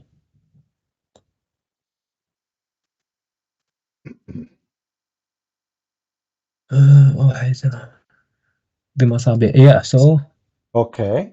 So here is the opposite. Here with the lamps, water yeah, first. with lamps. So masabih is stars, yeah. Okay, so here the water first, the stars next. The other one you just agreed is the opposite. Okay. Now, just now, I'm answering you about two questions. I'm about to answer you. Okay? Could you please? Me already. You answered me already. No. I'm about to answer you. No, my you friend, are you are telling me that there is a contradiction. Already you answered me. You said in chapter 79, everybody, we have it written down in the chat. Yeah. I asked you which one first, the sun or the water brought forth. You said the sun first, the water brought the sun forth before after. the water brought forth. Yeah. Okay. In chapter 79 is the opposite. Allah, He brought forth the water. No, he don't brought forth. Yes, He did. No, in this chapter 41. Yeah. He said. You forgot. I showed you the interpretation. And then you agreed that this is about water. You are not allowing me to talk. Please, can you allow me to talk to answer you? Did you agree? Did you agree with me? Just when I showed you the interpretation that yes, yeah, I agree. Water. I agree. But let me just tell you one thing. In the chapter 41. He said He created the water before the stars, yeah? And in the chapter 79, He said that He created the stars. After that, He brought forth the water, yeah? This is not about, we're talking about brought forth. Yeah. So, how can He brought forth the water if He didn't create it before? The word brought forth. Just take a hike. Just take a hike. Guys, how he's asking me now how he can brought forth if he did not create it. We don't care which one He brought. This is not about creation now. Listen, don't waste my time. Why are you hanging on me? Listen, I asked you in verse number 10 because you are not being honest. I'm being honest. I'm telling you, how can He brought for water, get it out if it wasn't being created before? My friend, for this, I don't want to be rude with you. I don't want to call No, you we a are word. not being rude. Please. We are having a we are having a listen, conversation. okay. So If you are here to be rude, listen. There is no reason. Listen. So Allah, when He brought forth the water, did He brought it before the sun or after He created the sun? After He created the sun. Wonderful. In verse number 10, did Allah bring water out? You agreed. I showed you the interpretation. Yeah. Okay. So He brought the water forth. I'm not talking about creation now. He brought the water forth before the sun or after the sun, verse number 41. After the sun. Okay, so how that work? That works because the water was already created. He brought forth. He get it out. Okay, but I'm not asking you about the you are saying my the word brought forth. My friend, I did not forget the word created. Forget.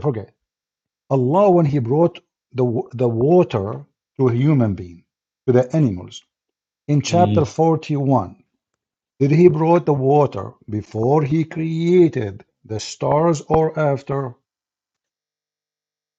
After He created the stars. In 41. In 41. Uh-huh. You are saying the word brought forth. There is no the word brought forth in the chapter 41. No, it says, I'm going with you. You see, it says here, وَقَدَّرَ فِيهَا أَقْوَاتَهَا فِي أَرْبَعَةِ أَيَّامٍ. وَقَدَّرَ فِيهَا inside. It was inside. فِيهَا. It's inside. When Allah, what the word قَدَّرَ mean? قَدَّرَ, it was created. Okay. Look at this. Guys, look at this. A second ago, he refused to accept this as a creation. Now he just agreed this is a creation. No, I'm talking about the word. Okay, hold on. So أخرج is brought forth is not creation. Brought forth is not creation. Look what you did.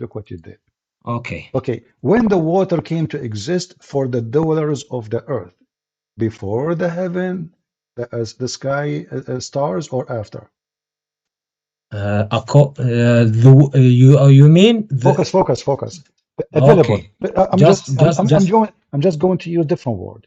When the water became available for those animals, creatures, whatever they are, in the earth, before Allah created the stars or after?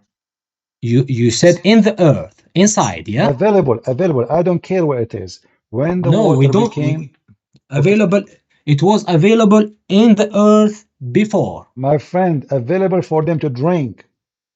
No, we don't know that. He didn't say the word drink. Okay, hold on. Let us go to chapter 41, verse number 10, interpretation. Can we do that? Okay. Is that okay? Do you allow me, please? Okay, yeah. Okay, but do you promise me whatever your interpretation says you will agree? Or Of course, absolutely, yeah. Okay, wonderful. So that will solve the problem between you and me. All right. So we go to chapter 41 and we go to verse number 10. And give me a second. Here we go.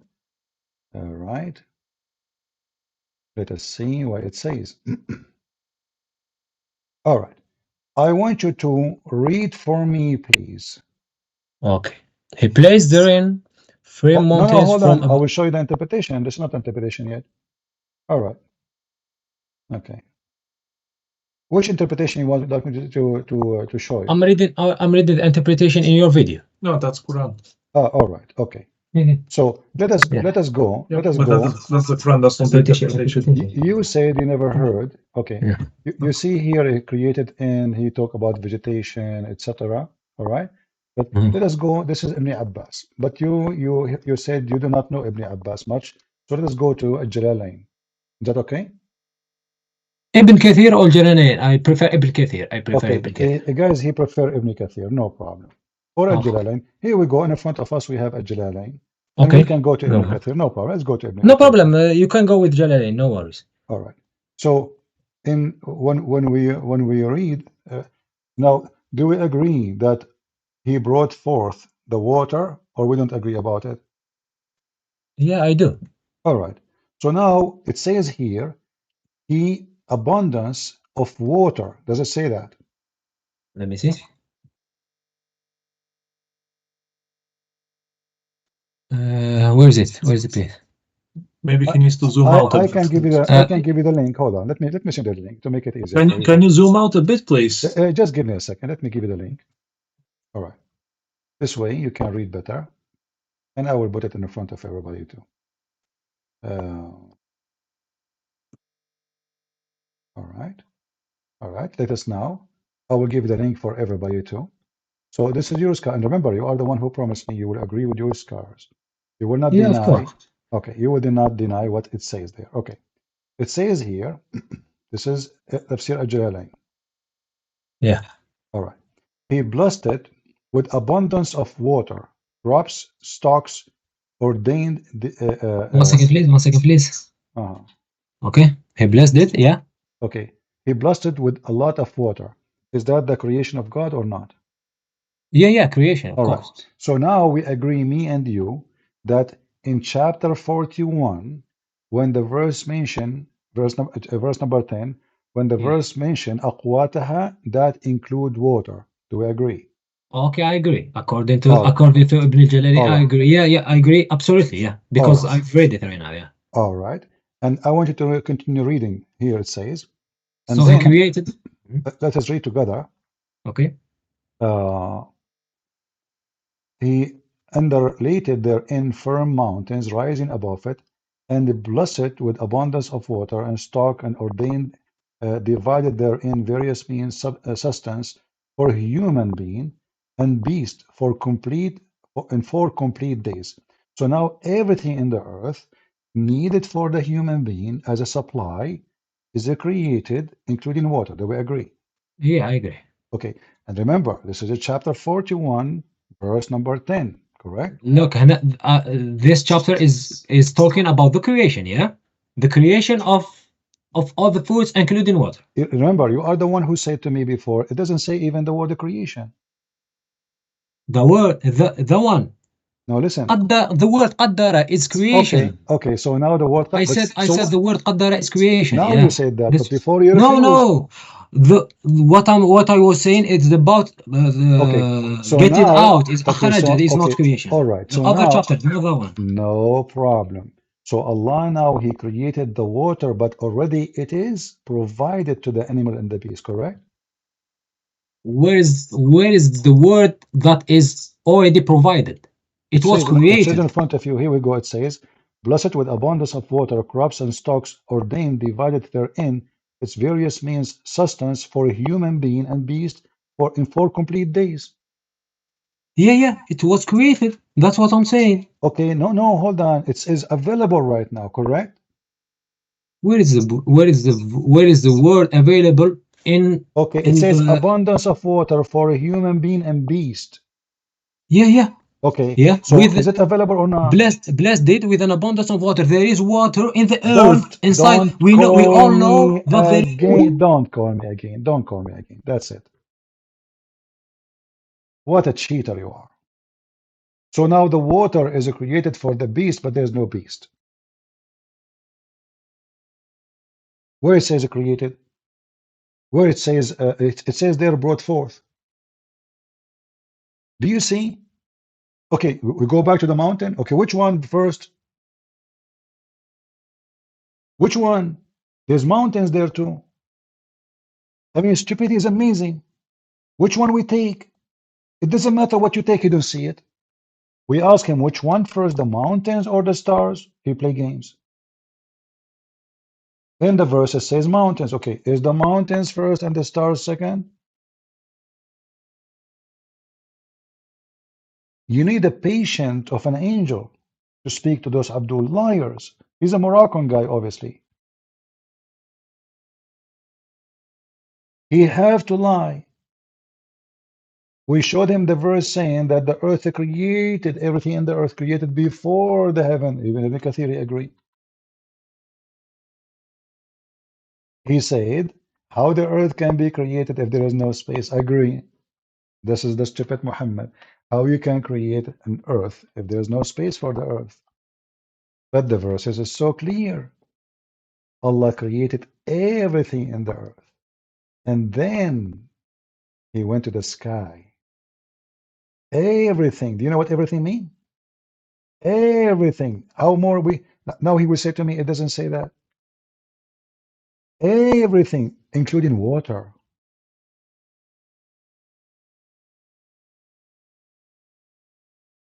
When the Quran says he created everything on earth, does that include water or no? Ah, the water was not necessary. Everything. Oh, Lord have mercy. Hold on. It's 29 actually. Read carefully, guys. It is he who created for you all that on earth. All that on earth. All, all, all. And then he said to me, no. So chapter 2, verse 29 make it so clear that when there was nothing in heaven, everything in the earth is created.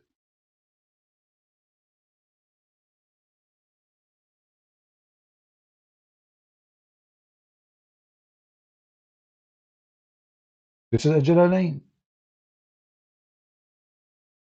This is Ibn Abbas. And we will show Ibn Kathir.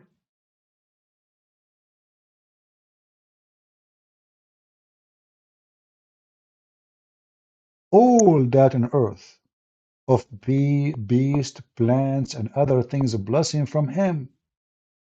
If there's a beast, there's no water. The beast himself made from water. You yourself, your body made it from water. I mean, if you take the water out of your body, you are not even 1 kilo. When somebody they burn his body, what is going to be left? Like what? A few ounces of dust? All your body is water. Everything on you is water.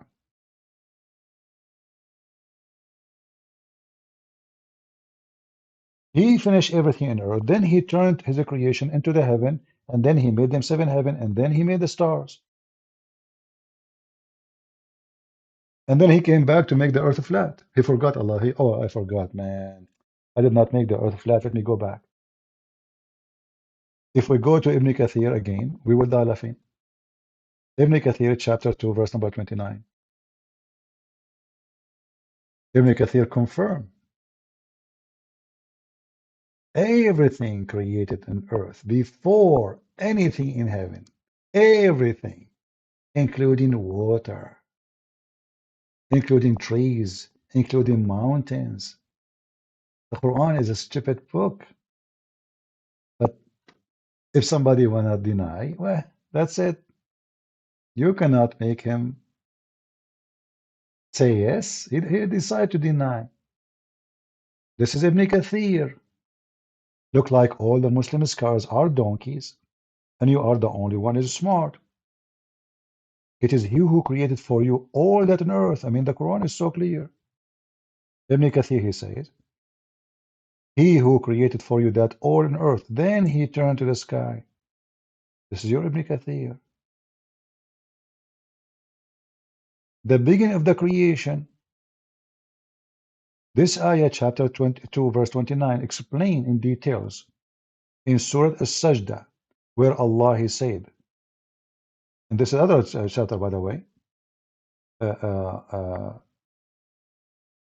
speaking about the same thing. But let us see here what it says. Do you disbelieve in this who created for you the earth in 2 days? So he's explaining chapter 229 by quoting those verses here. And he is quoting verse number 41.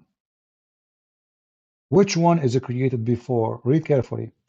That Allah started the creation by creation the earth. Then he made the heavens 7. The earth first. And now he speak about the same verse we are arguing about. Took me forever to make him admit that this is the night and the day, this is the sun. I asked him what the word duha mean. Duha. He says, I said the prayer of the duha. He tried to play with it too. Said the prayer of duha is when the sun comes. This is the first light of the sun. So which one first?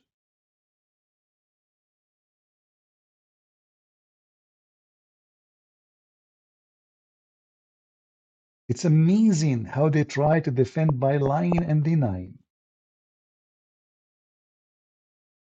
And here Ibn Kathir continue. Allah created the earth before the heaven. And when he created the earth, smoke burst off it. We showed him that already, didn't we? Before the heaven.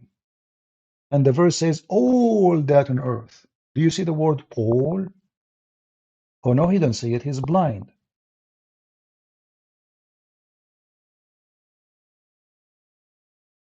And the sky was smoke.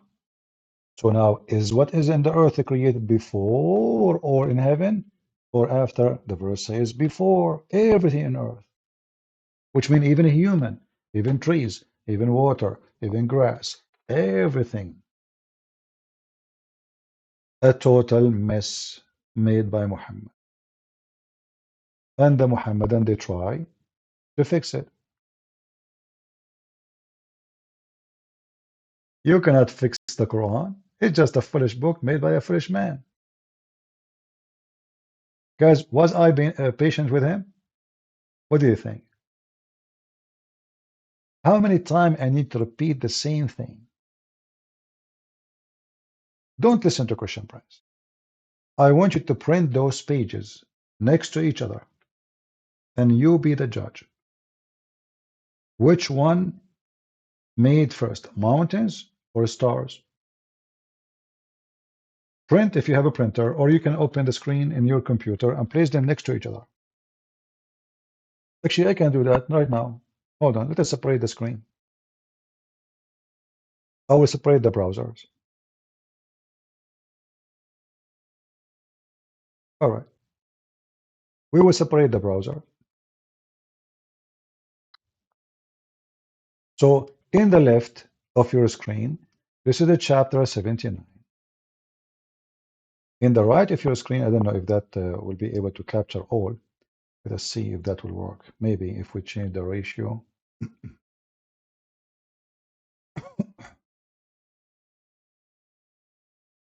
So read with me. Chapter 79, Allah created the sky.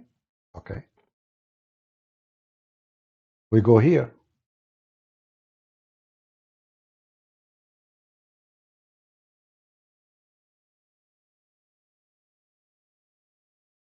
The issue when we click at this page here, this page disappear. You know what I mean? I think the only way, if I take a screenshot, let us see. Yeah, I think this is the only way. Give me a second. I need to take a screenshot so I can open it. This way they will not move. But let us make them level. Give me a second.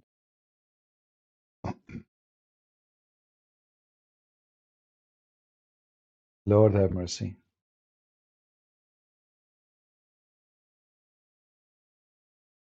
Oh, that's not a good screenshot. Hold on.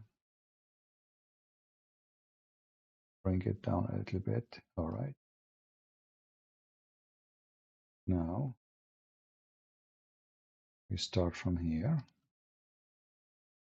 Screenshot. But I'm not sure if it's going to show correctly. But we will try our best, what we can do. All right, now we have a screenshot.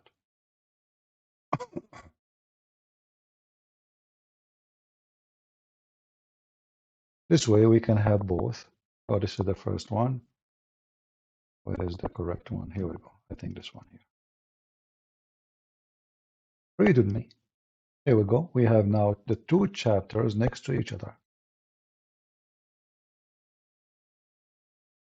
And let me hope that you will be able to see both. Let me zoom. All right. Guys, still you can read the text? Can you still read the text, or it is hard to read the text? However, you can take a screenshot right now. You can take a screenshot. The one in the left is a chapter 79. The one in the right is a chapter 41. And you just highlight them in order. Too small? Well, if you take a screenshot, you can zoom in. Let us see now. Maybe that will work.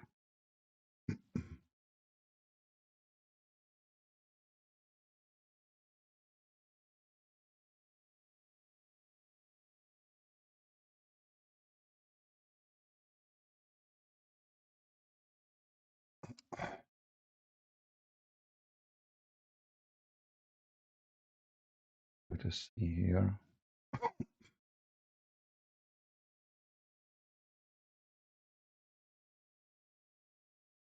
I refresh my video, and now it's playing for me commercial.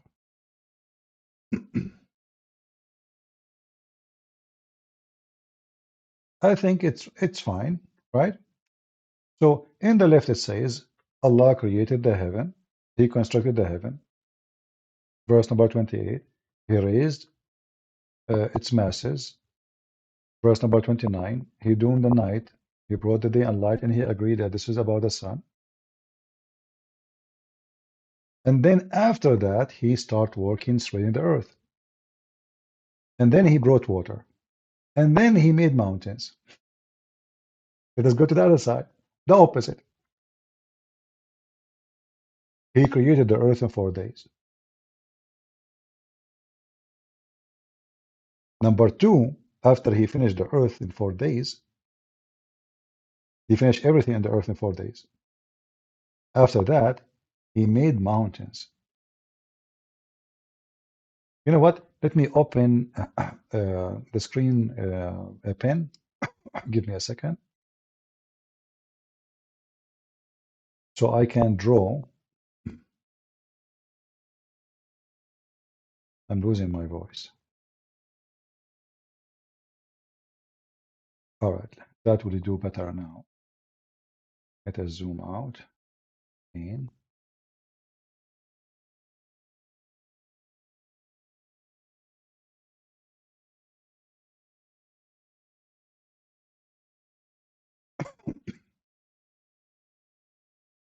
So here you will see. Sorry.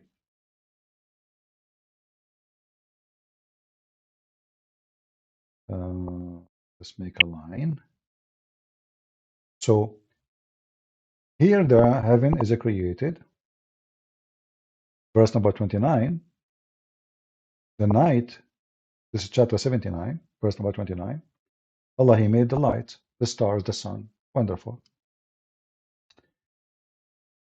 So when He created the heaven, the order is the night, the day, which means the sun.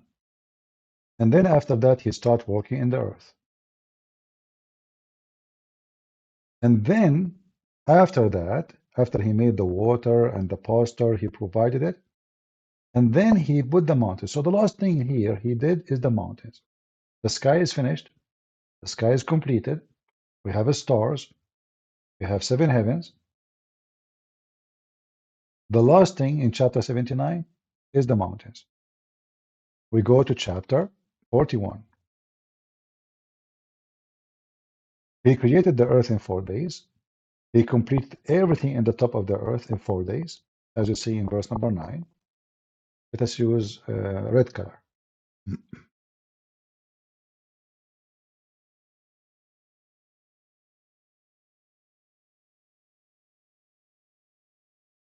So here, number 9, He created everything in the earth in 2 days. He created the earth, sorry, in 2 days.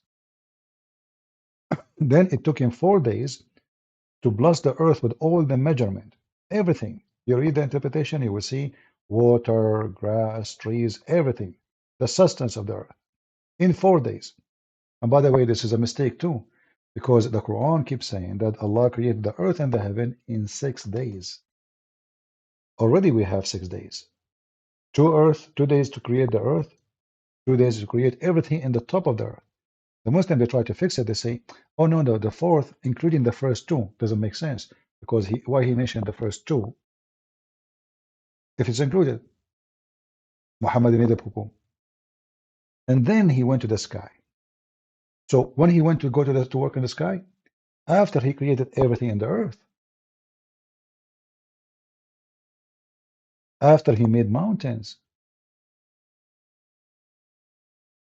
so He went to the sky, as you see here, and He finished them as 7 heavens, and He created the lamps. If you go here, it says lamps, and He will use it as missiles to shoot the shaitan in his ass. Lamps. I don't know if you can see it. Let me go down. You see lamps. Now we go to the other side. When the lamps is created before the mountains or after the mountains? Obviously before the mountain. When the water is created, which one finished first? It's totally the opposite. Here, the sky is made up, ready. He made the day, he made the night, etc. And then he placed the mountains. And then he made the water before the mountains. And then he made the earth flat. So based on the verses in the left side, chapter 79,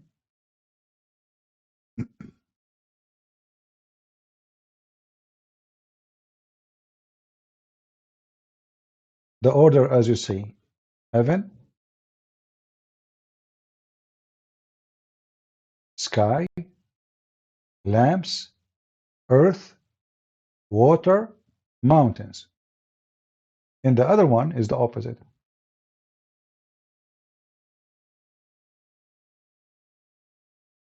Lamps, the last thing is created.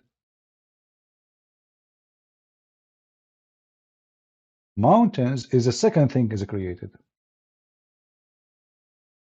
How this can be from God?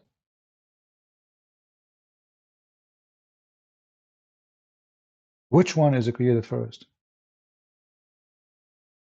And then verse number 22 says clear, chapter 29, sorry, chapter 2.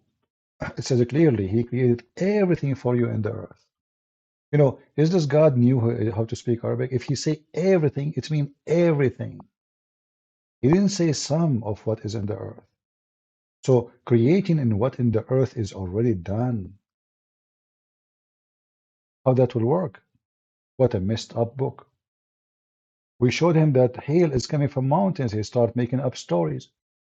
We showed him the interpretation. It says it clearly from mountains, not like mountains.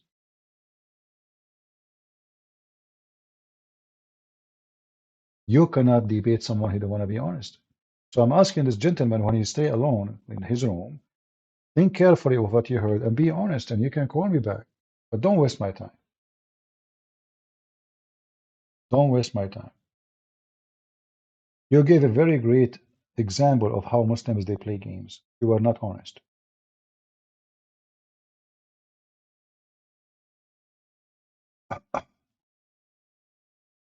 We ask him about the sperm. Suddenly he do not know. Do the sperm become a dead blood? Suddenly he have no idea. He's not expert. Yeah, you can search in Google in 2 seconds. You do not need to be genius to find out. Again, guys, don't forget to inform everybody that Christian Prince, from now on, he will be in Rumble. YouTube is playing very dirty games with me, and I am not interested on them no more. It doesn't matter how big the channel you have, they can delete you in 2 seconds. In 2 seconds. So it's waste of time. Here we can build a better community. It might be confusing a little bit, like because different from YouTube. The chat is different, everything is different. But at least here, my video will stay. And the image is clear. Sometimes we lose voice, no problem. You know, I mean, if that happened a few seconds after of 6 hours talking, not an issue. So tell your friends that if you want to watch Christian Prince live, share the link. Tell everybody in your Skype, in Facebook, Twitter. Tell everybody so we can get more people. And you know, at the end of the day, I'm glad that we are in Rumble. I'm not going to delete my videos no more. Those videos will stay. Isn't it time? I mean, I cannot keep one video in my channel. I have empty channel after all those years. Why? Because I cannot keep a video. YouTube will give me a strike. They target me because I heard Islam bad. Do you think they target me because I'm nobody? Do you think they target me because I'm just Christian Prince? They don't like him? No. It hurt. It hurt where it hurt most. And in fact, the view and ramble, I mean, I post a video in my other account in YouTube, just short video, the same video, and ramble in here. There I have 500, here I have 1,000. Doesn't make sense. How in the world you have 150,000 subscribers there, and then you don't even have the half number in the same amount of time of what is a ramble? It doesn't. We have 150 something, 56, 50,000. How in the world that can happen? They reduce the number. So invite your friends, tell everybody, and invite Muslims to call us, even if they are liars like this guy. Sadly, I have to say he's a liar. All the reference in front of him, he can sit and check carefully. You know, especially the Quran is so clear. It says, then. You see the word then? There's no question. Then. Then after that. And he speaks Arabic very well. No? The last thing Allah created in chapter 41 is the lamps. And look how funny the Quran is. Why he created the lamps? So he can shoot the shaitan if they try to spy at him. Must be true story.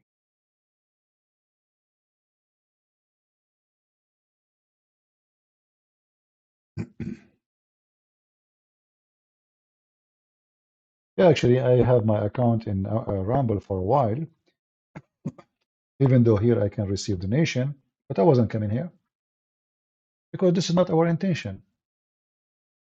In YouTube, I can receive 0 donation. Still, I was going in YouTube every day. There's many people, if you stop them from receiving donation, they will stop coming to YouTube because this is the motivation for them, money. I will go live. I receive donation. I don't receive donation. People support. Even if there is one person when I listen, I will come online. As long as I'm healthy, I'm able to talk. As long as my back can support me to stay for many hours, I will come online and I will teach. YouTube took all, let us say, the privilege anyone can have in YouTube. So if you have 2,000 people, you can monetize your channel. I have 156,000.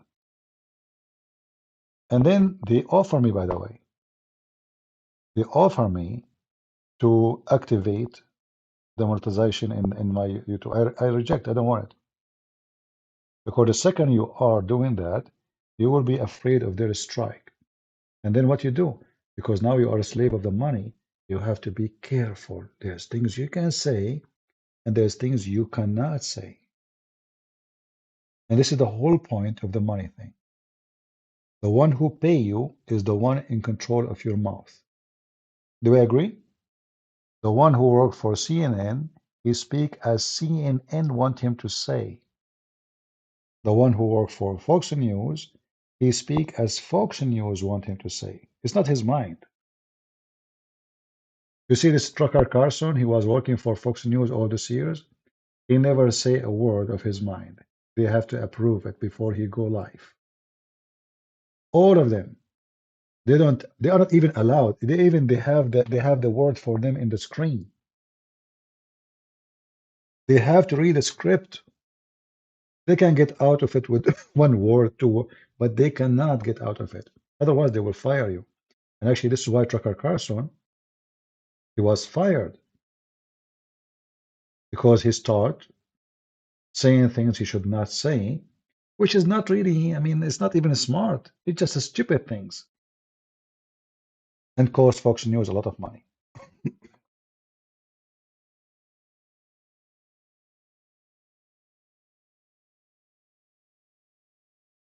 No, no problem. Tell him to be honest. Tell him before he read my books first. Let him read those chapters I showed him and be honest. That's all. He speak Arabic. He have no excuse. And not only that, he can print all the interpretation in Arabic. It's a shame to go in denial in something is so clear. You know, I don't hate Muslims and I will never hate anyone. But there's no question that Islam is evil and stupid. And the second you believe in this garbage cult, you act stupid too.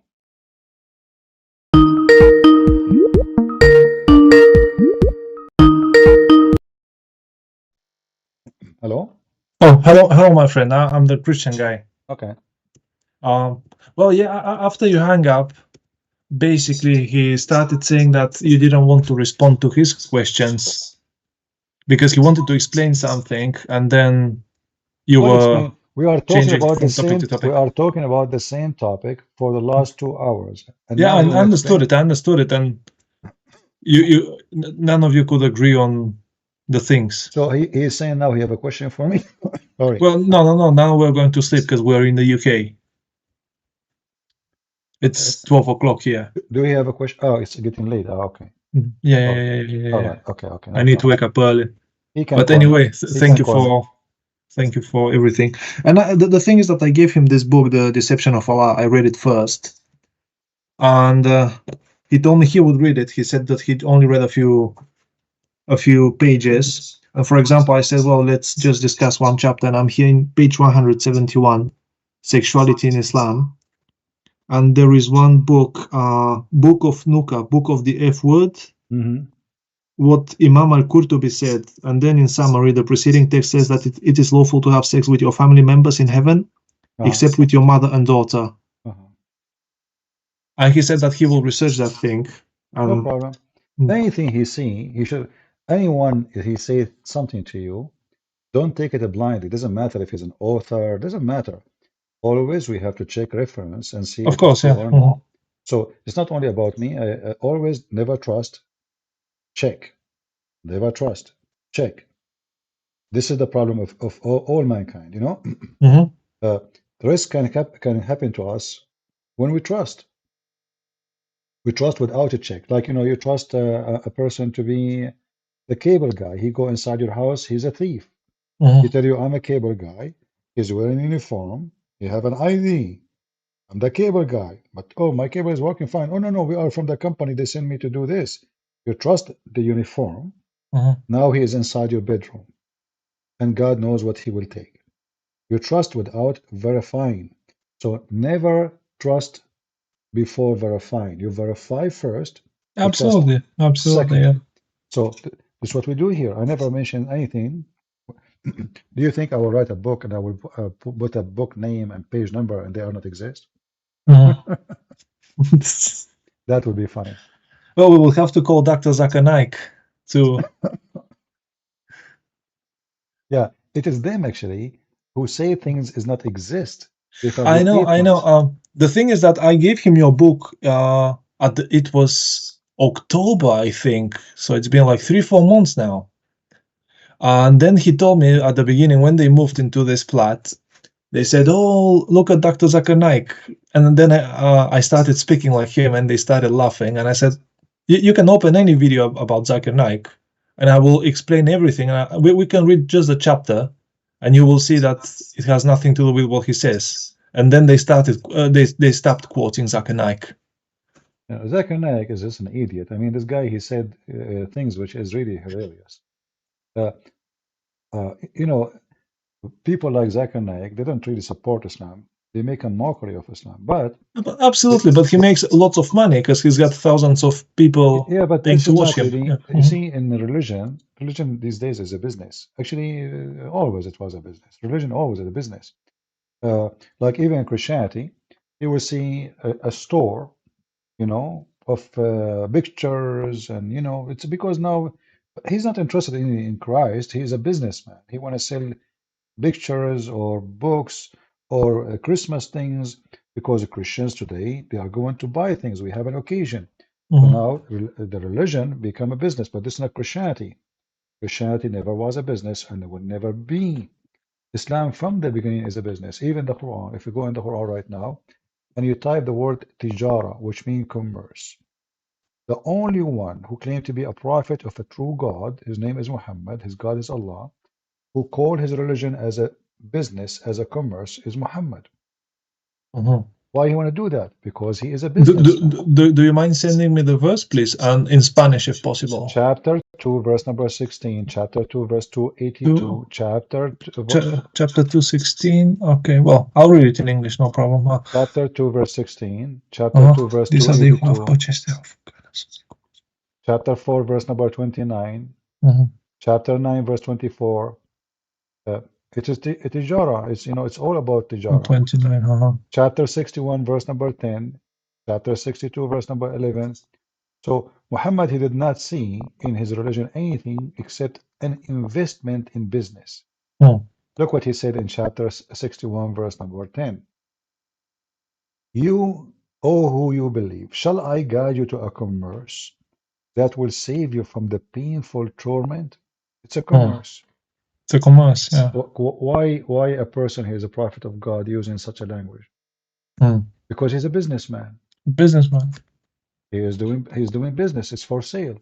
So now he's asking them, and right away he asked them to give him their money. To do jihad by your money. So this is the tijara. You give Muhammad your money, you go to heaven. And this is what many fake religious men, they do. The cult leaders, all of them, they want donation, they want money, and they promise you heaven. You go to heaven, give us. And women, yeah, money and women. And money, yeah. So here, Muhammad is saying, you want a good business? This is the best business. Give me your money and get the honey.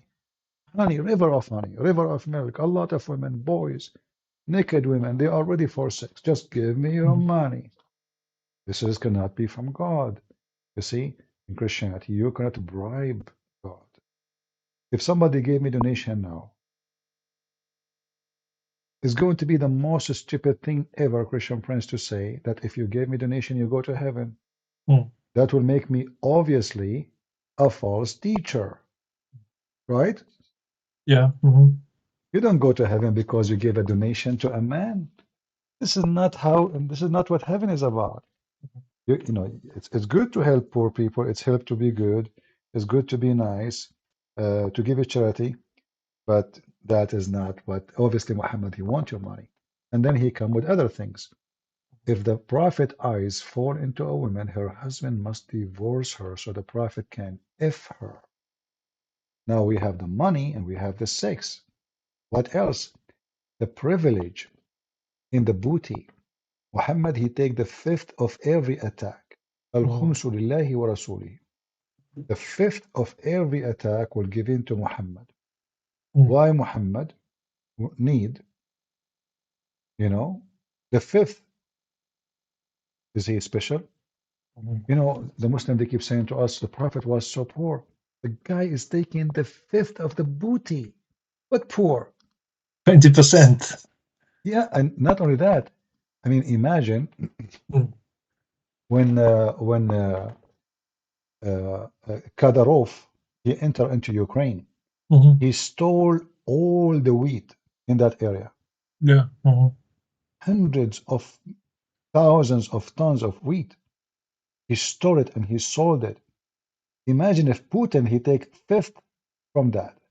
How Putin will be rich just from that alone. Yeah. We are talking about billions of dollars. The fifth. Yeah, because Ukraine is the biggest producer of wheat in Europe. Yeah. So imagine if you take the fifth of $100 billion. I was watching one of your videos or streams. I can't remember if it was live or it was a recording, where you said that you met one person from the Balkans, a Slavic man. I was born in Bulgaria, but I was raised in Spain. I lived my whole life in Spain, and now I'm in England. And you said that the Ottomans, they were stealing all the wheat and the animals and everything, and that's right. That's why Slavs eat so much pork, because the pigs were the only things that were not stolen. That's very true. Yeah, I heard actually from he was explaining why in their food there's too much fat. He said because the Muslims, they attack us and they steal all the food except one thing, pork. Yeah, the pork. Yeah, absolutely. That's the reason. That's the reason. They take even our bread. They take even our wheat. They take everything. So the only thing left for us to eat is what they cannot eat. They can't even touch.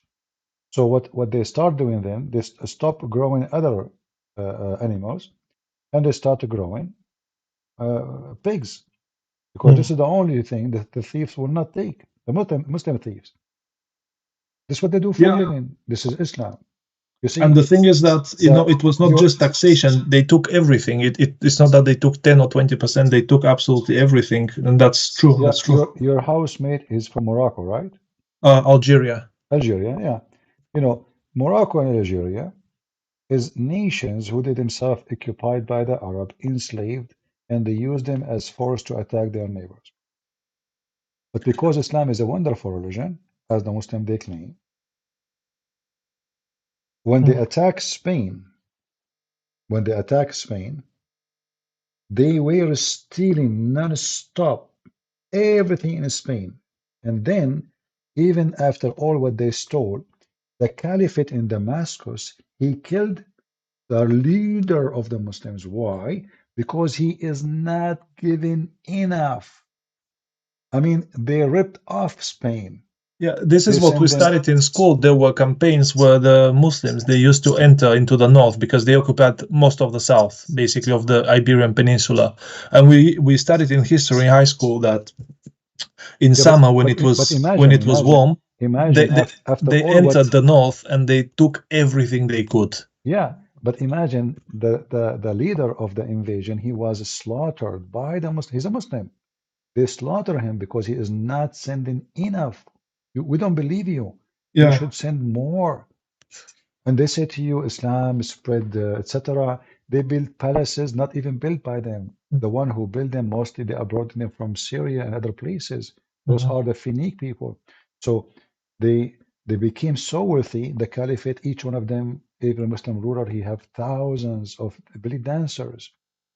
And then they say to you, Islam, and do you see the palaces in Spain? Did you ask yourself who is the one paying for them? Where the money coming from? What the Muslims do for a living? Muslims are not allowed to do farming. What they do then? The invasion, the theft, the attack of the neighbors, taking their money. And even here, I met one Turkish man from Istanbul, and I was living with Italians back then, and he said, "There's nothing. It's called Istanbul. This is Constantinople." Constantinople, yeah. Yeah. Or Tsarigrad in Slavic languages, which means the town of the king. And he said, "Oh no, but we in Turkey, we don't want the Asian part, Anatolia. We want the Balkans."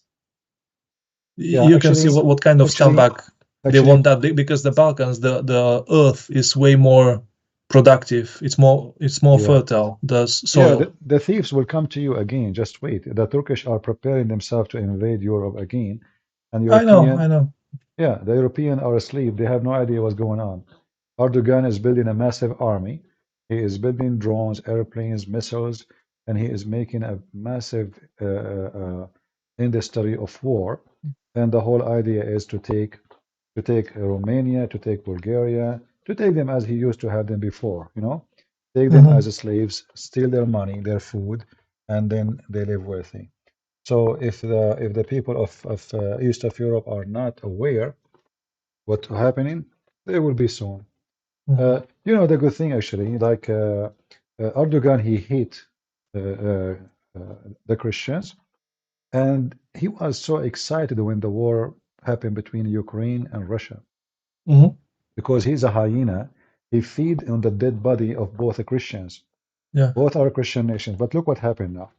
Ukraine become a very impossible nation to invade from Turkey. Actually, his dream was to invade Ukraine. Erdogan, he have a big conference for the Tatar. You know who's the Tatar, right? Yeah, the Turkish minority in the Crimean Peninsula. And they were preparing themselves. Well, not Turkish, Turkic. Sorry, Turkic. Yeah, they were preparing themselves to invade Crimea, and take it from Ukraine. Then Putin, he took it, and that made the mission very impossible. But now Ukraine is very powerful army, very well trained, and they are making a massive ability of attack and drones and etc. So Turkey now is in trouble. So I believe the focus, he will switch his focus from Ukraine and Crimea. He will to the Balkan Peninsula directly. He will focus on Greece, Bulgaria, and Romania. So you better be ready. for what is But coming. the thing is that in Bulgaria, 10% are a Turkish minority. They speak Turkish. Well, it's not the same one as in Turkey. It's a broken dialect, But but they still speak Turkish. But they will help the Turkish as soon as they invade. You will see. I know, absolutely. I know. All right, my And friend. that's what they claim. Yeah, they want the Balkans. They don't want the Anatolian Peninsula, which is the Asian part of Turkey. They want the Balkans. Yeah. Mhm. Well, you better be ready because the one who trusts other nations to defend him, Bad. he's a fool. No, he's a fool. You see, if you trust the American to protect you, here we go. They took half of Cyprus, but the Mhm. American did nothing. Nothing. What all the NATO did? Nothing. European Union did nothing. You know, Cyprus is gone, and now half of Syria is gone. So the Turkish obviously they can invade, and European Union, I don't think they would do anything. You have to defend in yourself. Mhm. This is why always, like you know, in my city we have police, but do I trust the police to protect me from a criminal? No.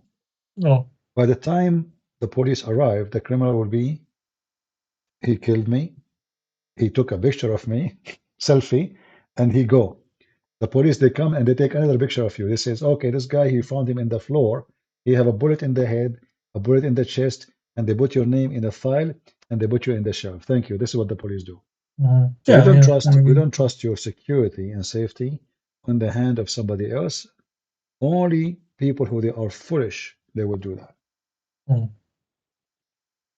So we better be ready. Thank you, my friend, for calling. By the way, one last thing before I go to sleep, just very quickly, you know, during the New Year's period, you were taking calls from non-Muslims, basically Christians. Yeah. And I was thinking about calling you, but I just didn't know what to say. Now I would like to thank you, you know, for everything that you're doing, and that you've made my faith stronger, way stronger. I really appreciate that. And many times when I pray, you are in my prayers.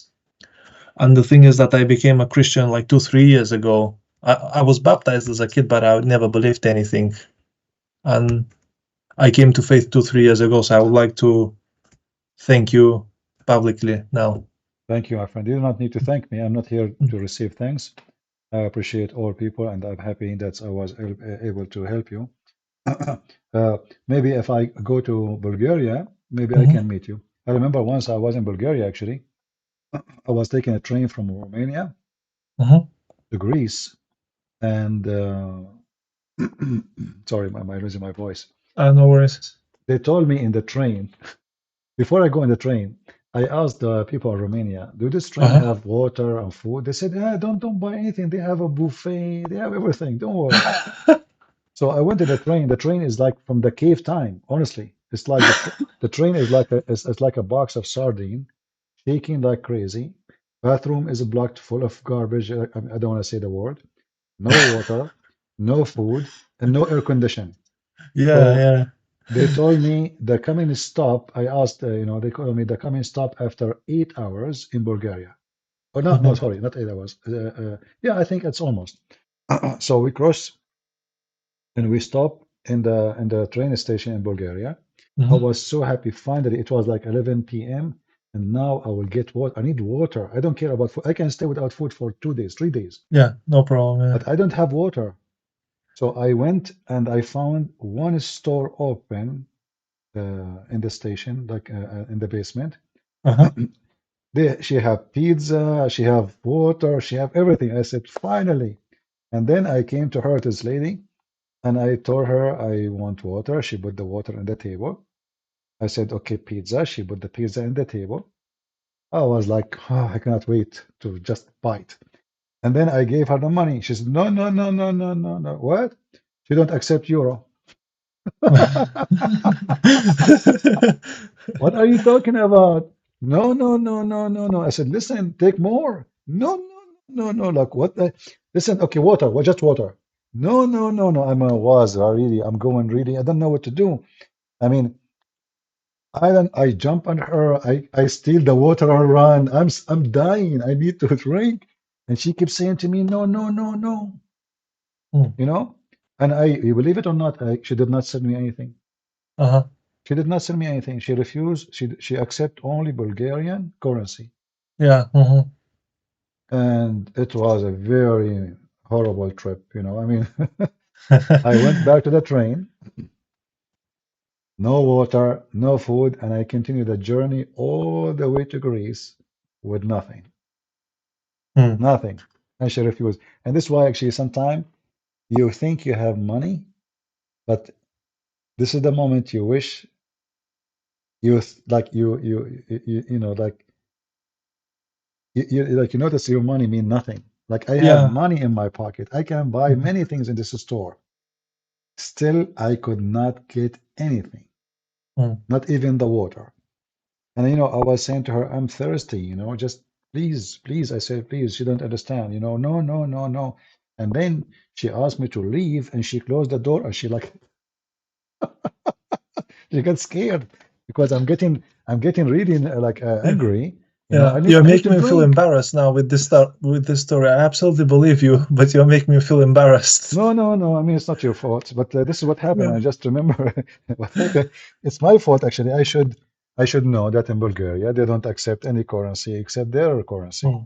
I thought that Bulgaria in the European Union, so you know, I mean European Union, but I never thought that they have their own currency and they will not accept.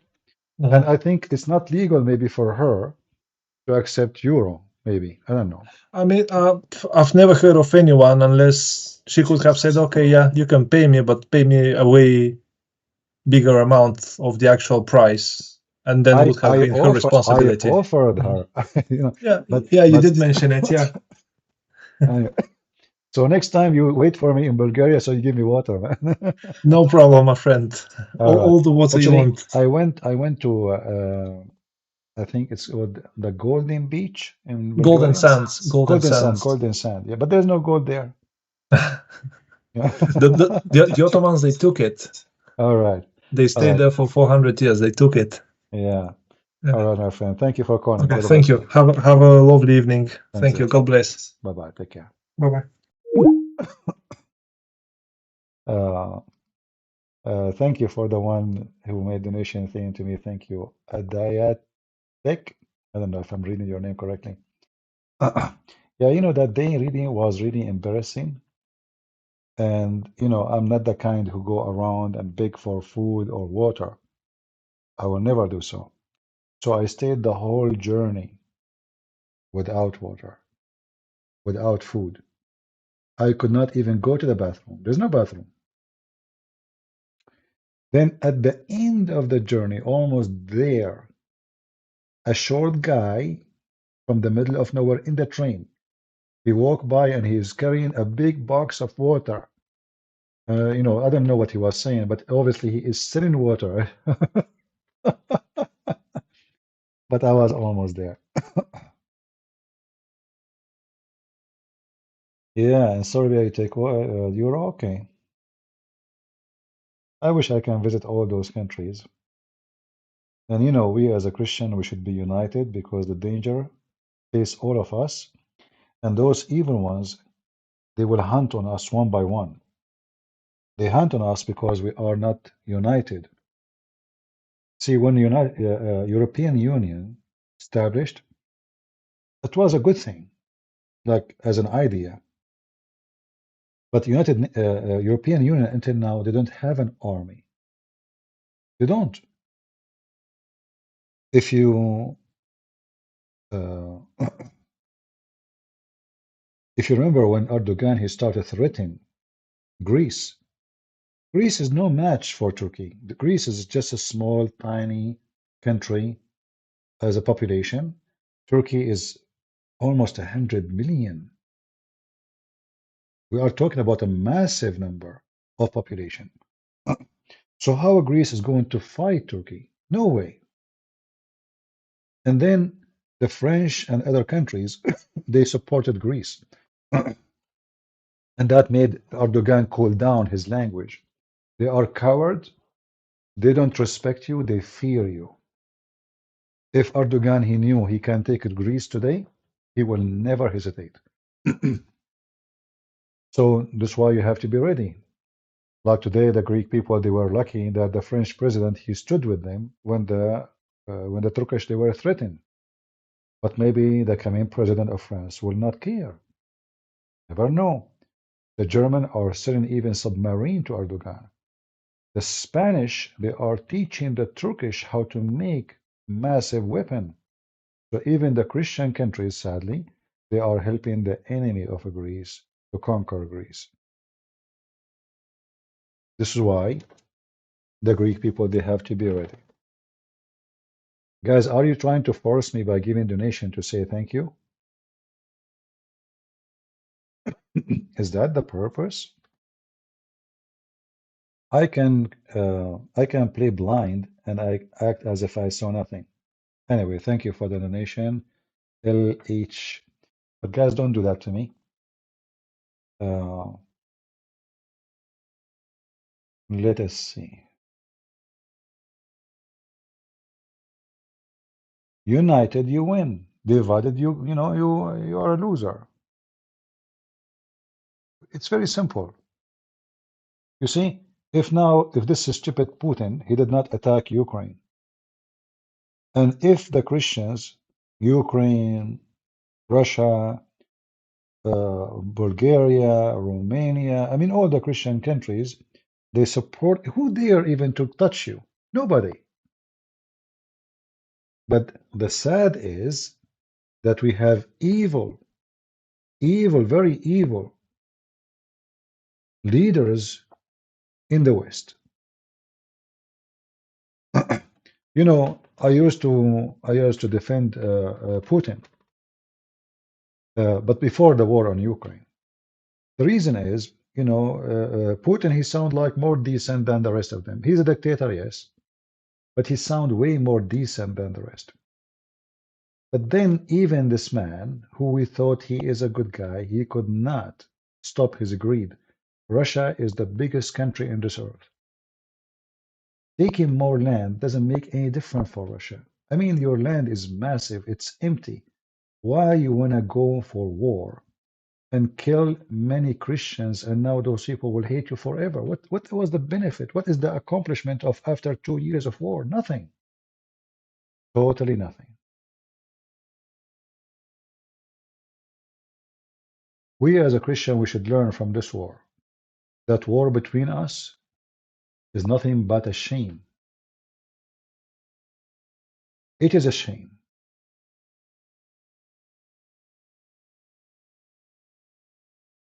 The American, and I have to say, I mean, sadly, the American government, they have no friends. They have no shame. They go only for business. And this is why today they are your friends, tomorrow they will dump you. They have no friends. Look what they are doing with Israel. Israel is their first assistant in the Middle East. Anything happening in the Middle East is the first one to ask for help is Israel. Now they are dumping Israel. They want to isolate Israel. They want to punish Israel. They want to stop selling weapons to Israel. If they do that to Israel, what they would do to you or any country? Very evil. You see, I don't, you see, I don't like to take a side for just to take a side. I take side what is right against what is wrong. So when you say about Russia defending itself against the NATO, I find this is very funny and silly. Why? Because you know that nobody dare to attack Russia. I mean, if you dare really, like if the Russian now they want to finish Ukraine, they can finish Ukraine in 2 seconds. If they decide to use nukes. So who's going to attack Russia? It's a joke. What NATO? All is an excuse. All big countries, the powerful ones, they use excuses. So the NATO is getting close. Okay, well, here we go. Finland get into the NATO. Sweden get in. Why you don't attack them? How close it is? I mean, who is more close? Do you know how far it is, Finland and Sweden, from Moscow? Why he did not attack them? It is an excuse. And did Putin push the NATO far? No, he make it more close. So now those countries who refused before to be in the NATO, they are in the NATO. They are the NATO now. So it was a stupid decision. It was a big failure. It was a mad, stupid mistake. You know who really controlled the world? Satan. Okay, no problem. But you see, we are Christian, right? And we should stand against Satan. We don't just agree with somebody just because. This is what I don't like about people, you know? They take a side. Doesn't matter if you are wrong or right. That's not good. It's not us as a Christian. I serve in the USA Army. Just 2 weeks ago, the American, they threatened the Serbian for celebrating their national day. What's wrong with you? Who are you? They are practicing terrorism against the Serbian. This is their land. This is their home. This is their country. And the American, they want to tell them they cannot celebrate their own day.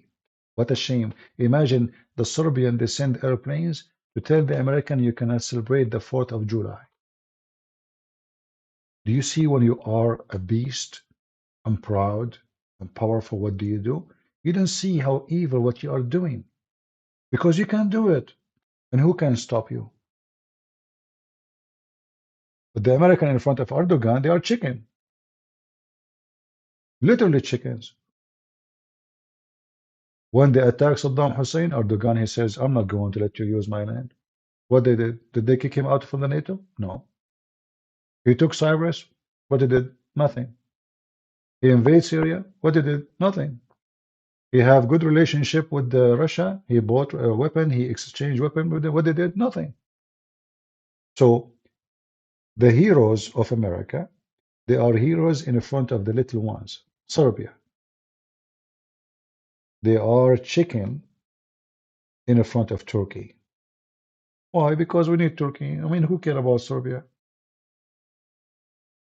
This is why I lost my respect to so-called American government.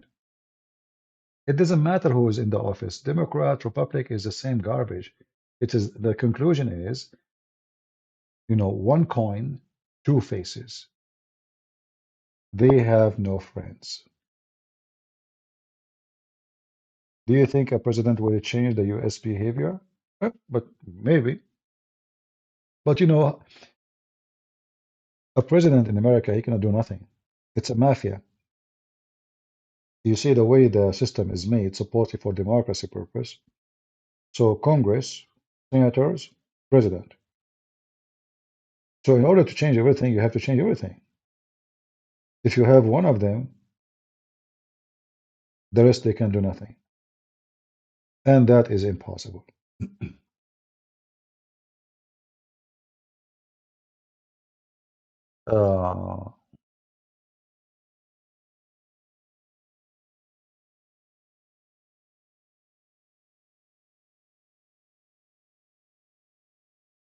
You know, like, you know, just today, yesterday, the Iranian, they capture an American tank.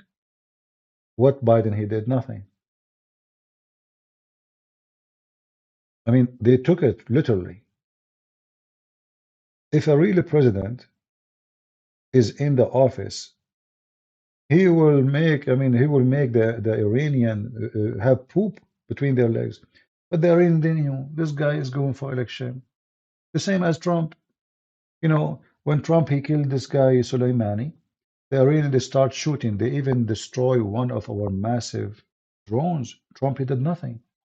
They start shooting at our bases in Iraq. Trump, he did not, he acted as if nothing, you know. He said, if they killed one of our soldiers, I will respond. Potato. All what they care for is election. They don't care if your son die. They don't care. They use you. They abuse you. You die for them. They laugh at you. I voted for Trump. And if the coming election happen and Trump will go for election, I will vote for him because I have no choice. But not because Trump is good. I believe Trump is the biggest coward ever. When January 6th happened, A week after Trump was playing golf and your kids were captured one after one. He washed his hand from them. He claimed he did not tell them anything. He have nothing to do with them, and he is the good guy and they are the bad guys. This is what happened. And then your son, who died to support Trump, he's going to stay for 22, 23, 24 years in jail just because he listened to Trump. Trump and his family, they go vacation. They go to South America with big jet, bodyguard, Secret Service, enjoying their life, and your kids go to jail. Very sad. This is why we should not be driven by somebody. We should be smart. Are you justifying the action of Serbian? Nobody ever bothered them, but they massacred all their neighbors. How can you justify because you don't like American involvement?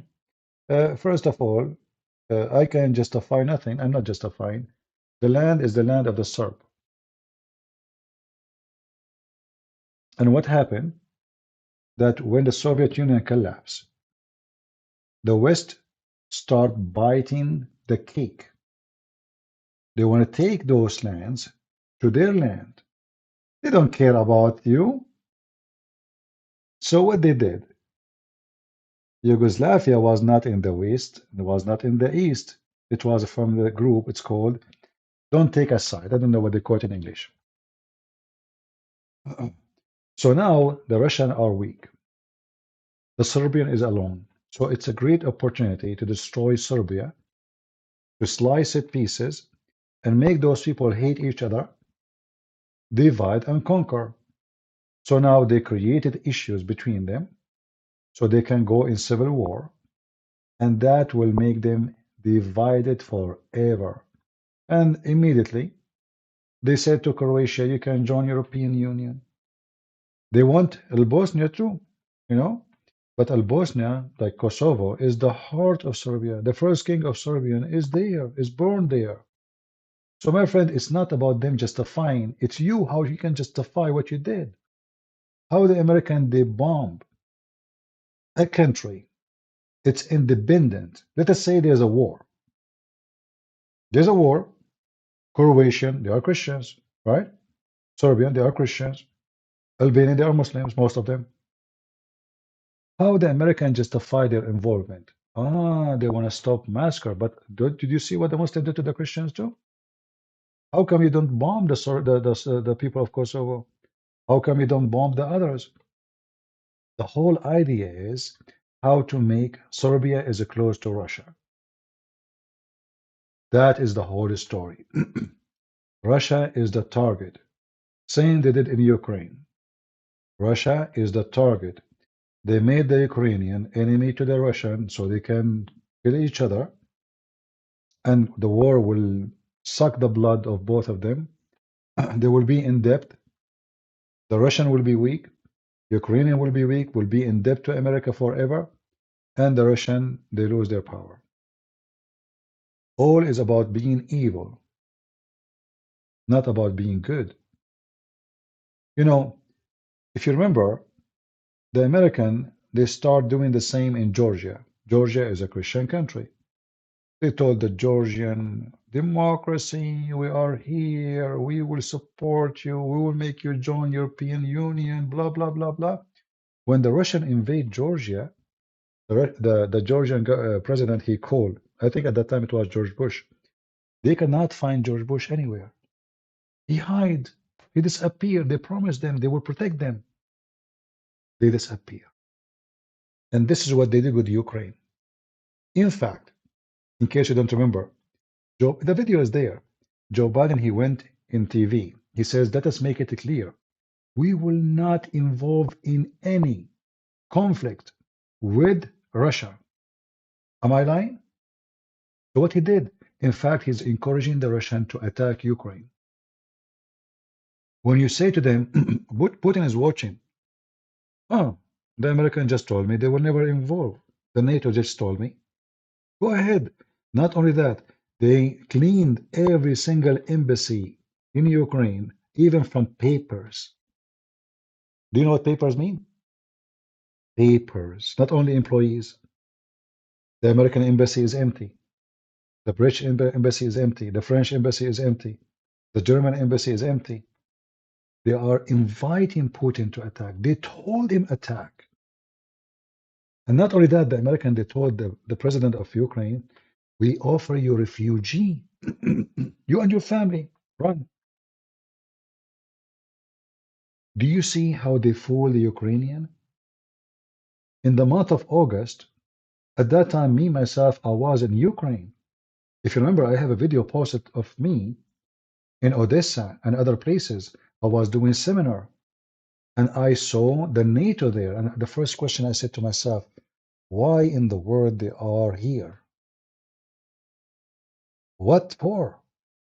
Oh, okay, obviously they want to support Ukraine. But as soon the war came, the NATO bye-bye. Nowhere to find them. They disappear and they left the Ukrainian alone. The reason the West they support Ukraine later because they notice Ukrainians are really powerful. Look, they are fighting. Look, they are not running. Look, they have an army. They thought the country will collapse in 20. If you go and watch all the videos seen in Fox News, oh, the Ukrainian army will collapse in 4 hours, 5 hours maximum. Putin will be in the capital in maybe maximum 10 hours. But when they noticed that the Ukrainians are not what they thought, suddenly they said, oh, look like we have a very wrong calculation. Let us support them. That's what happened. So, my friends, we as a Christians, if you are a Christian, never take a side with any of those evil. Putin is evil. Biden is evil. Take side how you can fix relationship between the Christians, how we can be united. I don't want to see you as a Serbian hating someone he is a Christian from Croatia or even from Albania. I don't want to see Ukrainian hate someone from Russia. Putin is not Russia. Joe Biden is not America. We as a Christian should be united and we should teach our children that there's evil ones that try to divide us and the purpose is unity. The Messiah should unite us. Those people, they cannot.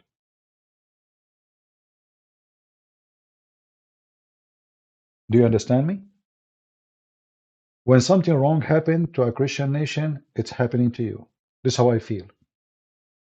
I feel so sad for anything happened, even for Muslims. I mean, we don't want people to get killed. Peace is what God for. War can happen only when you have no other solution. An evil person coming to kill you, what do? So we don't promote war, and we don't want war. But we are not fooled, so we understand that war can come to us. And the best way to stop war is to be ready for it.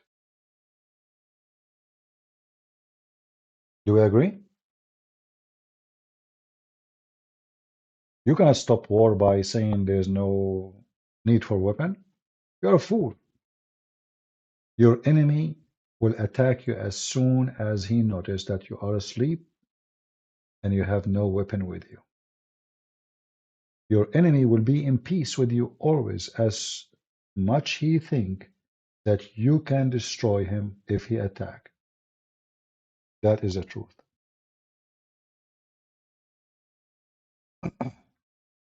You know, when I was a teenage and after that, always I face a lot of, let us say, Christian don't like me, like why you always having, like we go hiking, why you have a gun with you? We are Christian, why you have a gun? So what's your business? I have a gun, don't have a gun. Always they put me down just because I have weapon, I carry weapon, I buy weapon. And then one day we went hiking. It was a stormy weather, very bad weather. and then we start hearing the wolves. Suddenly, those Christians who hate guns, they said, you have your gun with you, right? I said, yeah, but I have one bullet. They said, what? You have only one bullet? How that can be? Suddenly, the Christians who make fun of me for carrying gun all the time, they run for me. Do you have guns with you? The walls are getting closer. We see even their eyes in the dark. And not only that, they hold me from. I said, okay, if the walls get closer, I can't even shoot. Leave my hands. All of them, they get closer to me, and two of them, they hold my gun, my hand. Just leave my hands. And then after that, each time we go hiking, they say, you brought your gun with you, right? I said, yeah. I said, okay, good, good, good. Do you see the stupidity? So many years, not a month or two, they, honest to God, they made fun. And I'm being patient with them. I'm not the kind you can bully me. And they speak to me like they are very careful too, not to make me angry. But they say, brother, we are Christians, and there's no need for guns. Why you? I said, listen, my gun is with me. Can you see it? They said no. So I said, what are you talking about? It is bothering. I'm not even showing my guns. What's your problem? I said, but there's no need. We are a Christian. I said, okay, I understand. Okay. And then when you say to them, Peter, Jesus, he told them to buy a sword, and Peter have a sword. They said, this is not a true sword. This is metaphor. I said, really? So Peter, he cut the ear of the soldier by metaphor. They tried playing games like the Muslims. So Peter, he cut the ear of the guy by metaphorical sword. And they said, did he cut the ear of the guy? Or it was a metaphor, a metaphor ear?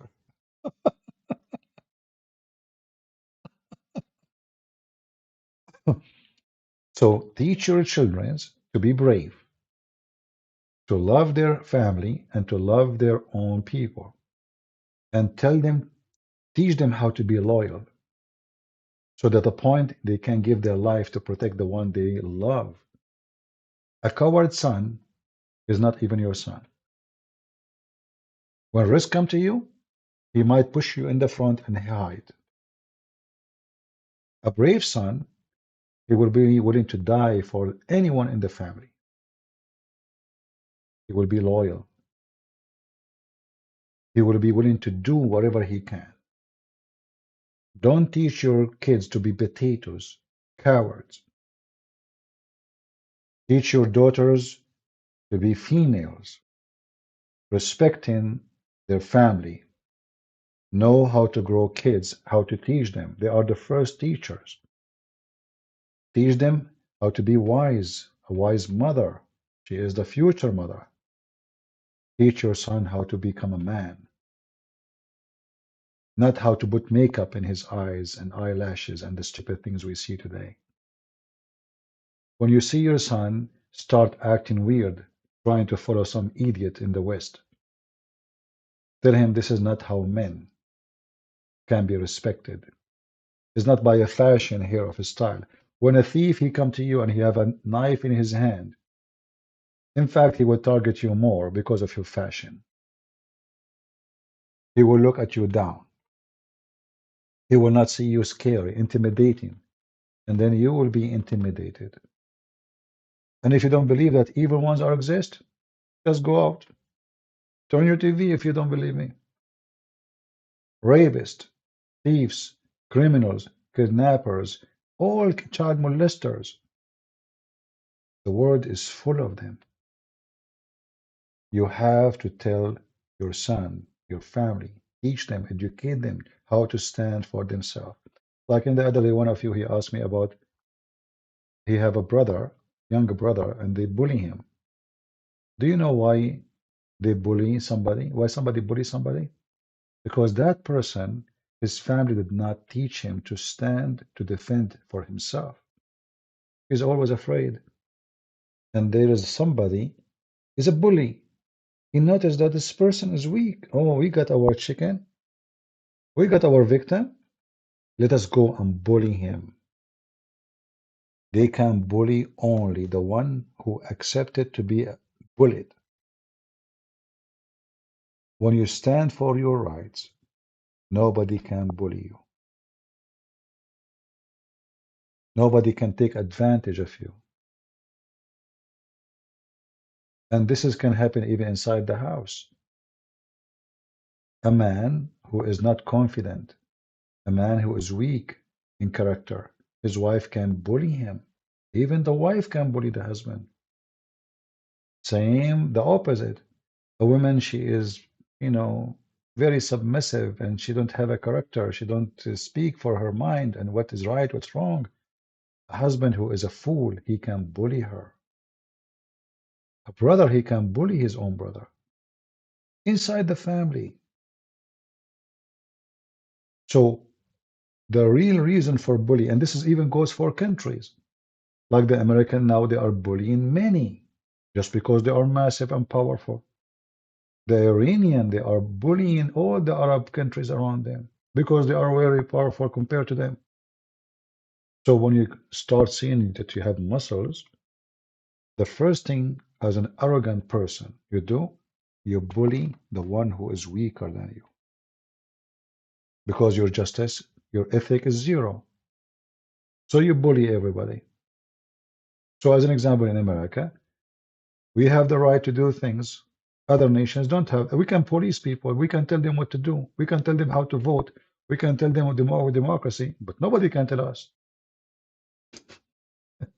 We can put sanctions in somebody, but if you put sanctions on us, we go crazy. So that is a form of a bully. Someone he considers himself higher than others, so he starts bullying everyone, and they look down at them.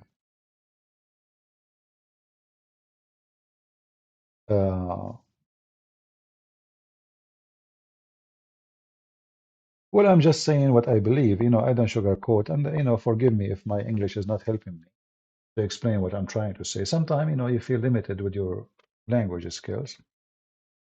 Sometimes even you use the wrong words. But I think the meaning is clear. So in life, we have to be connected to our ethic, and our ethic is coming from the teaching of Christ, and anything else is not ethic. It's not. You see, the word marriage is a Christian word, is godly word.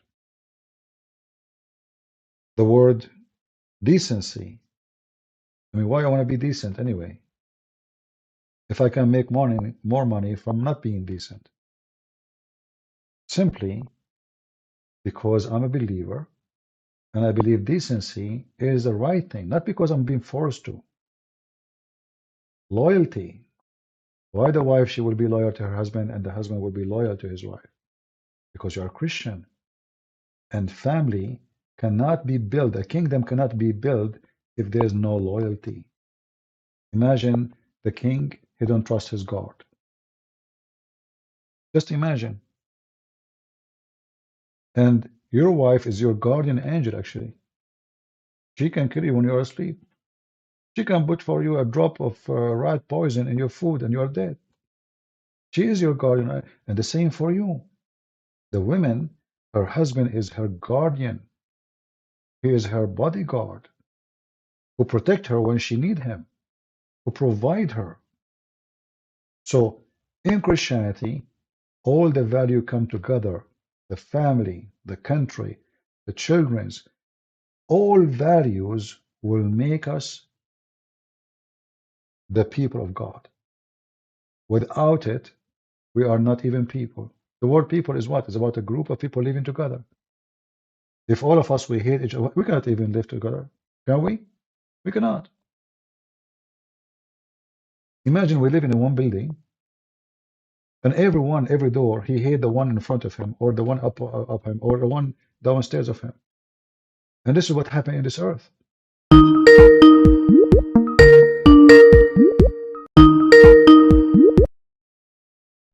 Hello? Hello? Yeah, this is the sheikh who called me before, but he hung up. He left. He said he's busy. He want to go to the gym. Correct?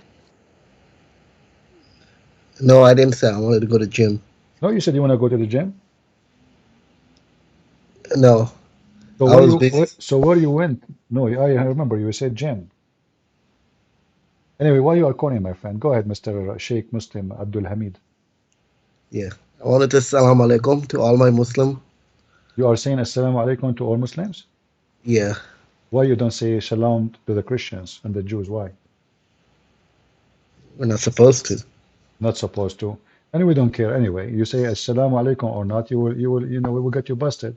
So now, listen, you said you cannot say peace to non-Muslims. So are you waging war against me now? Not waging. We can give you dawah, so you Uh-huh. convert, you accept the true message. Uh-huh. Because a lot of people actually convert to Islam and not Christianity. I like to convert to Islam for one reason. I want to be Yeah. honest with you. That when your prophet, he promised me to have endless penis.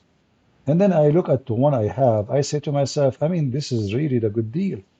So what kind of religion promised me an endless penis if I convert to it? What you would do with this endless penis? Well, you don't really know the science of hadith. I know So, the science of hadith. Do you know the science of hadith yourself? yes, and it's really complex. You can't Ah, just it's go complex. and say, Is that penis yeah, like complex? even Is a that Sahih is that hadith can is that be penis false. is that penis story complex too? You're trying to avoid it? It may not be, it may not be true hadith. You don't know. The only one, the true hadith we follow Ah, is Quran. I see, I see. Okay.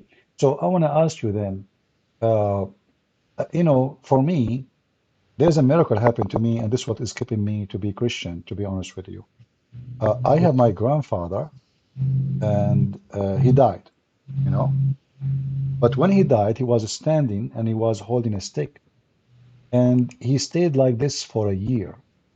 And then I said to myself, if my religion is not the true religion, how come those things happen to my grandfather who is a Christian, but never happened to someone who is a Muslim? How you explain that to me? But you know, funny thing is, my grandfather died too.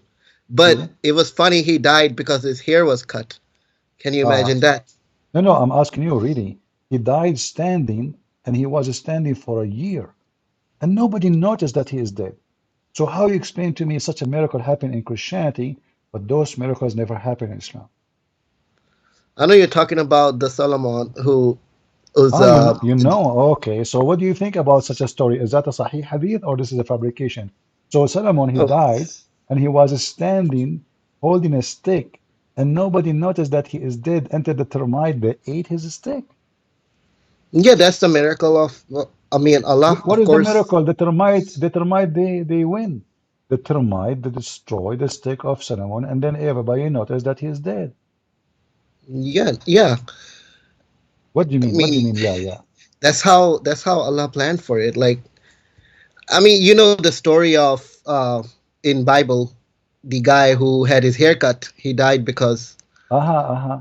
Let us, you know what I'm talking about. we will go there. We will go there. I can show it to you the same story from your religion too. But anyway, so when Allah, he decided to hide the death of this man, uh, how he was able to hide it? I mean, if the guy cannot talk, if the guy cannot walk, if the guy cannot blink his eyes, so how in the world nobody noticed for a year that he is dead? Well, Allah kind of made it appear that No, he's no, he's no. Well, hold on. Is he dead or not? he is dead, of course. Okay. Can he talk? No, Okay. Can he blink? no, Do he pee? no, Do he ask for food? no. So how nobody noticed that he's dead? I mean, he was a king, right? He is the Maybe he king. told, But yeah, that is even make it more horrible. I am a king. I have ministers. I have army. I have soldiers. People come to me every day, and then nobody noticed that I'm dead for a year. Don't you think this story is too much? I mean, it's yeah. a cartoon. It sounds to us that is impossible. But back in the time, maybe he said to people, "Do not disturb me," and he's a king. People will follow his order. No. According to the story, they come to him and nobody noticed. What are you talking about? This is why he made him die standing, so they can see him and they don't Those are notice. jinns. Huh? Those were the jinns who were trying to kill him, right? The jinn, they want to kill Suleiman since when? 1 year. The jinn, they tried to kill Suleiman. Do you have reference?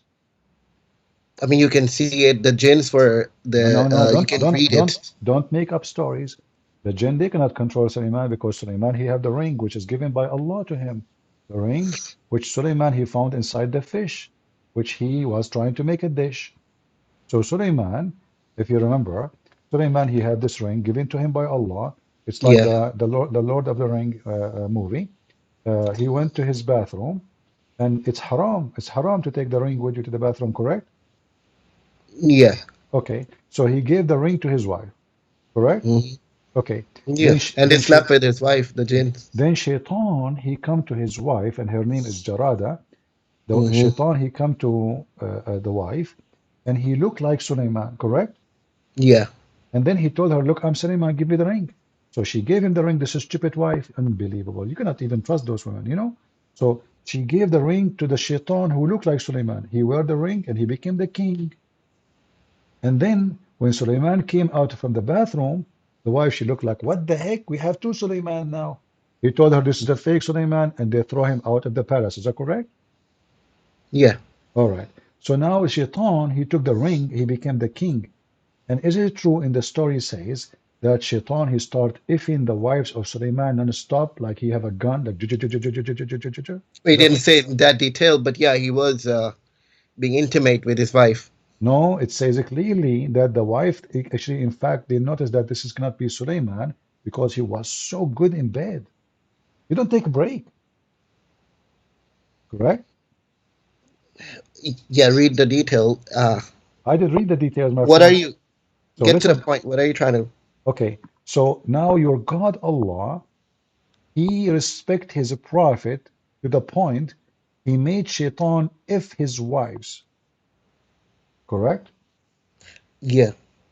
What do you mean, yeah? What kind of God he allows Shaitan to have sex with the wives of a prophet Solomon, and he effed them so good to the point the penis of Solomon is not respected no more by the wives. And then they went to the elders. That's not in the Quran. Not in the Quran, but this is in your two prophet stories, no? Yeah, but that's what I was trying to say. You don't know the science of hadith. There's some truth to it, some not. Even if hadith is true. Okay, listen. Yeah. So listen. So do you agree that Suleiman, he have a ring, he controlled the genies? Yeah, I mean, for example, Moses, peace be upon him, he had a staff, like a stick. No, but the staff can do nothing. This is not true. The staff of Moses is not a magical staff. Converted into snake, didn't it? This is not a magic. This is a God miracle. God, he made that. It's not Moses who made it. Are you in the bathroom? I mean, Allah does different things. That time, magic and miracle was more common. Okay, very common. So now, I heard that Suleiman, he have a flying carpet, correct? Not a flying carpet. It was more like a platform. Platform. And how many people they can ride on it? The whole army. Now, it could be. I mean, if you read in science, if you see the layer of air, right, how the airplane flies, right? How many people sit in the airplane? You know. Yeah. So it could be. But as I know that the flying carpet, it fit all the kingdom of Solomon. His camels. What are you talking about? We're talking about an airplane can take 200, 300 people. According to your religion, the army of Solomon start in Jerusalem and in the Babylon land. Is that correct? You're reading hadiths again. So what? Are you saying your prophet is a liar? He's not a liar. Okay. The transmission. By the way, why you are drinking? So old. Why you are drinking too much water? Did you drink camel urine? No, just drinking water.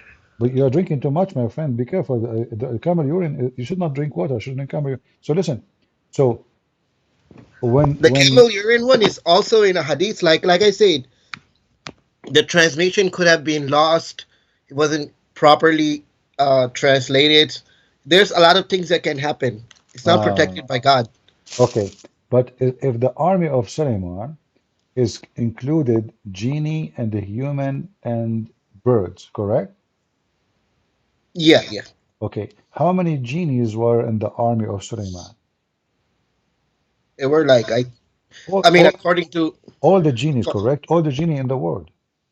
according to reports, it was like miles of. Exactly. So now we have, according to the hadith, it is 1,200, I think, hold on. It's like more than, I think, 3,000-mile long army. All of those are in the top of the flying carpet? Like I said, hadiths are not accurate. Like it could have been maybe 100 meters, and they just exaggerated the number. Just like Ah, Aisha's age, right? I It's see, I debated. see. It's Okay, like hadith report. She was uh, 9 years old, but it could have been 19. okay. I want to ask you something very important. Yeah. Is having statues in Islam is lawful or against Islam? Uh, I know there was one story. Forgot who it was who ordered. I think it was Solomon who ordered his people make his statue. Forgot Ah, who. so how you Muslim you claim that Solomon is a Muslim? Well, he was, but you know that you believe in like covenants, right? Like back in the days during the Judaism, Hazrat Musa alayhi No, salam. since the time, the beginning, the Bible says that God He made it clear that don't make image for what is up in heaven or down on earth. Is that correct, Christians? So why do you make Jesus's like cross? This is not no, this is not this is not the teaching of Christianity. There's nowhere in the Bible it says that. Christians do make it. Like in the church, you will No see problem. Jesus's figure. This is their tradition and this is not Christianity. But you now we have Quran and we have a Yeah. prophet of Allah. He is commanding. This is not a priest or a sect. This is the real deal. This is God. He ordered Sulaiman to build a synagogue full of images and statues, correct? I mean, I heard like he liked it. He you know Okay. preferred it. But I thought this is against Islam. That's mean this is can't be a Muslim. He can't be a I mean, he Muslim then. was. I mean, you can be Muslim and you can do something that was not. It's for example, at some point, Prophet Muhammad peace be upon him, actually, his companions were drinking alcohol, but it's not command. So it's like you could do it for a certain amount of time. This doesn't mean that unless No, it's but here implemented. your God is Yeah. proud about Sulaiman. Yeah, eventually, like Yeah, he's for proud example, about him. He's proud about him making statues. So why Allah is proud about Sulaiman making statues? Give me the reason. he didn't say he's proud about No, him he making said statues. no, no, no. He Well, said okay, show me where it says that God is actually the proud whole that he was making chapter, the whole statues. chapter is Allah telling what Allah gave Sulaiman. Allah Hmm. gave him. Here, if you read chapter 34, it says, "We gave David and we gave Sulaiman." What we gave him? We gave them, and he is counting what he gave them. So this is one of the gifts. So when he built a synagogue with the statues and images, Allah, he is talking about what he gave him. He's proud of him. He's not condemning him. So where does it say in Quran that making statues is actually a sin? That's a good point. So now you are saying that in Islam there's nothing says that having statues is a sin. Like you could be ignorant and you can do something. Hmm. It may not be automatically a sin unless it's been ordered to you to not do it. It's like something is. It's like for example, Uh-huh. having sex in itself is not a sin unless it's been ordered by God not to do so. Okay. So why you Muslim you claim that Islam is against if Moses is a Muslim Yeah. and you say to me now a story that's in the Quran. There is nothing. But I thought that you Muslim, you claim that Abraham, he destroyed the statues. No? Yeah, but those were they were worshiping them. Hold on. No, they were worshiping them. So now, uh, uh, if a statue is destroyed by Abraham, that means Solomon should know that those statues should not be there. He didn't say to worship his It statues, is did he? inside. Look, isn't you who said to me why Christians, some Christians, they have images in the churches? Yeah. Okay, that means they are copying Sulaiman. What do you think? No, they're worshiping that. They're praying to No, Jesus' nobody. statue. No, nobody. We know. Oh, We come know on. That's you can see it in churches, like in Catholic churches. what You you will see. see What you see is not a worship. And if there's somebody worship, he they is doing. literally they go back My to they friend, talk to the statue. my friend, Hindus do the same thing. okay, okay, okay. I want to go with you. So, what is a statue? Is It's like an image, image of what? a person, A person? yeah, a human being. Like you recreate it, you kind of try to copy what God made. Okay. So now, when Suleiman he made those statues and He images, didn't make it himself. His army made it. he commanded the genius to do that for him, right? He did not command. He did not command. He just liked it.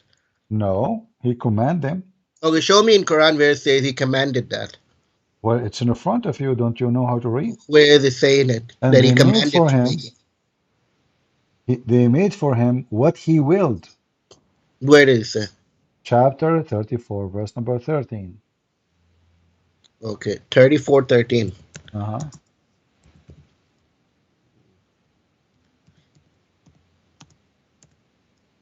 Like I said, I teach to children Islam. You don't teach anything, my friend. You know nothing about Islam. You're asking me where to Where find does it something. say? I'm reading it. It doesn't say that. It says that chapter. Do you know how to open the Quran? Oh, he desired. Okay, he said they made for him whatever he desired of So sanctuaries, this is the desire of who? statues, So this is the desire of who? statues. If in a desire of Solomon, All right. Was Solomon doing something against Allah teaching or agreement with Allah teaching? he's doing against. Against. Why Allah don't condemn him? He's proud about him. He says he gave them command, he gave them power, and did the Quran says that Allah he said to him, shame on you, why you are doing that? No. When are we going to talk about the Bible? Well, you can talk about the Bible, no problem. But do you know even your Quran to talk about the Bible? What you said? Do you know even your Quran before you talk? Like, do you know the Bible? You don't even know your Quran. How you can talk about the Bible? Well, I'm gonna do read into it. Okay, I wanna ask you a question then about the Bible then. Yeah. The Christian believe in the Trinity, correct? Yeah. What is the Trinity? Well, Trinity, different sects believe in different kind of Trinity. False. If you see False. the Jehovah's Witness, Those are not. They don't believe in Trinity. You are making things up. Jehovah's Witness say that They don't Jesus is believe. They not don't believe. God. They don't believe in Trinity. Don't make things up. The Trinity is the Christians who believe God the Father, God the Son, God the Holy Spirit, one God. Correct? Yeah. Okay. All right. How come the Three gods. Quran? How come the Quran did not get it right? According to the Quran, the Christian they believe the Trinity, that God he married Mary, and they have a son. His name is Jesus. Is that correct? And I mean, back in the days, there were some sects that believed in that kind of There's stuff. no back in the day any sect believed that God married Mary because the Christian believe that Mary is virgin. It doesn't say God married, but they No, worship it says no. How? Okay. If so, who is the one who made Mary have a son according to Islam? God. All right. Let me show you a verse in the Quran, and you tell me what does that mean. What you said? There's a verse in the Quran. Yeah. It says, "How can Allah have a son if you don't have a girlfriend?" we talked about this, and I said God was he was mocking. He was joking? He was mocking the people who make Okay, hold such on. claims. But isn't it, this is the refutation for the Christian that they have believed that God have a son? It's not a refute. Like, it's such a silly concept that God is mocking the Christians. So you are saying to me your God is stupid. He make mocking, but he is downgrading himself because by saying, how can he have a son if he don't have a girlfriend? Do you see anyone laughing? I'm laughing. That's a funny, Well, joke. I'm laughing too because your God is stupid. Because if It's God, not stupid. no, because if God is God, he do not need a wife to have a son. God, he can do whatever he Yeah, wants, yeah. correct? So that's the whole concept. He's No, mocking. neither Like, do you think neither the Christians. Who is the one who believes that God have a wife and they have a son? Give me his name. there might have been some people back? I mean, were you there when he made that comment? But isn't it, this is a stupid answer because if I am God, I can have a son without having anything. I do not need to have a. Yeah, God can have if he wants, but he doesn't want to. Okay, but Allah, why he is saying, how Why can does he need a I, son? listen, how can he have a son if he don't have a girlfriend? He didn't He's say, listen, he is questioning the ability of who? he's not. I mean, you didn't get it. It's a humor. It's like a sarcasm. No, you are making things up. Where, I'm okay, not. if there is any interpretation in the Muslim world say that this was a sense of a humor of Allah, or you are making things up. I mean, there are some scholars that Never. say that. That's false. Same time, Allah questioning his ability. Does it say, how can he? He's not. He's not really questioning himself. Is Why that would he question himself? he did? How can he have a child who is the one questioning the ability? Is that a mockery of us or mockery of himself? Because if God, your Muslim God, uh, he questioned how can he, then your God cannot be God because Well, he's not then he talking. said. Then he said, like, if he wanted to have a wife, he would have had it from, like, the like the whores. That's, Exactly. of course, a So look at mockery. this. So now you confirm that your God Allah is like me. He can have a wife, he have a penis, he will sleep around, and then he can have a son, correct? Nope. What you just said to me, he said, you are the one who mentioned. You're obviously watching my videos. So uh, if I want to have a wife, I will take it from the whore. The whore is women, female, correct? Yeah, I didn't watch your video, but I read this. All right. So the whore, are they a female a human or not? They are not humans, but they are considered females. Yes. So you Muslims are going to have sex with beast in heaven? No, no, no. They are special.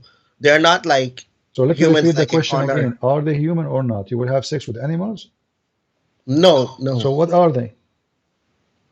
They are like angels, like angels. Not they are You are angels, going but to have sex there's with different. angels? No, they are different kinds. Like, they're designed just for pleasure.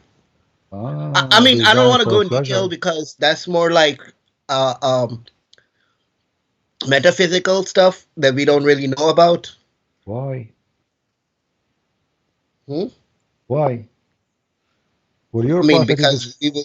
your prophet, he described them as a human.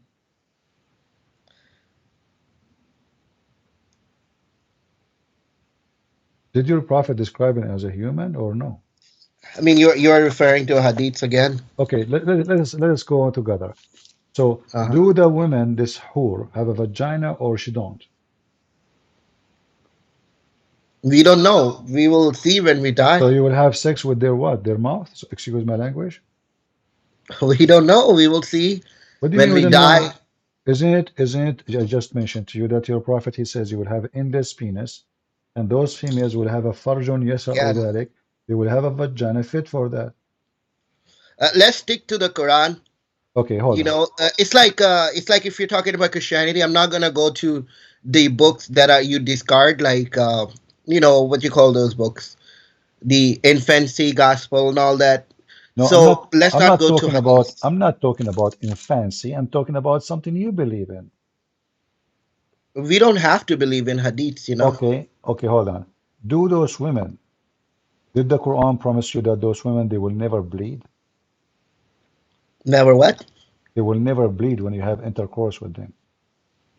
Show me where it says that. Okay, does the Quran says nobody F them and nobody made them bleed yet? They say they are a virgin, yes. No. Nobody touched them. No, nobody F them. Where it says the word nikah. All right, let's see. What?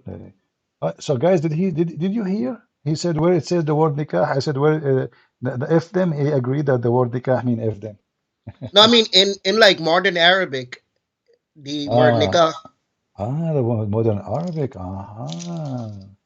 This is a modern Arabic. I like that. All right. Okay. Read with me here. In chapter 55, verse number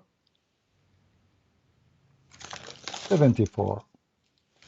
Does it say nobody F them and made them bleed?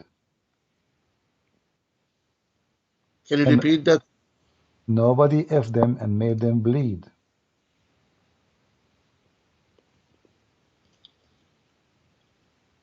You go say nobody touched them. That's false translation. Go to Arabic. You don't know Arabic, do you? I mean, I know a little bit. Don't tell me go to Arabic if you don't know Arabic. I say a little bit. You do not know Arabic. Don't lie. Do you know Arabic or not?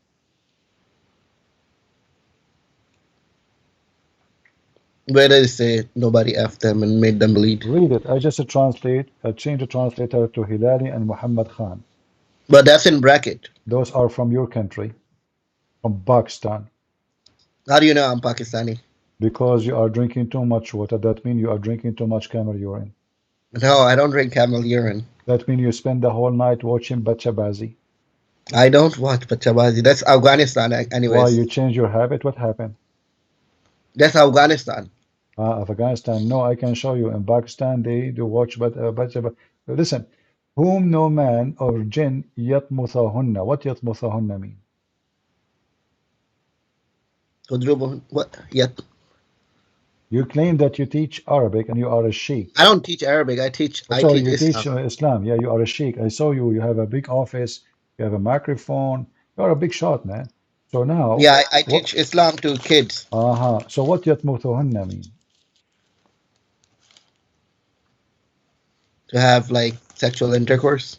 It says yatmuthuhunna, not only sexual intercourse, make them bleed. At-tamth. At-tamth is bleeding. So are they human or not?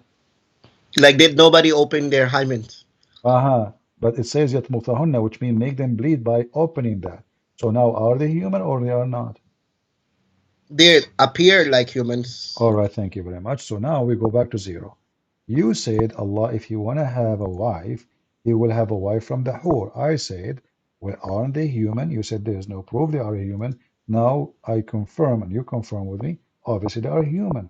Now, those women, obviously they have a vagina. Appear as humans. They have a vagina, correct? Do they eat? It does not even say that they eat, they have a life. No, they're I don't care appear about as that. humans. I'm not asking about the age now. Do they have a vagina? Okay, let me ask you this question. Don't change the Wait, topic.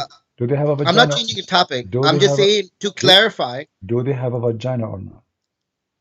They do, of course. That's why they have hymen. Okay, stop here. So now Allah, He said, you said to me, you are the one who mentioned it. If Allah want to take a wife, He will take it from those, correct? Yeah. All right. That's mean Allah have a penis, and He is going to do intercourse with them because He want to have a child. Those now we confirm that they are female women who have vagina. Your God, He says, if I want to take a wife, and you are the one who mentioned this, He will take it from those. Now, is your God Allah is a human to the point if He have sex with a human, He will have a baby child? I mentioned it from the start that this is just mockery to making people who things claim up. such No. things. What? Okay, was it a mockery he says when he says, if I want to take a wife, I will take it from us? Yeah, that's a mockery. It's like me saying if I wanted to become a child, I Allah making mockery of Himself then, because He's talking about Himself. If I say, and I am God, if I want to have a wife, I will F those, excuse my language. That means I'm making mockery of myself, not of them. Because none of them, by the way, believe that God have a son from a woman. He have sex with her. So this mockery of the stupidity of your prophet. You try to run away from the stupidity of the Quran. And when Allah, He says, if I want to have a son, I will have a wife from us. Who's us? It turned to be the us is a human. So Allah is a human too. Because you cannot call them us unless they are from the same kind. When I say we chosen one of us to be a president, that he's one of us, is our kind, our ethnic, our country, or us.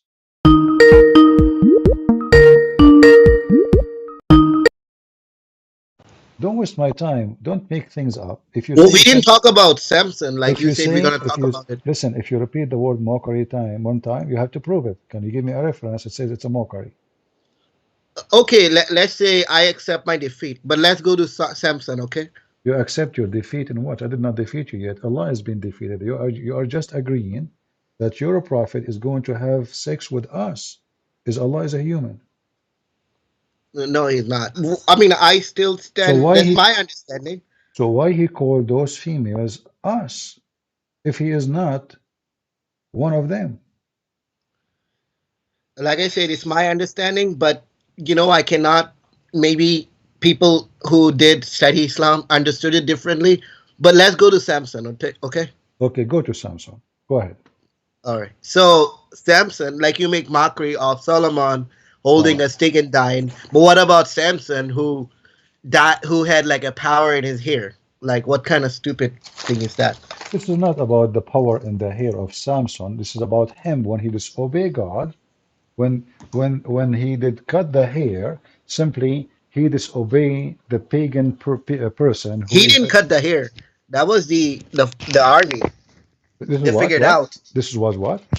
That was a story that his wife betrayed him, Exactly. and she So how what happened when you disobey God? You lose your power. This is the he whole he story didn't is he didn't about. he didn't cut his own hair, did he? No, listen. Okay, tell me what the story is. I want to learn it from you. Well, yeah. So he had a secret that he has his power in his hair, which is kind of silly, and his Ah, wife okay. Listen, was is this a story is in the Quran too? no What if it is? that his power was in his hair. If this story is in the Quran, what you would do? You just I said mean, I'll read the word. it. You just said the word silly. You mean stupid. That his power was in his hair. That's in No, no. Quran. Before we go there, I'm asking you if this is a story is in your book, what you would do with it? I'll read it again and see. But a second ago you confirmed it's a silly, it's a stupid. So suddenly now it's not. I have to read it. So do you see how you change your tone? I did not even show you any reference. I just said if this is a story in your Quran, and it start like I have to read it. What to read it? Now read for me the story of Solomon. Go ahead. The story of Samson. Yeah, so he had his power in his hair, which Uh-huh. is silly. If Okay. it's and his wife was begging Does it him to say? tell him. Does it say? Okay. If we when you say he have his power in his hair, what the story is Yes. speaking about sin there in the story? What they're talking about? What? Sin. What talking about sin? There is a sin involved in the weakness of Samson or just a hair? It's just hair. Like his hair is like hold some Uh, kind of magic power. does it say that Samson he went to a woman, she is a fornicator, etc., or there's nothing there? He did go to a brothel. Okay. So can you quote for us the reference of what you are saying so we can laugh together? And by the way, In the and by the Bible. way, and by the way, do you know that the story says that the people of Gaza are a bunch of hookers? Yes. Thank you very much. Do you agree? I mean, back in the days, it could have been. How do you know? Back in the days, it's very funny that Samson he destroyed the temple of the people of Gaza, and the people of Israel today they are doing the same as Samson again. Go ahead, go Yeah. ahead. Tell me about Samson. Go ahead. So he had a power in his hair, and he Uh-huh. was really powerful. He was destroying. He killed a lot of people, Okay, and is that really because he have a power of his? Read for me the verses. Go ahead. I don't have Bible in front of me. Because how you quote for me? How come when I quote for you a story, I show you the reference, I show you everything. So I will give you a chance to go study it, and you call me back so we can laugh together. Don't you want to do that? Okay, but All if right. I say No, my but don't. grandpa, No, but hold on. We are not done yet with the story of Samson because you don't have reference, right? But I am asking you now, if this story is exist in your books, what you do? show me first, then I will tell you. Okay, I'm asking you, are you okay? If it is in your books, what you will do? Depends on how. If it's really stupid, then what? The best. What do you mean depend? I mean, if it's makes sense, then I will read it. Ah, so if it makes sense, if it makes sense, guys. So, but do you agree? You are the one who said it's silly. Everybody heard you. Do you agree it's a silly story? Because I can show you the same story from somewhere will hurt you very much. So I'm asking The you again. details are are I'm are, are, asking are you for are the last stupid. time. Is it a silly story or it's not? The details are now. Are those details also in Quran? I don't believe so. So listen, the story is silly or not. The details are, yes. The The story details, itself isn't. It's okay, not. if the same details are in your books, what you will do? You will leave Islam? If the same details, for example, him making like the fire, like fox or whatever, Listen. like If burning. you are a person who focus about the hair, Yeah, okay. If the story of the hair is exist in your books, do you leave Islam? I won't leave Islam, but I will say, okay, maybe it See happened. how stupid you are. A second ago it was stupid. It is silly. It doesn't make sense. Ha ha ha ha. Let us talk about I mean, it. it's still stupid. And Yes, now if I it's a say, stupid okay, event. so now if I show you that this is exist in your books, it's not silly, it's not stupid no more. It might make sense. I need to read it. So now you are trying to bite your tongue, and what you just said, you don't want to take it because either it is silly for everybody, and for you it doesn't matter who mentioned the story, or it is not silly. Don't you think that you are being hypocrite now? A little bit, yes. Okay. A little bit, what does that mean? Meaning that I understand this, yeah, because I was thinking in a sense of reading the whole context. It is silly, but Ah, I if it's see. a true event, then it's not silly. Uh-huh. Let me ask you to be honest, be honest with me. You were not Yeah. expected that such a thing can be exist in your books. Be honest with me. No, like be honest with you, there are certain things like magical, Uh-huh. for example, the story of the cave and all that. So there could be such events happening. I was just what my point was that you were criticizing the story of Solomon that he died holding a stick. I was comparing that. Well, such things can happen. Even in Hmm. Bible, this mentioned. Ah, okay. But my friend, you see, in the Bible, there's no, when we read the Bible, we don't read it as the Muslim they try to read it because it's not the hair who give a power for somebody, it's God who give power. So if a person, the here speak about the honor, they speak about him being like, let us say, not following the pagan, not being with the pagan, not being a pagan. He's opposing the pagan of Gaza. But when he do wrong, then he lose his power. Now, if I show you the same exact story in your book, are you willing in front of everybody to leave Islam? Yes or no? And you mentioned I that will this is leave. about, Like I said, it's not. and you mentioned that this is about the hair of Samson, and it's funny and silly, correct? It is. See, let Okay. me tell you this. Even the Solomon story, it I is am silly. asking Silly does you, not mean it's you false. said it is silly. Is it still Yeah, silly if it is in your book? it is silly. Yes, Okay. silly doesn't mean it's false. It's just a silly thing. You know, silly thing can be true. Somebody slips on a banana peel. That is silly thing that happened, but it does happen. No, you are not being honest. When you mention the word silly, you are mentioning that it is false, cannot be true. I didn't say that, did I? This is why you said silly. Well, silly. My thing was Okay. that Solomon dying holding a stick is a silly story. This is also a silly story. what is the word silly mean in your language? Silly. Uh-huh. It's in like it just means something that's silly, like not smart, basically. So the story of your God is not smart then. A true event could not. It is possible for a true event that is not smart, like somebody dies in his Ah, bathroom taking drugs. That's silly way to die. But is it? ah. It does not mean this is. It is false information. It's just a silly thing that Mm. happened. Take a hike, take a hike. Silly boy. I don't have time for silly people. So when they want it silly, if it is in their books, it's not. Do you see the stupidity? Do you see how we can do you see how right away they bite their tongue? They change their word, they change their opinion. It was a silly thing a second ago.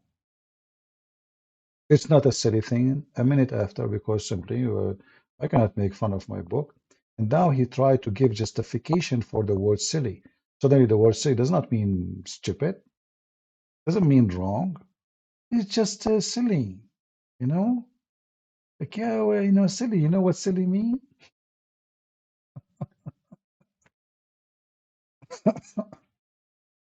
There's many stories in the Bible. Uh, if you take them in a very literate way, then you are just a fool.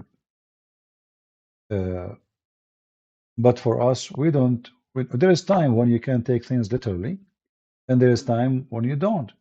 So, like as an example, when Jesus he said, "There is no other sign will given to you other than the sign of Jonah." But is Jesus talking really about being inside the whale? No, you know, the sign of Jonah is about being inside the whale. The whale he swallowed Jonah. So here is a metaphorical of Jesus' death. But in the story of Jonah, it's a real story about him being swallowed by the whale. We don't say, oh, we don't, this is metaphorical whale. We don't fabricate meaning. But the whole Bible is about that you lose the power of God. God, he sponsor Samson. God, he sponsor Israel. God, he sponsor his prophet. It's not prophets who have power in their hair or in their nails or in their fingers. When you do wrong, you lose your power. When you obey pagans or you fornicate with pagans, then you lose the support of God. So the silly you understand as you wish. But we understand different story. Silly boy.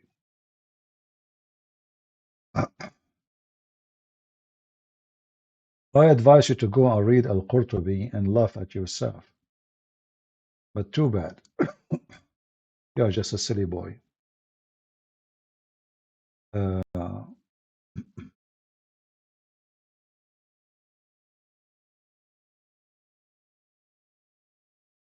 let us see here. Second.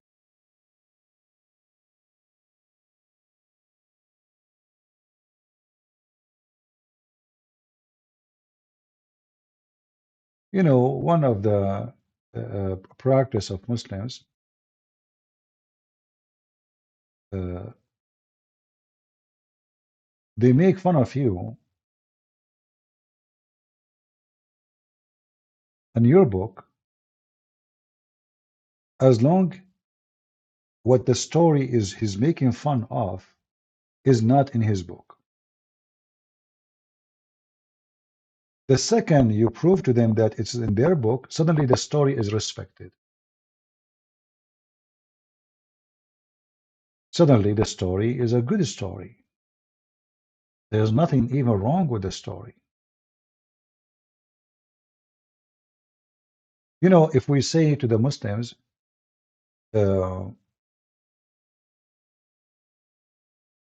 Mary, she was virgin, and this story is not mentioned in the Quran, every Muslim will laugh at us. They will say, you Muslim Christians are a bunch of stupid people. Do you really believe that Mary, she gave birth and she's a virgin? Are you stupid? But just because the story mentioned in their Quran, suddenly the story is very logical. But if you think about it, the story in the Quran is not logical. Why? Because there's no point. Why Jesus is the son of a virgin?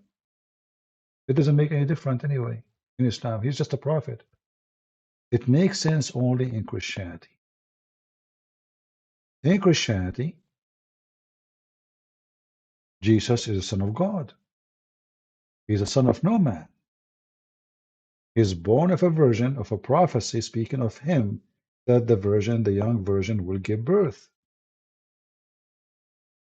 So the story fit very much with the Christian story. When Muhammad, he stole the story, he put it in his book, the story does not make any sense. My mother, your mother, she can claim to be a virgin when she gave birth to you. Nobody can prove it or disapprove it. And it's not logical. Because all men, they are, after Adam, they are born. They are born from sexual intercourse. There's nobody, not a single person except the Messiah, is not born of sexual intercourse. So why only the Messiah? That's something the Muhammadan cannot explain. Muhammad, he took it, he stole it from the Bible, he put it in his book, and now we are laughing at what he say.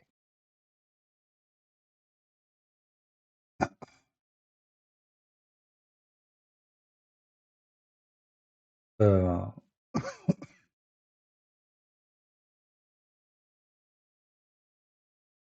I find it very funny that he agreed that the women of Gaza, they were very well known of being prostitution.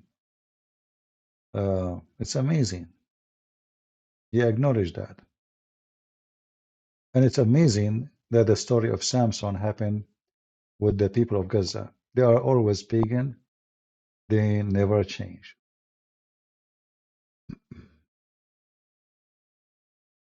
Do we have any Muhammadan?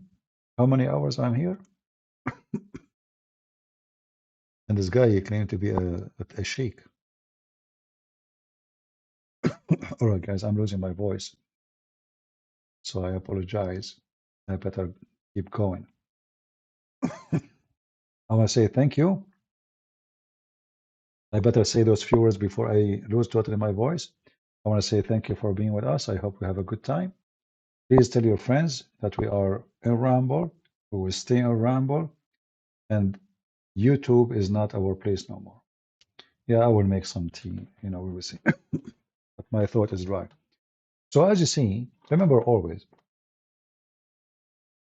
they fear you, they tremble when you have knowledge. When you have no knowledge, they make fun of you, they bully you. Every Muslim will bully a Christian only when the Christian do not know. Only when the Christian have no idea.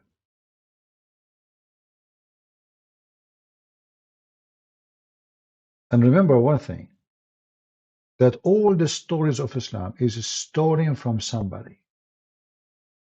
I believe even the character of Muhammad is not real. The character of Muhammad is stolen from a guy, his name Prophet Mani.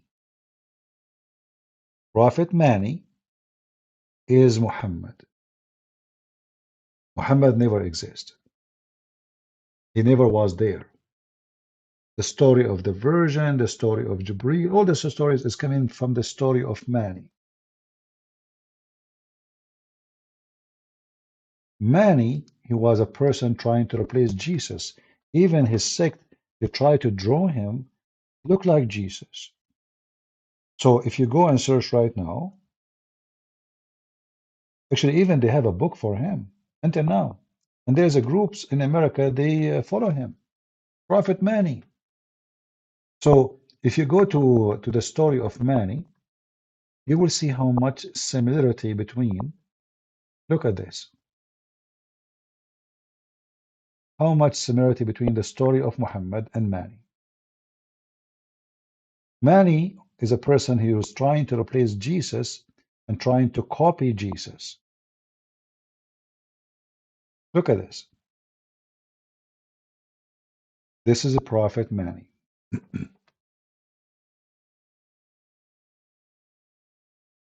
So most likely there's no Muhammad. Most likely the Quran is an old book in Aramaic language. Most likely Muhammad is a fictional story adopting another character. It's like, Alexander the Great, his name is Alexander the Great for the Western. His name is Dhul Qarnayn, the man with the two horn, for the Middle Eastern. Because the Roman, they come wearing a hat, have two horn. But it's the same person. The same person. And Muhammad, he does not exist. Whoever fabricated this cult, he took Mani and he put him in the place of a person, his name is Muhammad, and vice versa. So Muhammad became Mani and Mani became Muhammad. And then when you check the details about this person, you will find a lot of surprises. A lot of surprises about things happen to Muhammad happen exactly to Mani. So I hope next time we will have more Muslims who they are not silly and they are willing to call us and defeat us as usual. Did we have a good time? Did we learn something new every day? I think so. I was planning actually to go for a short I better go. I was planning to go for a short video, but you know, the thing. Anyway, guys, I want to say God bless you all, and I will try to go live tomorrow if I can, but if I cannot, maybe I should rest my voice for some time.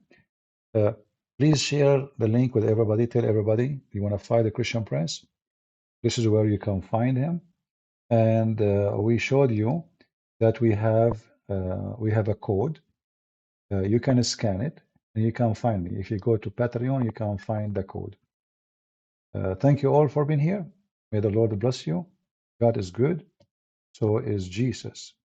And this is why Muhammad, even though he is the satanic prophet, he could not deny who is Jesus. Remember when Satan, he came to Jesus, he said to him, if you are the son of the Holy God, if you are the son of God, throw yourself. Satan, he knew.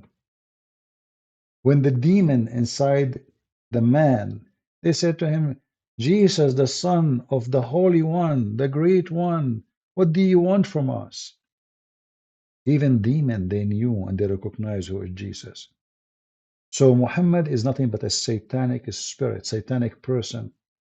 He recognized Jesus. He could not deny who is Jesus, but he wanted to deceive as many as he can from those who believe in Jesus and those who don't believe in Jesus. We know that Muhammad is false. Very simple, very easy. From their fruits you shall know them. And I can open for you actually the code. Somebody is asking. Actually, you know what? I'm going to post the code right now in Patreon after I finish. So you guys, you can copy an image better than video. Copy it and share it with your friends. Just give me a few minutes and I will post it in Patreon. Thank you all for being here.